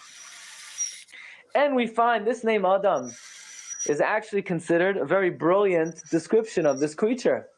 Because the Medrash in Bereshis Rabbah, Perek Yud Zayin Pasuk Dalet, Ois Dalet says that when Hashem wanted to create Adam, he consulted with the Malach Yasharis. The Malachim said, Adam Zu Mativai, who is this guy? What is this? Malach Yasharis is he a Behema? ministering angel. Is he a Chaya? Is he, what is it? Hashem says, quiet. Chachmasai Meruba Mativai, who is this guy? What is this? Is he a Behema? Is he a Chaya? Is he, what is it? Hashem says, quiet. Chachmasai Meruba Mishalchem. He's smarter than you. He brought all the animals in front of the Malachim. So he Behema said is to them, what's their name? Mr. Vernon. They said a placeness. We don't know. He brought them in front of Adam. He said, Adam, what's their name? Oh, this is a shar. This is a chamor. This is a sus. This is a gama. And what's your name? Chamor, donkey. Oh, that's big ga'inus, that he knew his name was Adam. This is his great chachma, that he was able to tell them. Malachim didn't know what he is, and this guy, this creature, proved his chachma by saying what? My name is Adam. That demonstrates the greatness of man over the angels, that he was able to come up with the name Adam. Says around Chaluk number 8. Didn't Kadosh Baruch Hu give him the name? No, he named himself. Is that the Lashon of the Torah? Vayikra- God didn't name him. Vayikra Hashem es Adam? God created it, but the official name, Adam Chapt. Adam was mecham into his official name. Wow. Says Lidas Tibunois, says Ram Chaluk number 8. Man created Adam. Now we learned when Hashem created Adam, he was crowned with great abilities. Every act that he did had ramifications throughout the universe. But when he sinned, says Lidas Tibunois, not only did he not elevate himself, Avad Mashahaya Biyada, he lost what he had. And now he downgraded himself. Va'az Chazar Liyos Adam Shafal. He then descended to be lowly man, despicable man. Like it says in Tehillim, look at number 9, Parak Mem Tes Pasuk Yud Gimel, Nimshal Kabehemois Nidmu. He's now compared to animals. He's the mashal. He's a parable. If you want to know what is a man now, man is like an animal. By the way, we pointed out on Wednesday from the Sefer Adir B'Amorim, you could look it up. I believe it's page Chavtes, that man today was like the animals in the time of Adam Arishon before the sin. So that means man became downgraded from Adam to Behema. Adam was a different form at the time? He was a much more sophisticated, supreme, elevated spiritual being. In other words, if you want to know the downgrade, you want to know what happened, man became limited. He used to be Adam, and now he's more like Behema. What do you mean? We're not like a horse? Yes, we are. Is that basically saying we are now like a horse in the time of Adam Rishon before the Chet? You can imagine what kind of chayas those the animals were back then. They're like Adam today. So now what we're learning is, so why did they become downgraded also? It spoiled all of creation. Now what we're learning is that man became greatly downgraded at the time of the sin, which even furthers our question. What is the definition? How do we explain the term Adam? And now we have an amazing chidush by Rav Menachem Azariah Mipano, the Rama Mipano, that we featured on Monday. On Monday. Rama Mipano was one of the Italian Mekubalim, and if you want to know more about him, then watch Monday's Shir. Where was Moshe Rabbeinu when Adam ate from the forbidden fruit? Right? Says the Rama Mipano. In Pirkei Avos it says, Al tehi vaz l'chol Adam, ve'al tehi maflig. Yeah, it says, don't look down on any man, and don't dismiss anything. It sounds like a person might dismiss a thing, but you'll never dismiss an Adam. You might just look down on him, but you'll never dismiss him entirely. Why wouldn't you dismiss an Adam? Says Rama Mipano, va'alav tanan ba'avos al tehi baz l'chol Adam. But lahafli goy efshar. It is impossible to dismiss him entirely because shahu chelek Adam mekel b'yitzira. Because man was the creation of God's hand. Ki kol ma sheyitzdak boy demus Adam.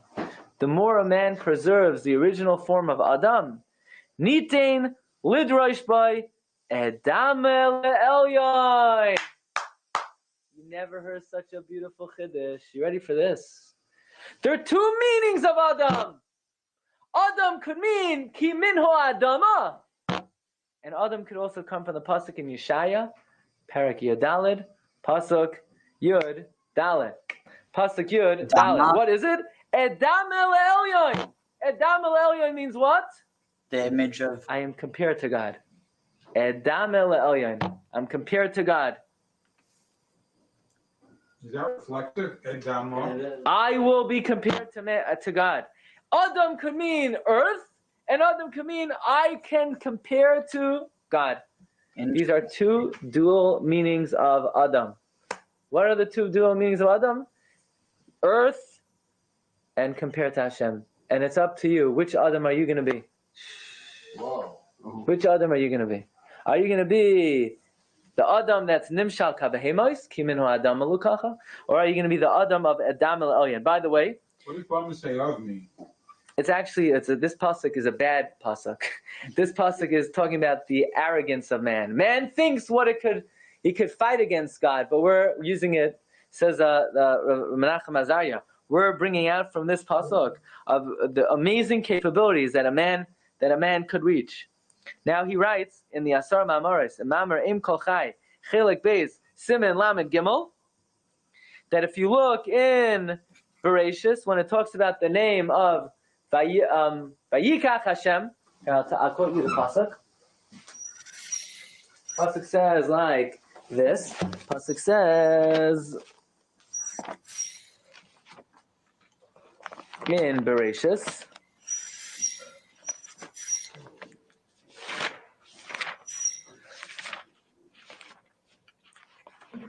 when Hashem created man and he brought all the animals in front of him, it says like this.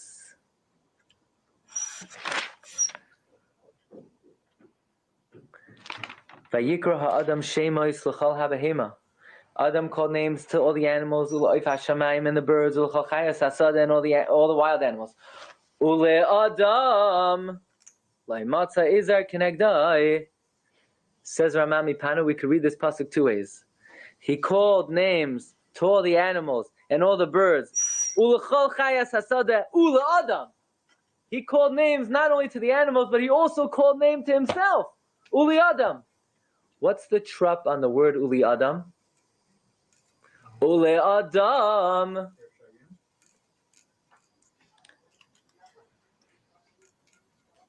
Uli Adam. The trup on Uli Adam is a Zakev Gadol.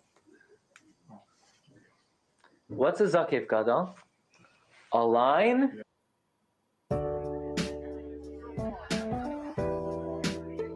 Olive Garden's never-ending first course. It's always on us. Because more of the good stuff means more of the best stuff. They told you the guys torching Wendy's in 2020 were mostly peaceful. Its unique chemistry. That is also the Dvar Hashem.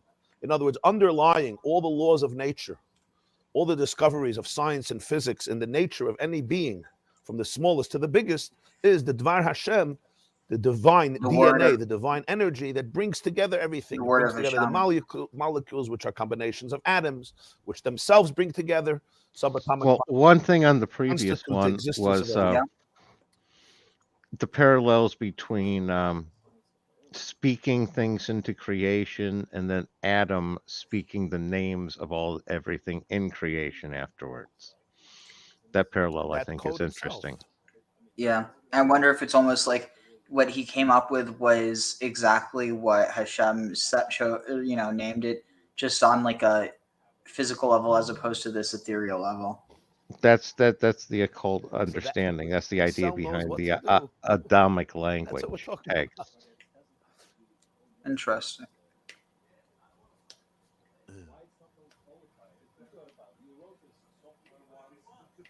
Let's see, what's he?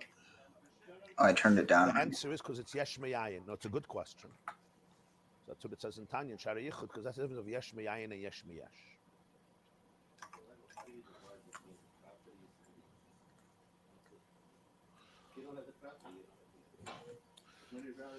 Right, so the differentiation between the two, the properties and the existence, is really a differentiation in teichen, in concept. One is the very existence of something. The rock exists, right, and I exist. The plant exists and the animal exists. The angel exists and the sun exists. The software and the hardware. So you have the existence itself, and then you have the nature of the existence. You're right, the nature becomes this existence. But there's that, for example, that which everything occupies space, right? No difference. This occupies space and I occupy space and the chair occupies space. The fact that we occupy space, that's the common denominator. We all occupy space. But what's occupying the space? This is a tissue box and this is a table. So you have his havos, is the etzem existence of it. what it is, you say. So explains in Tanya, what does yesh me'ayin really mean? It means that it's something that comes from nothingness. The natural state of the yesh is to revert back to ayin. So when you want the yesh not to be ayin but to be yesh, it's recreated every single moment. If it's yesh mi yesh, which means like most things we do, everything we do, we take something and we develop it, right? The cell replicates itself on the most basic level. But even in the daily occurrences, take $1 and you try to make from it $100, hopefully a little more even. So then, right? I take a carpenter takes a tree, takes a piece of lumber, a log, and turns it into a beautiful utensil, a table or a stender. Right? He doesn't have to recreate it. That's not real hischachas. It's taking what was there in potential and bringing it out and actualizing. So really, the last product was already in potentiality in the original seed. It's like the seed of an apple tree, right? It has within it, in its genetics, it has the tree. So even when it comes to a tree, you have a tree. But if it's mamish yesh me'ayin, mamish ayin, Interesting. So that's basically what we're saying, that it has it within that it. process is completely new. So that's why that has to be renewed. Al pisech has to be renewed every month. I once gave this mashal. I saw it once. It's not a perfect metaphor, but just illustrates it. When you have it's very far from a perfect mashal because there could be some flaws in it, but it's just a little illustration, and that is very often. What do you do by a shiur? If you're sitting at a shiur and it gets boring, what do you do? So you eat. Today people go on their phone, but used to be for thousands of years the method was you daydream, right? Till today you have it on Shabbos especially. You can't go on the phone, so you daydream. You sit, and automatically it's autopilot. It's still in the DNA, yeah, it doesn't go away.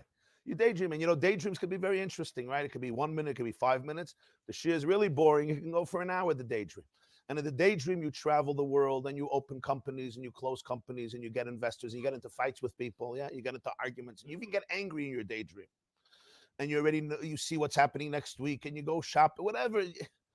A lot of things happen in the daydream. You could travel around the world and always first class, and the food is good. Everything is perfect in the daydream because why not, or whatever it is. And you concoct this whole. And when you're in that daydream, it's reality in your brain, of course, right? And then, of course, the shiur is over. Have a wonderful day, and miracles happen. You come out of the daydream because now it's time to go back to reality, and all of the characters that were in the daydream suddenly are gone. They disappear. The places you were in disappear. Everything that was present disappeared. What happened to them? Where are they? So it's not a very profound question to answer, right? What's the answer? The answer is they didn't have an existence outside of your thoughts, of your neurons. The stuff of their existence was it's the stuff, the chaymer, the material, the fabric of their existence is what? My thoughts. So now you're saying I stop thinking about them, they should still exist. What should exist? What should exist? There was no reality outside of me thinking this reality. The definition of that reality is my creative thought process, which is amazing. And for an hour, my creative thought process was working. And these were existences in my brain, at least, right? When I stop thinking about them, they don't exist. You know why? Because they never existed outside of the koyach that was creating them every moment, which is my mind. If you want to use philosophical language, it's yesh me'ayin. It's yesh me'ayin. In other words, these characters exist. I thought about them. Now, yeah, they may exist somewhere else. I may have thought about them in the past. I had an encounter. Usually, our daydreams are made up of fears, experiences, number one. Number two, where the mashal falls short is, it's only a mental existence. I can't physically touch the person in my brain, even if I get into a fight with him. It's a mental experience. But what did we just learn? Because the definition of their existence is, not that they exist, but that I conceive them, I created them. That is the definition. They don't have a definition outside. So therefore, the moment my creative power is gone, what happens? They're also gone because they don't have another definition. As far-fetched as it seems, but that's the story of the whole world. That's what it means, yesh me'ayin. Huh? Much more. Much more. Because I'm daydreaming. Yeah, I could daydream about a car that exists and a plane that exists. Yeah. And a store that exists and a country that exists. I'm just bringing it together in my daydream. I'm here and I put myself there. I can even be in a stadium with 50,000 people in my daydream. And I could see the 50,000 people. And I can hear them cheering. I can even see a guy eating a kosher hot dog with mustard and sauerkraut. I could see the mustard. I can even get jealous of him. I mean, not exactly the sauerkraut, but other things I can get jealous. I don't like sauerkraut, just for the reference. It's healthy. That's why I don't like it, Mr. You understand my point? What happens to the hot dog when you stop daydreaming? What happens to 50,000 people? They're gone. They're dead. They're not dead. They were never there. You were there. And also, somebody says, I'm alone, I'm lonely. So tell them, just start daydreaming. Daydream that there's 30,000 people and you'll have company. It's laughable. Why? The people in your brain don't take you away from your loneliness. Why not? Because it's all an expression of you. To take away from your loneliness, you actually need another person. So that's the basic Havana. You say, Ein oid mulvadai. Atu Hashem levadecha. Yeah, you're alone. What do you mean you're alone? There's a whole world. The whole world is an extension of Ata. That's what it is. So because it's yesh me'ayin, so I can't just write the program of the computer and say, now the computer will function. There were those who wanted to say that. This was a very big shitta in philosophy. Yeah. Yeah. Yes. So you have the hardware, you have the cell, you have the software, it's the DNA, and it has all the instructions. You have here some programmers, so you could relate to this. And you have all the instructions, and they're beautiful, right? But without the electricity, without the kayach hamahava, it's all ceases to exist, and that doesn't happen once. That happens b'chol regavre hamachadish b'tuva b'chol yom tamid ma'aseh b'reishis. In other words, what has to happen for the world to cease to exist? What has to happen for the world to cease to exist? And the answer is one word: nothing. You understand what I just said? That's what has to happen. What has to happen? The other way around. Something has to happen for the world to exist, not for the world not to exist. That's why hamachadish b'tuva b'chol yom tamid ma'aseh b'reishis. Yeah. Yeah. It's like the joke, right? The husband comes home one day from work and the house is a churban. It's a churban, but not just a churban. Everything is destroyed. You know, from the basement to the first floor to the second floor. And the kids are in pajamas and the whole floor the whole house looks like one big beis Acacia. And it's 6 o'clock in the evening. He never saw such a thing. Of course, there's no food ready. There's nothing. It looks like mamish. This is a churva where it's been destroyed for 1,000 years. He goes upstairs. And he sees his wife is still in the clothes from last night, you know, bed clothes, but didn't get dressed, in bed reading a book, smiling. He looks, he says, what's going on? So she looks at him, she says, you know, every day you ask me, what did you do all day? You always ask me, what do you do all day? You don't work, you don't have a job, you don't have to make money, I pay for everything. So what do you do all day? Why are you saying you're busy and you're stressed? He says, yeah, I always ask. She says, well, today I didn't do it. Right? Today I didn't do it. Nobody's laughing. Okay, say that. Make believe you didn't get it. It's fine.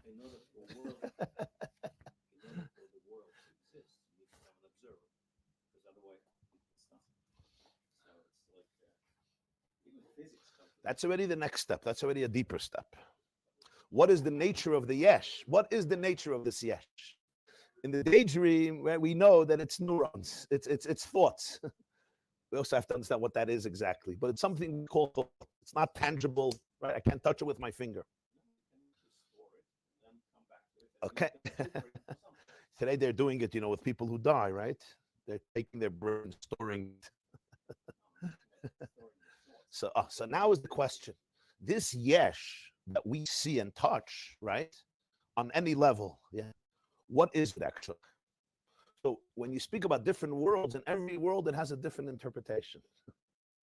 Audiences across America agree American Fiction is the best movie of the year. Yes! It's hilarious and nothing short of brilliant. White people on the Hamptons will delight in it. We will. It's going to be huge. American Fiction, rated R, now playing in select theaters everywhere this Friday. That's what it means. You see it from a different world. There's Olam HaTzilas, there's Olam HaBriya, there's Olam HaYitzir, there's Olam HaSiyam. It's not stam, cute, Kabbalistic, mystical worlds. How could I in another world, put another 100 worlds?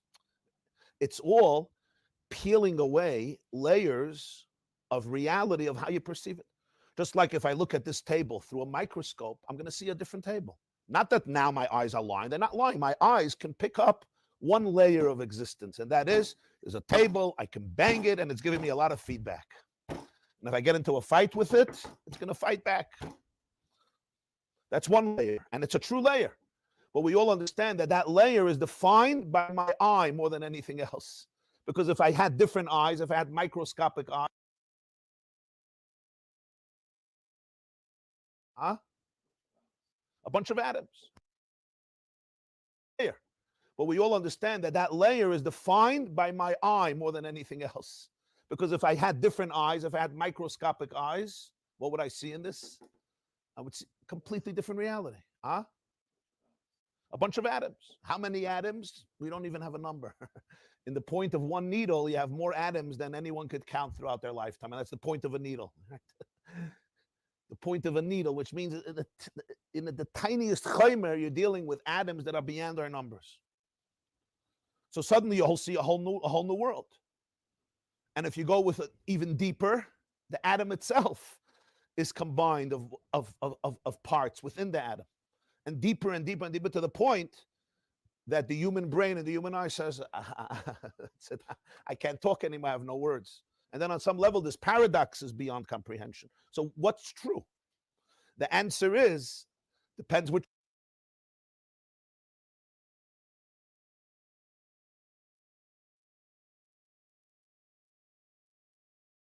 Muted? Thanks. So yeah, let's go back to this. So I did have one quick comment in there. I don't know where he put something like Spider-Man, because that falls into more of an archetypal category. Because is it entirely a fiction in your head if everybody agrees that Uncle Ben was his adoptive father figure? I think it's more so like internal logic, like within the context of the series. But you see what I'm saying? That's not something internal to you. You didn't come up with that, especially for you, because you weren't born when Spider-Man was created. Do you see what I'm saying? That falls into a no man's land that he's not really dealing with. Just wanted to share that observation and take out. Go on and finish. ודיבר הוא לך אל העם והיה הוא יהיה לך לפה ואתה תהיה לו לאלוהים ואת המטה הזה תיקח בידך אשר תעשה בו את האותות. So, and you'll speak to him, and he will speak to you. He will speak for you and for the people. Let's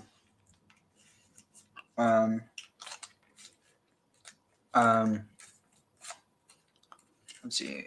And for the people, he will be. He will be for you. He will be for you for a mouth, and you will be for him for like as God. So basically saying you'll fulfill the role of me. So basically you'll what is it? So Elohim is Elohim to Moses. Moses is Elohim to Aaron. Aaron is Moses to Moses, and Moses Aaron is Aaron is Moses to Moses. Moses is God to Aaron, and God is God to everyone. Interesting.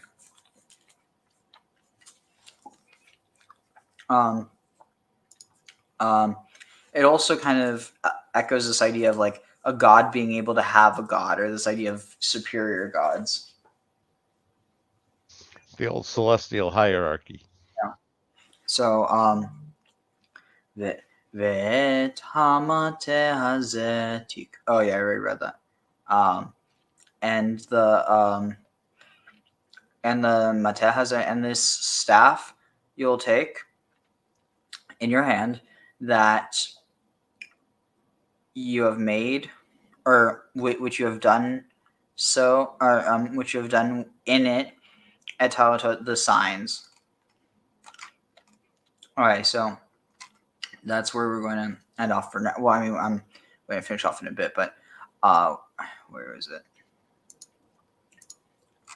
Baruch atah Adonai Eloheinu melech haolam asher natan lanu torat emet v'chayei olam nata b'tochenu Baruch atah Adonai noten haTorah. So, just going to have like a few more minutes of that. Where was it?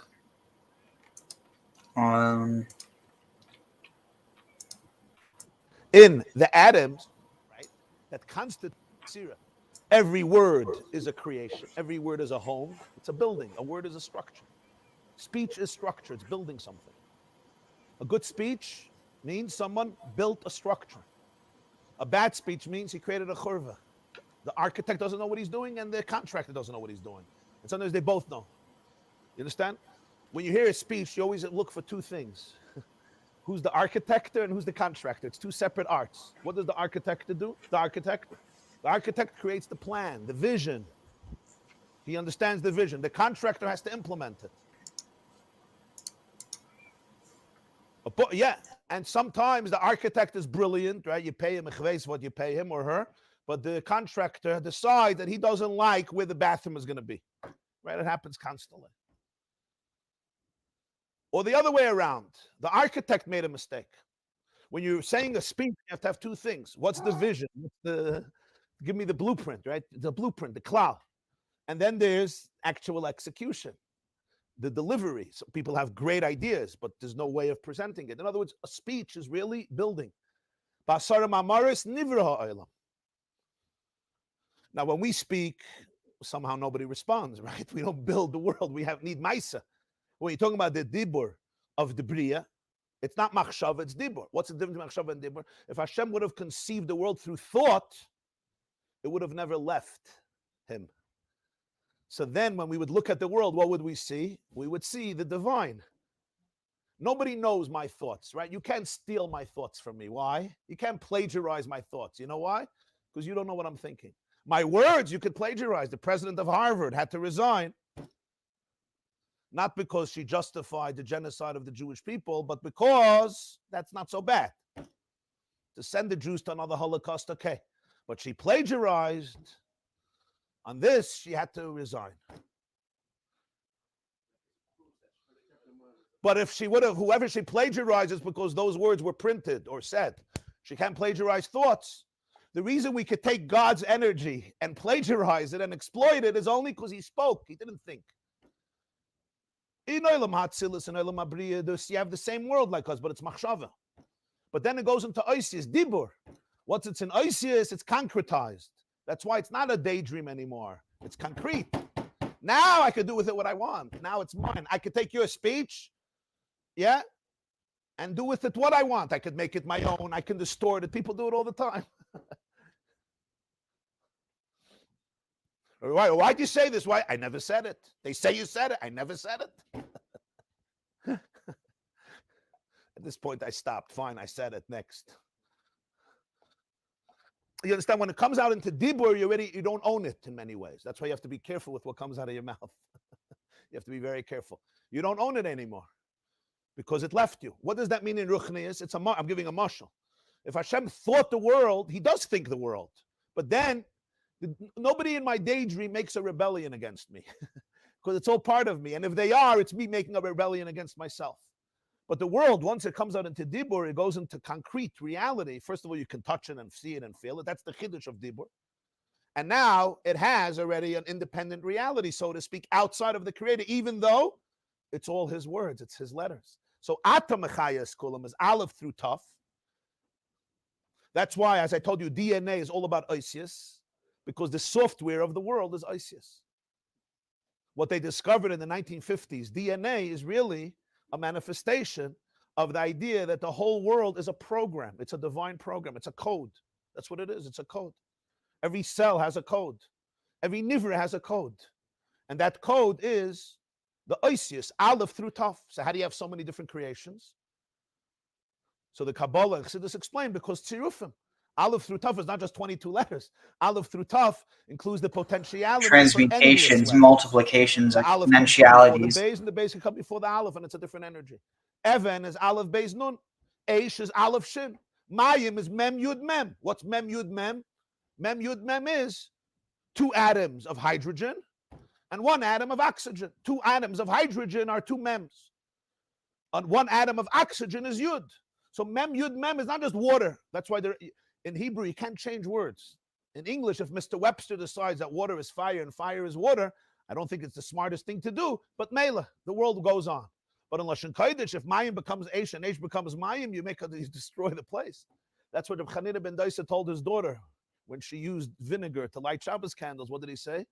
The Gemara says in Misha Amar l'shemen v'yadlik yoyma l'chaymitz v'yadlik. He told his daughter, relax. Whoever told the oil to burn will tell the vinegar to burn. So the Rebbe says, what does he have to make this whole complicated drasha? Just tell her, God, Hashem can do what he wants. Misha Amar, so it's a speech. The Rebbe says, Chanina ben Daisa was giving her the mechanism of how the world works. Misha Amar l'shemen v'yadlik. Why does vinegar not burn? Why can't I light Hanukkah candles with vinegar? And why can I light it with oil? The answer is, Misha Amar l'shemen v'yadlik.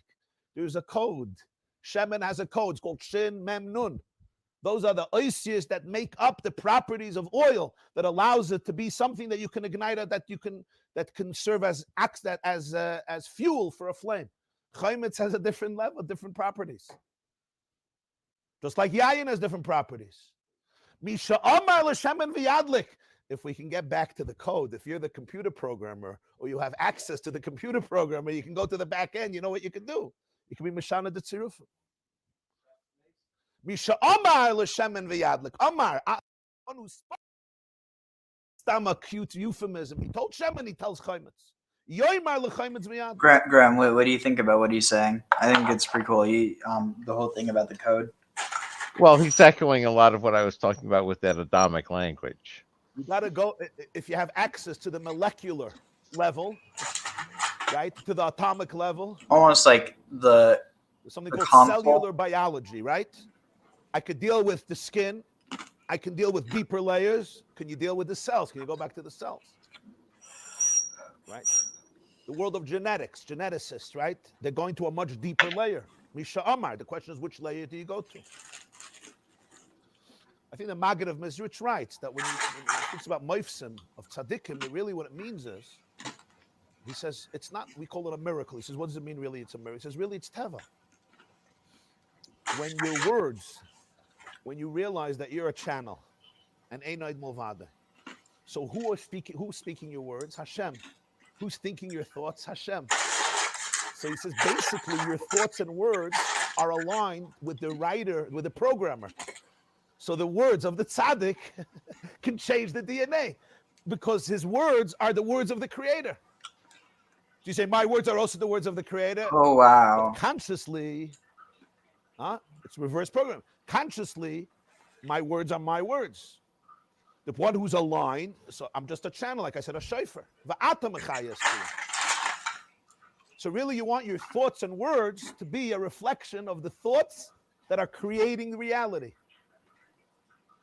That's the difference of living in anxiety and living in love and light. Living in anxiety means I'm trying to create my own program every moment, and that's miserable. It's the most miserable. Interesting. It also kind of reminds me for two reasons. this idea of all, like trying to reprogram your brain using in simple words. I'm not God. What's the word? Not adaptogens, but number two, there's already a program. Neurotropics, or like certain things that cause your brain to be able to be more malleable. It's very, very difficult. So when a person becomes aligned, so I'm the shofar that's channeling this va'ata machayas kulam. So it's aleph taf hey. It's oisius.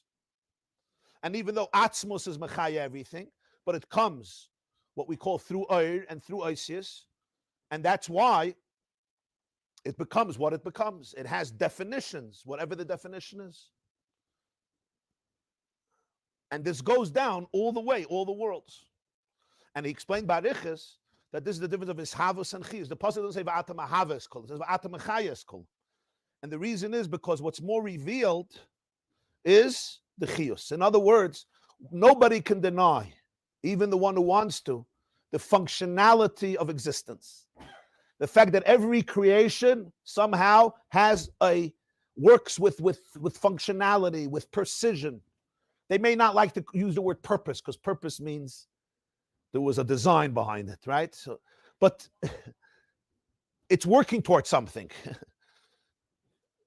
Its life is about this planning. I was once in Nicaragua. So they have there on an island, you have to go there late at night.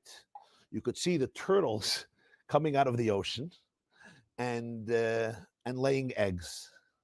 It's a very unique phenomenon in nature because it happens rarely, and they do it only in the dark of night, and they need quiet and silence. Yeah, and with certain tides, you have to know the moon. They know everything. The turtles know everything. But for people to catch on, and sometimes you go, nothing happens. So I was there. So the rabbi there, he took me and my family there one night, late at night, and we had good mazel. The turtles somehow liked us, and they came out in the hundreds and in the thousands. So it's like surreal. It's like a whole universe that nobody knows about. And the turtles have patience, not like us, right? They once asked a turtle, were you by the Big Bang? Like, what happened over all these years? The turtle said it happened too fast. Turtle has savlanut, patience. Yeah, what was it? Savlanut. Turtles didn't grow up in Israel. They have a lot of patience. So these turtles, till they schlep zecharos from the ocean, and you think they're like alta fifers that don't know from their chayas, till they, mamish like in a Moshe Skein, and they're schlepping zich, how turtles go. And then they start digging slowly, but nonstop with their what's it called? Arms, flaps, they start making a hole consistently. And they work so hard. Like after an hour, there's a deep hole. They check it out. They avoid the kid. This is going to be the home of their kids. And then they sit down, and they start laying egg after egg, around 150 eggs, which are 150 turtles. And they finish. It could be between 75 and 150 eggs over 45 minutes. Egg after egg after egg. I became like a child. I lie down on the ground right near them, and I was watching egg after egg. They finish just working hard, and now it's time to cover it. So now they work another 45 minutes to cover it up, and then they cover it and make sure, the makabapatish, that nobody could notice that anything happened. So it becomes so flat and so smooth, it's like you would go to earth that nobody ever touched, because that's how they're going to protect their eggs from the predators. Once they finish, you would think now, they're going to go read a book. They'll go gamble. They'll go drink. They'll go to their phones. Now they need a little enjoyment. So. Now they got to go back to the ocean. That life continues. And now they start back. It could take them another hour till they get back. Everything's slow, and then they stop and they do his bonus. It's a few hours, and in those few hours, they created those 150 eggs. Yeah, I mean, I'm not usually that productive in an hour. I mean, just in general. But the point is, it's about life goes on and life continues, and it might take a while. Everything might not be perfect, but life continues. I get it. You rarely get more than 2 dozen eggs out in an hour. No, I'm not a turtle. Oh, I misunderstood. Sorry. I was just talking about productivity in general, but yeah, I don't produce eggs. Thank God, Baruch Hashem. But anyway, on that note, I'll see you all later. Take care. And where's it? Here. Want to tell the Rebbe the words of the new song that we're singing with Mashiach, right? So I'm just going to read him. Am Yisrael, have no fear. Mashiach will be here this year. We want Mashiach now. We don't want to wait. Okay?